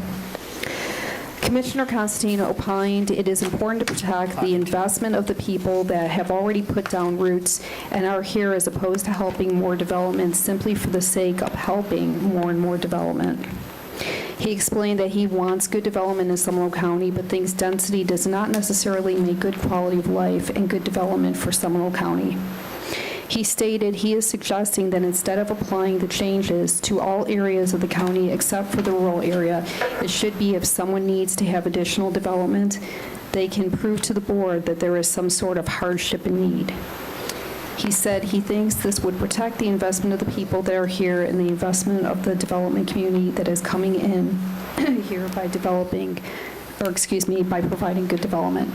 Anyway, I just read that. I'd like to go back.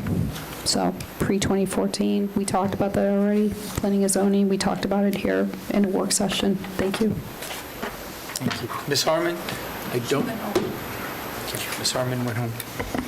Katrina Shaddix, 1133 Covington Street, Oviedo, Florida, 32765. I want to support all of the statements that George Sellery made. He is our expert in our citizen advocacy group that focuses on smart development.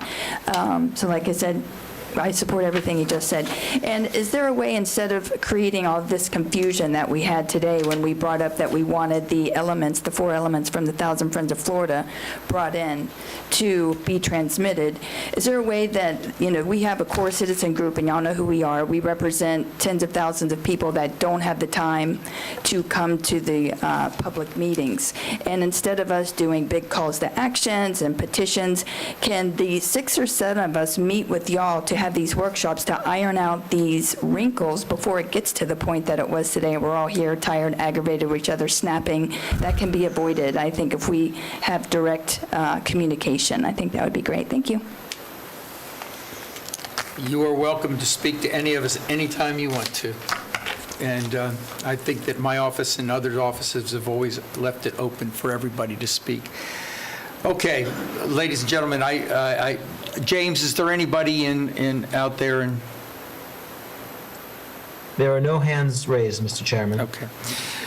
The motion in front of us is to postpone this part of the ordinance for more discussion and consideration, and to bring it back. I'd like to do a time certain. Continue a date certain, is that possible? Can we bring it back at the next meeting? That's the point. Okay. Is staff okay with that? I mean, do you believe you can?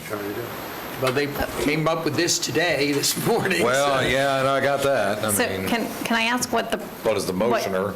What you're looking for when staff brings it back? Is it just to bring the same information back, or is there something additional that you need to help you? Mr. Chairman, the reason I made the motion to continue this, hopefully at the next meeting, because I don't think it's fair to the public that we brought this up at the 12th hour, and no one really had a chance to see it. That's all. So you just want it out there for, well, I want to make sure that if we do whatever it is that is helpful between now and the next time you see it. I'll elaborate after Commissioner Lockhart will, as a seconder. Commissioner? Well, I think, yes, the public having this out there and advertised with detail is important.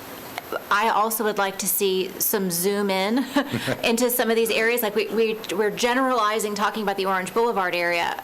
What is staff interpreting that to be? I feel like the district commissioner probably would want to really see where that boundary line is. A quarter mile north and a quarter mile on each side of those corridors. What does that really look like? Where does that line up?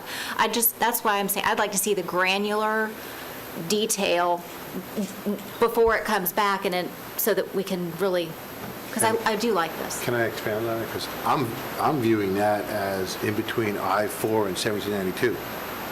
That's how I view it. But That's what the core. No, I'm talking about the north-south.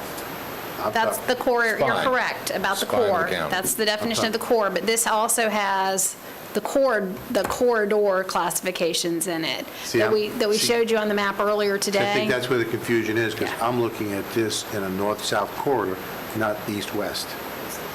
Well, I mean. So that's the answer to the question, is we need it brought back with granularity, posted for the public in enough time so that it can be socialized. The core group of citizens can socialize it. I question whether or not P&Z needs to see it if they never have. I don't know the answer to that. That's for you guys to decide, not us. And quite honestly, we need briefings on it. Okay. Agreed. If I may. So are the three options that were presented today, that the original direction we got from the board was to bring it back everywhere, the old definition everywhere. And Mary has thrown up two different additional proposals today, one with just the core, or potentially the core in suburban. There was a discussion about potentially leaving the old definition in just the Wekiva River Protection Area, and the rural area and the rest of the county could have the current definition. I want to make sure I understand what option, how many options you might want us to bring you. I think that right now, we are looking at a number of different alternatives to what the original request was back then, which was to make it consistent all the way through. But I think this was brought up today, and I think we need more clarity on any one of these definitions. And we also need, as Commissioner Lockhart said, I believe it was Commissioner Lockhart, that we, get staff briefings on this also. Commissioner Zimbauer, did you want to expand any more on it? Just, I think there's some more things we should ask staff. And I understand what Mary was doing, and thank you very much for bringing that up. When this commission, if we remember, when this board gave direction to bring this back, as the county manager just stated, we soon forget that after that, we took up discussions about attainable housing, affordable housing, and all that, not really apparently understanding or thinking through the whole process how that would impact the discussion we had had months earlier about staff bringing something back to us. Only today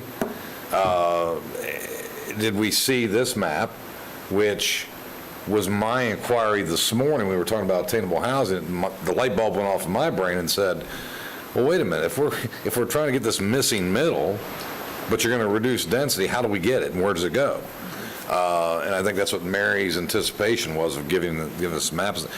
So I think, yes, all things that my fellow commissioners have said is right. We need briefing.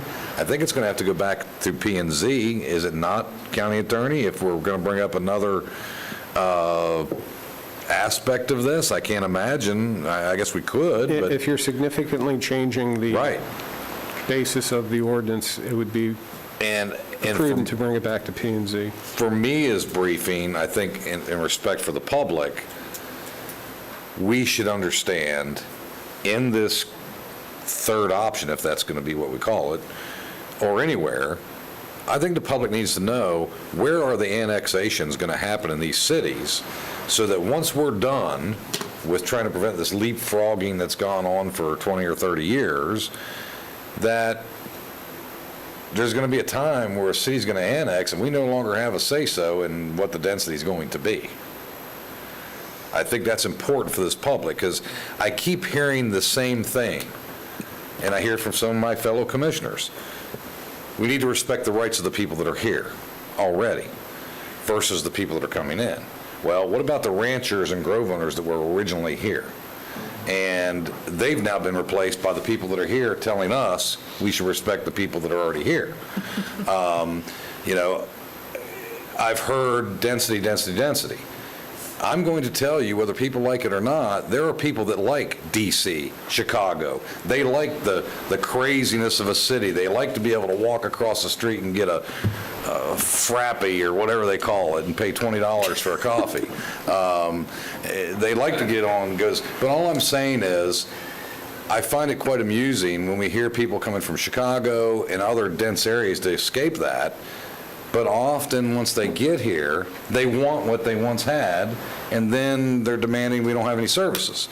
So I would just like to be done with this once and for all, so we don't have all this. And I think if we can give the public, and as well as us, as much information as possible in briefings, the better off we're going to be to avoid what happened here today. And Commissioner, I see a 180-degree change in that, because the fact of the matter, if people want Chicago, they can move to Chicago. Okay, this is Seminole County. Yeah. And the fact of the matter is that whether it be attainable or affordable, we can make definitions for that and have that in our code already. This was a definition that all of us talked about, because what we were doing is we were giving an automatic average 15% increase across the board to everybody except those in the rural boundary areas and the Wekiva protection area. And the fact of the matter is that I was trying to, when I would propose this, I was trying to be consistent.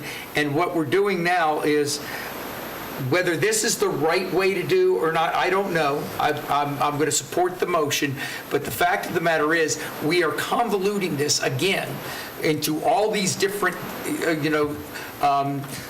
solutions, when the fact of the matter is, we survived before 2014.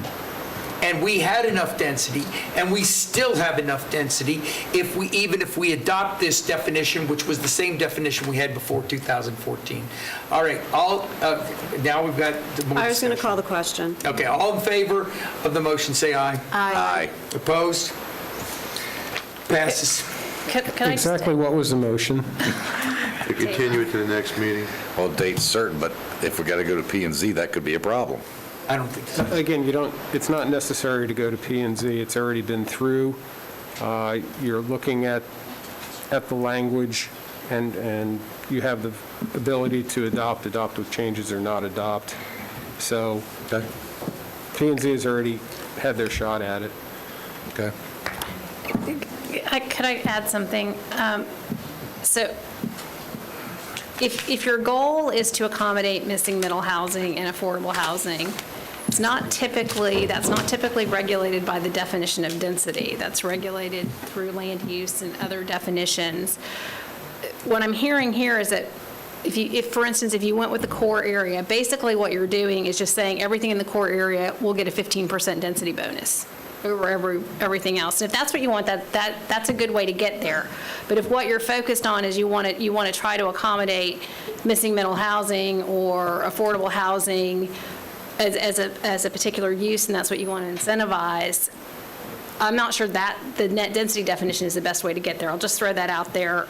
I agree. Because I'm trying to understand exactly where you're. And Nicole, I'll be honest with you, I think the right way to do it is to go back to the old definition of net density and to give them the bonus if they go to affordable housing.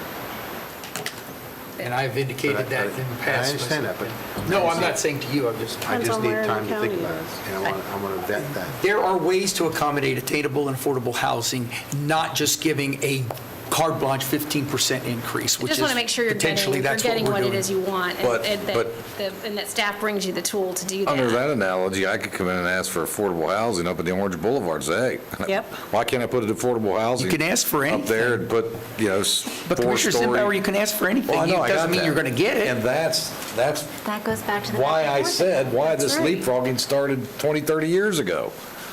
That's why I wanted a simple difference. Okay, yes, Yeah, Commissioner. so I get the frustration because I know how passionate you are about wanting this to be the way it was originally presented. And I sincerely understand your frustration because you see it a certain way. And I think that not everybody sees it that way, and that's causing a little bit of friction. But I think what our staff is attempting to do, listening to the comments that we had earlier today, it's not just about affordable housing. It's about providing choices for a huge variety of people that we want to attract to this community who will work here, who will raise families here, who will retire here.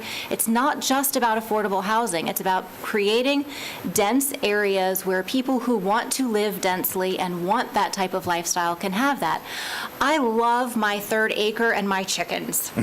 Not everybody wants a third acre and chickens, and that's okay. And we need, as a community, to be looking at how to provide opportunities for people who want to live differently than maybe the five of us do. That's our responsibility. Now, your vision is not to do it through net density necessarily, but the conversation has kind of gone in that direction. I don't want you to think that I'm frustrated, because I'm not. What I'm trying to point out to everybody is, yes, there are other ways to do it, and giving a carte blanche of 15% potentially or more increase in, every time somebody comes in is not the way to do it. We've talked about so many other positive ways to do this, and what we're doing is, by giving people more density, we're just simplistically, giving it to them without really working through what I think our citizens, all of our citizens, those coming, those here, want to have, which is a quality of life that we have all become accustomed to in Seminole County. And we can that's do what it. staff should bring back to us to have the discussion, so we can make that decision. Okay. Thank you, everybody.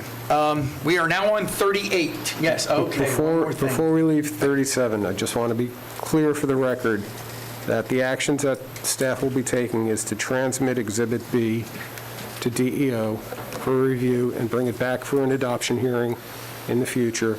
And Exhibit B and Exhibit A is being continued and will be brought back to you at the next hearing. Yes, that's what I understand. Is that what the vote motion was? And that's Kayla saying yes, and the motioner is saying yes. Yes. Rebecca? The only thing I would ask is your patience. We may send you stuff, the agenda goes out in 3 days, so there may be Yikes. some stuff associated with this that, well, we'll get it. And If you staff want it at really- the next meeting, that's the time frame. And that's the clarification, because we would have to advertise it, and we would also need the time to. So let me ask the motioner, The next one. how about, is the motion, as the seconder, I am okay giving staff the latitude to move it back yet another meeting. I just don't want to do this too fast, Commissioner. Let's give the, I'm not trying to rush it. we'll give commission latitude. If That's all right. That's what Commissioner. motioner's okay with that, I'm okay with that. One point of clarification. Technically, since you're continuing Exhibit A to a time and date certain, it does not need to be re-advertised, okay? Because you're continuing it. And if it comes back to the next meeting and staff has not done, physically has not been able to reach conclusions and needs further research, you have the option to continue it to a time and date certain again. Well, it helps out save staff the burden, and I know we've got a lot of things going on. We've all asked for a lot of things. It sounds like to me So it let's might be do- better. Let's look at the calendar real quick. My suggestion would be to postpone it until the November meeting. The November 9th meeting, is everybody okay with that? The concern is making sure everybody Okay, has time November 9th meeting. to. Perfect. Date All right. certain in November the 9th. Yes. Okay. Okay, so that would be a motion for reconsideration of continuing it to the next hearing to continue it to the November 9th. The meeting. seconder will agree upon that. You want to call the vote, Mr. Chairman, on the reconsideration? Yeah, let me just put, okay, so to make this clear with everybody, we're going to make reconsideration of the motion All in favor? Aye. Opposed? Passes. Now we have a new motion making it time certain for element A to be November 9th meeting. That's the motion by Commissioner Delory, second by Commissioner Lockhart. Any discussion? Seeing none, all in favor say aye. Aye. Opposed? Passes. Thank you. Mr. Durr, item number 38. Good afternoon. For the record, Richard Durr, Leisure Services Director. During the July 13th, 2021 BCC work session, staff presented 3 and an addendum option for providing additional protections for properties that were purchased through the Natural Lands Program. At that work sessions, staff from the County Attorney's Office and Leisure Services were directed to revise and update the existing ordinance to include, and what's before you, the following: a definition for supermajority, which at that work session was defined as 4 out of 5 commissioners in a vote, to then also require the disposition or the disposal of natural lands properties held by the county would require a supermajority vote, and as well as that in order to amend or invalidate the supermajority requirement, that would require a supermajority vote. Staff recommends approval, and I'm here to answer any questions you might have. Is there any questions? Seeing none. I have just one quick thing. In our discussions that we had with the staff earlier, Mr. Durr, I was under the understanding, and correct me if I was wrong, not you, but the other members, that this would be all actions taken by the natural lands, including any zoning changes or anything else, not just the potential sale of this. And I know that we can't make that change today because we have an ordinance in front of us, but was that not something that we all wanted to do, that we would have a supermajority both on any changes that would happen in the natural lands that are purchased by the citizens, as well as a supermajority to change that motion?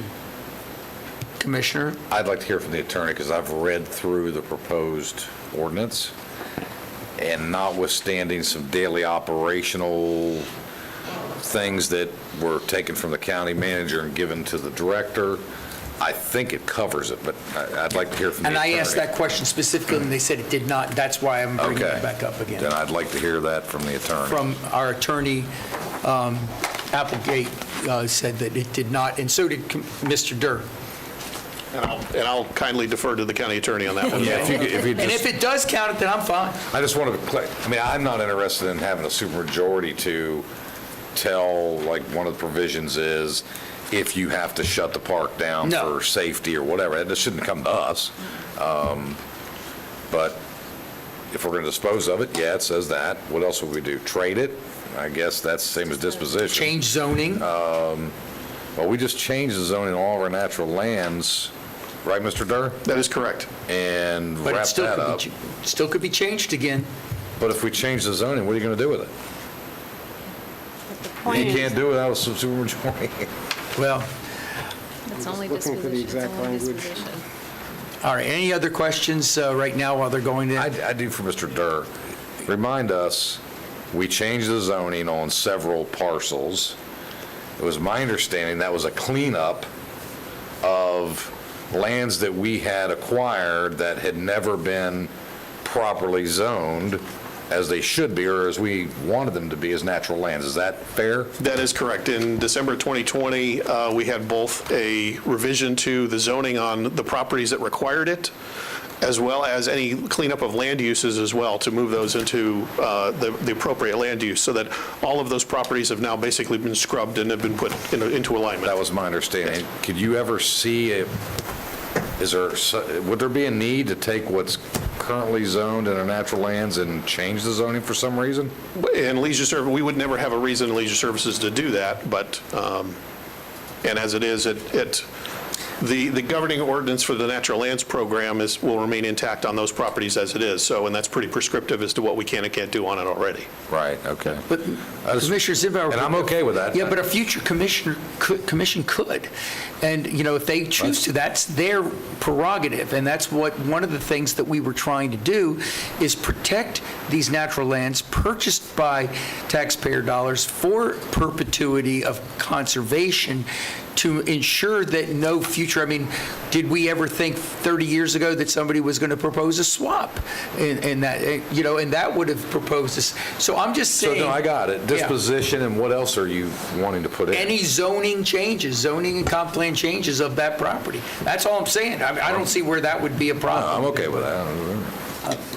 Is it covered?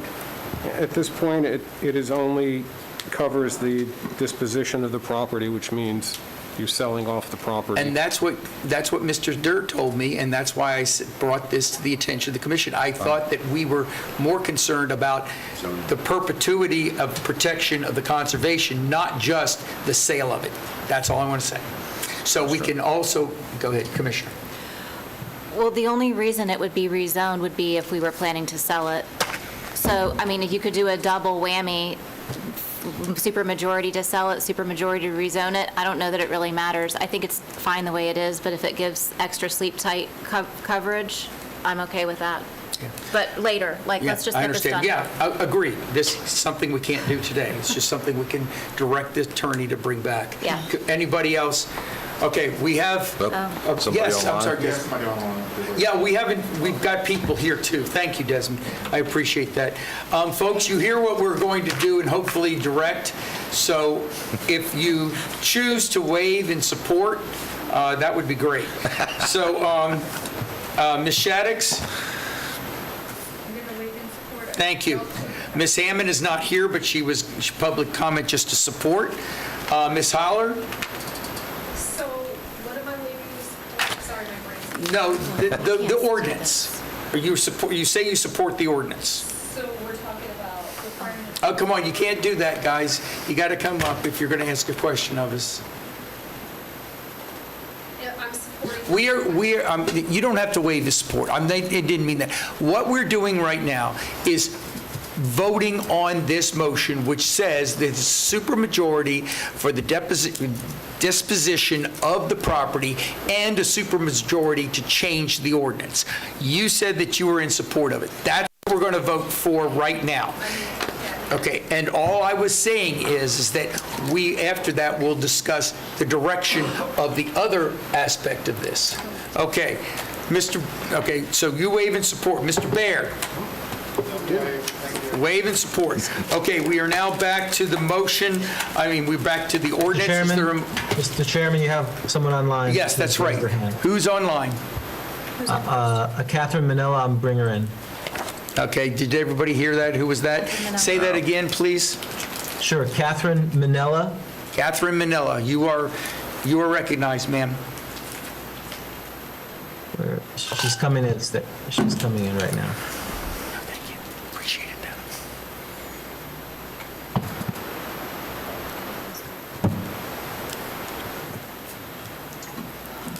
Can you hear me? Yes, ma'am. Thank you. My name is Catherine Manella, and I'm currently a resident of Altoona, Florida. I live at 19413 Door Road. That is in Lake County. However, in January, I'll be moving to Seminole County, specifically to Legacy Point at UCF. I'm a retired environmental attorney. So I appear today in support of the ordinance before you. However, in my mind, this is only a good first step.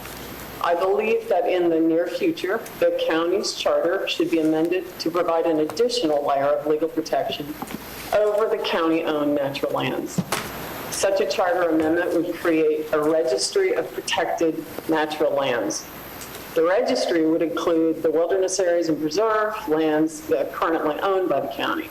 And additionally, would provide that any future wilderness areas or preserved lands acquired by the county could be added to the registry. The charter provision would also state that any conservation lands on the registry could not be sold, donated, or exchanged, except by a majority vote of the voters in a countywide referendum. This approach isn't novel. It has been on the books in Alachua County, Sanibel, and Gainesville for over a dozen years, protecting the conservation lands that their citizens paid for. The proposed ordinance is just not enough. It's simply easier for 4 commissioners to vote to dispose of natural lands than to hold a vote of the county's population to dispose of a piece of the county's natural land, and then have a majority of the county's voters vote to dispose of the natural land. I believe that you should put any disposal of the county's natural lands in the hands of the citizens who paid for those lands. Thank you for the opportunity to speak. Thank you, ma'am, very much. Anybody else? James? No, sir. Okay. So we have before us this ordinance. Is there a motion in favor of this ordinance? Move to approve. Second. Motion and seconded. Is there discussion? All in favor, say aye. Aye. Opposed? Passes 5-0. Now, before we move on, I would also request that we make the recommendation that we establish another ordinance on all uses, land use, and zoning changes, not just the disposition of the natural lands. Is there any objection?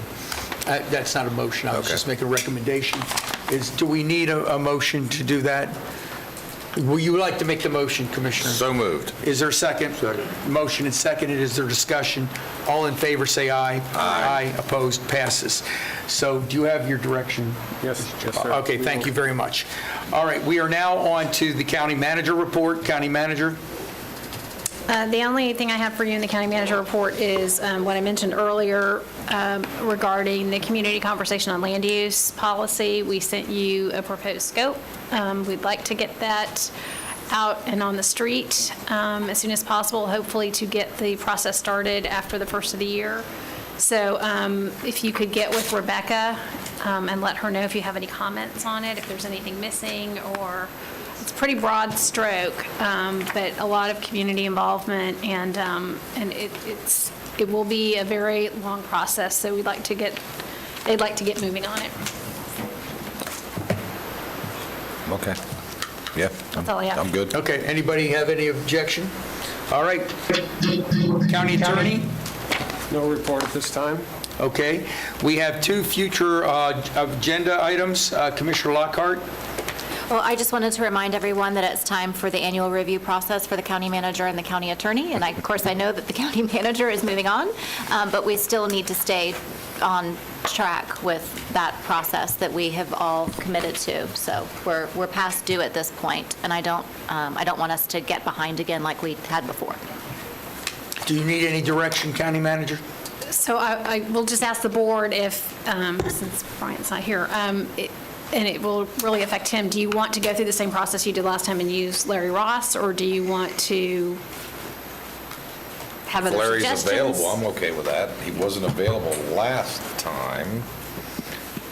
He wasn't available to do the retreat, but That's we right. did talk to him at the time, that he did think that he would probably be available to do the review process. So Yeah.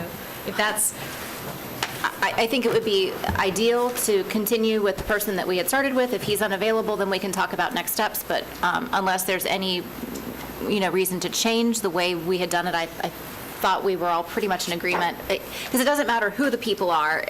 Yeah, exactly. The process is the process, and so unless we really have a dire, and I don't even know if Commissioner Herr has seen all of that. I'm So fine with following the process as it was established. I think continuity in the process is important. one of the things that Brian and I also talked about when we saw this was a future agenda item is that you probably want to, there's a process that was used, but there's not a timetable or a schedule, and maybe that's something I'll get with Brian, and maybe Larry could suggest something to you so that you're not having to ask for it a few months out. You have a set time when you do. Well, it's outlined in your contracts. annual. It's pretty vague in there, but. Well, yeah, I got that, but annually, close to your time of hire, the anniversary date.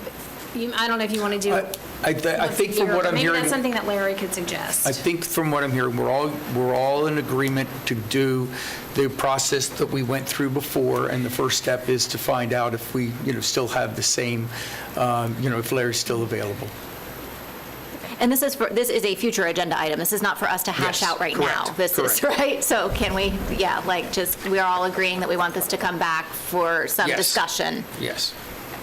Do you Okay. want the discussion on, Dates? do you want us to contact Larry now? Or Yeah, I would. okay, good. I Okay. would. So That- I think not that's a good discussion of first that, step. but just discussion of how it'll move forward after And what that. dates he might be available. I see the nodding of everyone. Gotcha. Okay? Yes.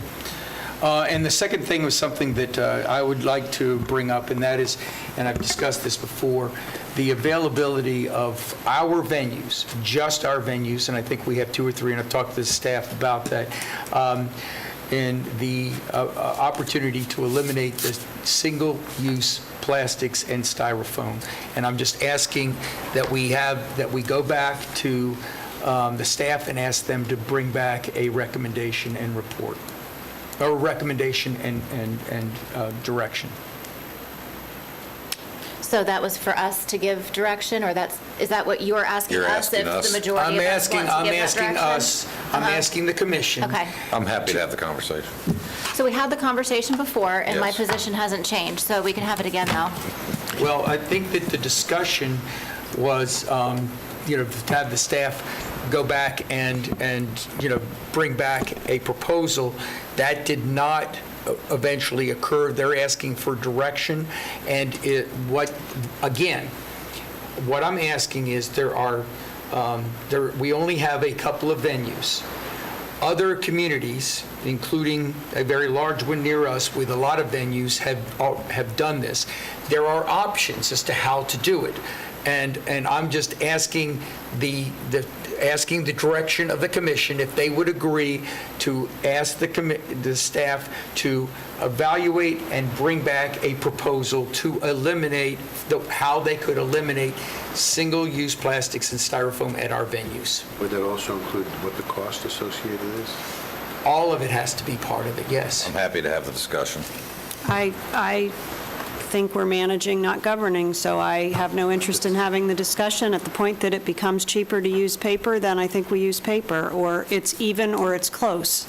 Well, yeah, it's a concessionaire, so it would impact the concessionaire. Yeah, well, And it's, So I'm going to have to, because I'm exhausted, frankly, and I've got someplace I'm supposed to be like 15 minutes ago, I'm just going to say, I think it would be intellectually dishonest of me to say I agree to the discussion when I already know I don't want to put staff through the rigmarole when I'm just not on board. So if y'all want to have the discussion, and that's what the majority of you want to do, have at it, but I just don't feel like micromanaging this to this point.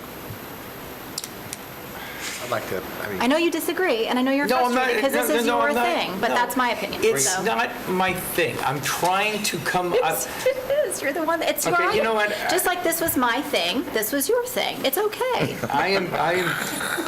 I support what you have said on this. All I'm saying is there are other communities that have done this with relative ease and set an example for others. We know, and this is not my belief, this is a scientific fact, that we are filling our landfills and filling our oceans with single-source plastics and styrofoams that is killing a large portion of our fish and other things, and it's getting worse. And if we can set an example without causing any, problems or huge problems with in our community, I think that it's incumbent upon us to be leaders and set an example. And that's what I'm just trying to do. This is not my thing. I'm happy to have the conversation if we get all the data on the cost, the impact. And that's all right. I'd be happier to have it happen without a conversation. Do the right thing. Do the right thing. Don't Okay. speed, take down the speed limit. We've got 4 people to say do the right thing. Bring it back.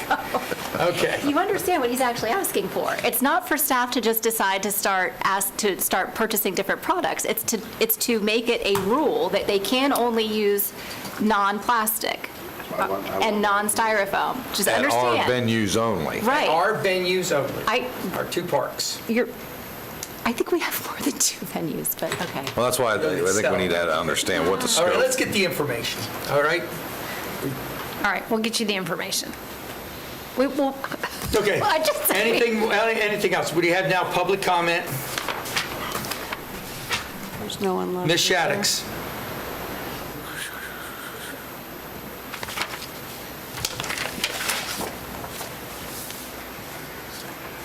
Katrina Shaddix, 1133 Covington Street, Oviedo, Florida, 32765, Executive Director of Bear Warriors United, here to 100% support Chairman's suggestion to bring that back to the There's the table. kiss of death. Hey, let me tell you something. I will get thousands of people to call in to this commission with emails and phone calls if you prefer. Otherwise, we do need to, it won't be setting an example, it's going to be following the example of thousands of other municipalities that have done this as a sign of respect to the environment. And what Chairman Constantine has said is correct about plastics going into our ocean. This isn't a reinvent the wheel kind of thing. It doesn't have to be more difficult than it needs to be. It's simple. Orlando has done it. We should have done it a long time ago. But that's not what I'm here to talk about. So thank you for bringing that up again. And like I said, if you need the public comment coming in here, I can get that done tomorrow. But I would rather this be done smoothly and without, filling the halls unnecessarily. But I wanted to report that we had a very successful Black Bear Romp 5K. It was the very first one we ever did. We had expected about 50 people to attend and run. We had 350, and we raised over $25,000. And what we are doing with that money is subsidizing bear-proof trash can purchases. They are going for about $235, $250 right now. And with the discount that my nonprofit gets and with the money that we're subsidizing, we are now able to offer to 235 residents bear-proof trash cans by toter for $150. And I think that's a pretty incredible success for our first try. And if a group of ragtag bear lovers can do that much with $25,000, imagine what the county can do with your resources to get discounted bear-proof trash cans to our residents. We need them. We sold out in about 48 hours. We can only sell about 235. That's what a truckload carries. And we had 235 residents pre-purchasing those trash cans in 48 hours, so the demand is there. And if we can get it down just a little bit, I'm sure they would pay probably more than $150, but you can do a lot with a little, and I would hope that the county would get some discounted trash cans for our community. And also, if that doesn't work, Bear Warriors United is always happy to provide free bear straps to retrofit those who can't afford the trash cans. Thank you. And Ms. Shaddix, thank you for your support. I was just teasing. And this is my son, Dane Shaddix. Who participated in Charity Challenge, I hear. You went to your charity challenge That's and loved nice. it. Okay. You did your charity instead of my charity. All right. Chairman, I'm really sorry, and I know everybody wants to get out of here, but I have one more thing for you. Yes, ma'am. I was thinking about net density when my report came up. Just a very quick thing. As you know, we're moving forward with all of our ARPA programs, and one of the programs is a Small Business Assistance Program, and we're running it the same way we did as the CARES Act. There are subrecipient agreements associated with that, and during the CARES Act assistance program, Tricia Johnson was able to sign those subrecipient agreements, and I just like the board's authorization for her to do that. Is there any objection? Funds as well. No objection. No, do you need a motion or just no objection? A motion would be great. Mr. Chairman, So I make moved. a motion to... Second. Okay, motion by Commissioner Delory, seconded by Commissioner Zimbauer, third by Commissioner Herr. All in favor, say aye. Aye. Opposed? Passes unanimously. Thank you. You're welcome. I do still have one more thing. Ms. Barker, are you still here? Ms. Barker decided to leave. Okay, we also have, is there anybody, James, that has their hand raised? No, sir. Okay, then we're ending public comment, and we're on district commission reports. I got to write 90 here, I'm sorry. I think I'm up first, and I'm going to pass in the interest of Okay. time. Commissioner of District 1. Thank you, Mr. Chairman. I had a virtual meeting with OEP on October the 5th. They were interviewing me regarding transportation issues, and I quickly found out that they were redoing the value study for all of 7 counties in Central Florida. And I was a little bit amazed that they were doing it without us knowing about it. And then I asked, did they bring in the regional planning board? Because I know you're all doing, how did we grow? And they weren't aware of that. And then I asked them, I'm just telling you what happened. Oh, no, that's good. Oh, That's no. good. And then I also told them, I said, well, if you're doing the sampling, what's your sampling going to be when you do the 7 counties? It's going to be even, but there's going to be an emphasis on Orange County. And I asked them why an emphasis on Orange County, and they told me that they're going to be going out for transportation referendum for a sales tax. I said, well, you may be aware of this, but maybe not. But we're also going out for transportation, potentially. We haven't decided yet, but we're potentially talking about, as well as Osceola County. Are you doing oversampling in our 2 counties? And they're like, no. I said, okay. Are you aware that at the MPO, Metro Plan Orlando, we do a transportation study every year? We did over 3,000 sampling throughout all of the Seminole, Orange, and Osceola County. They weren't aware of that either.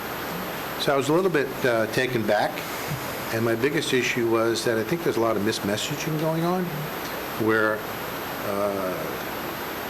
we're not setting the expectations correctly, and they're really the people that should be driving this thing.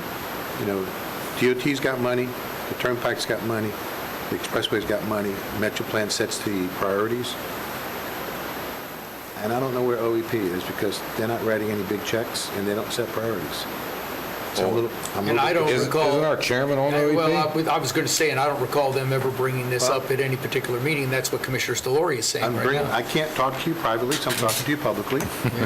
And then the next comment I had was that I started speaking to staff, because I know their contract's coming up soon, and I believe it ran out.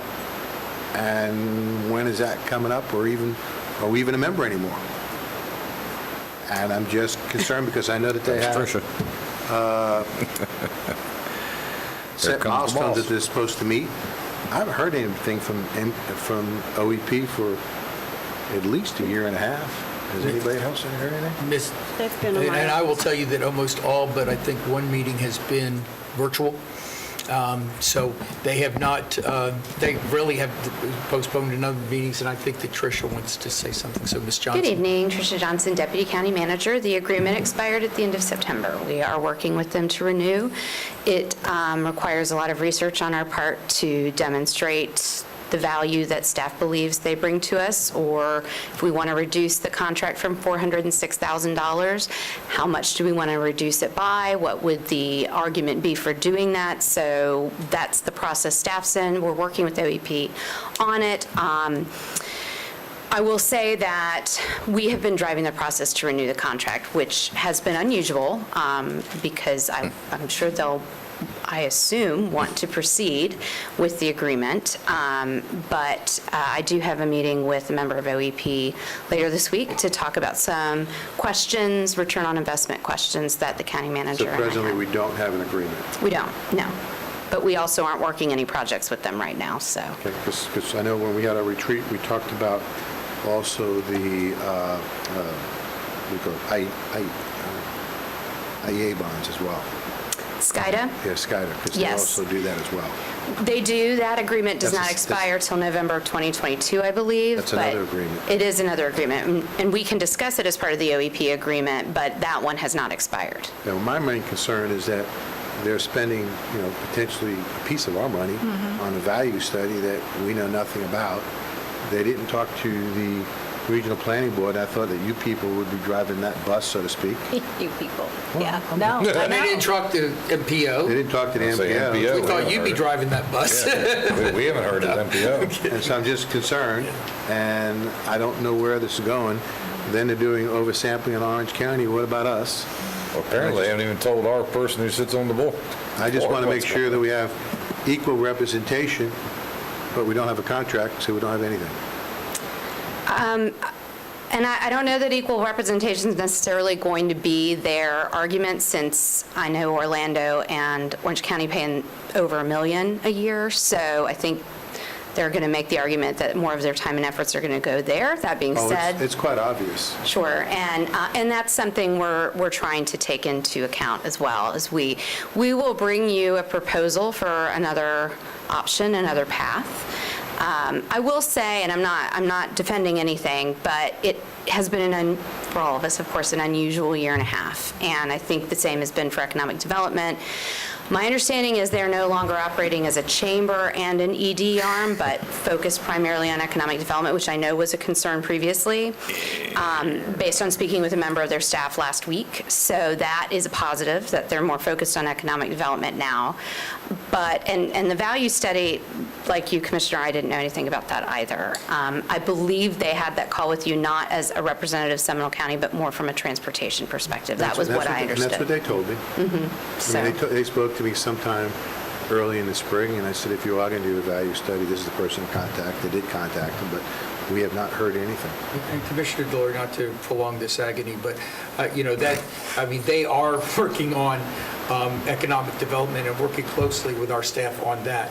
I think they're in the preliminary stages, and that's why they called you as an expert of transportation. I just want to make sure you're all aware, because I know that I've heard from both you, Commissioner, as well as Commissioner Lockhart, about the Regional Planning Board doing How Did We Grow?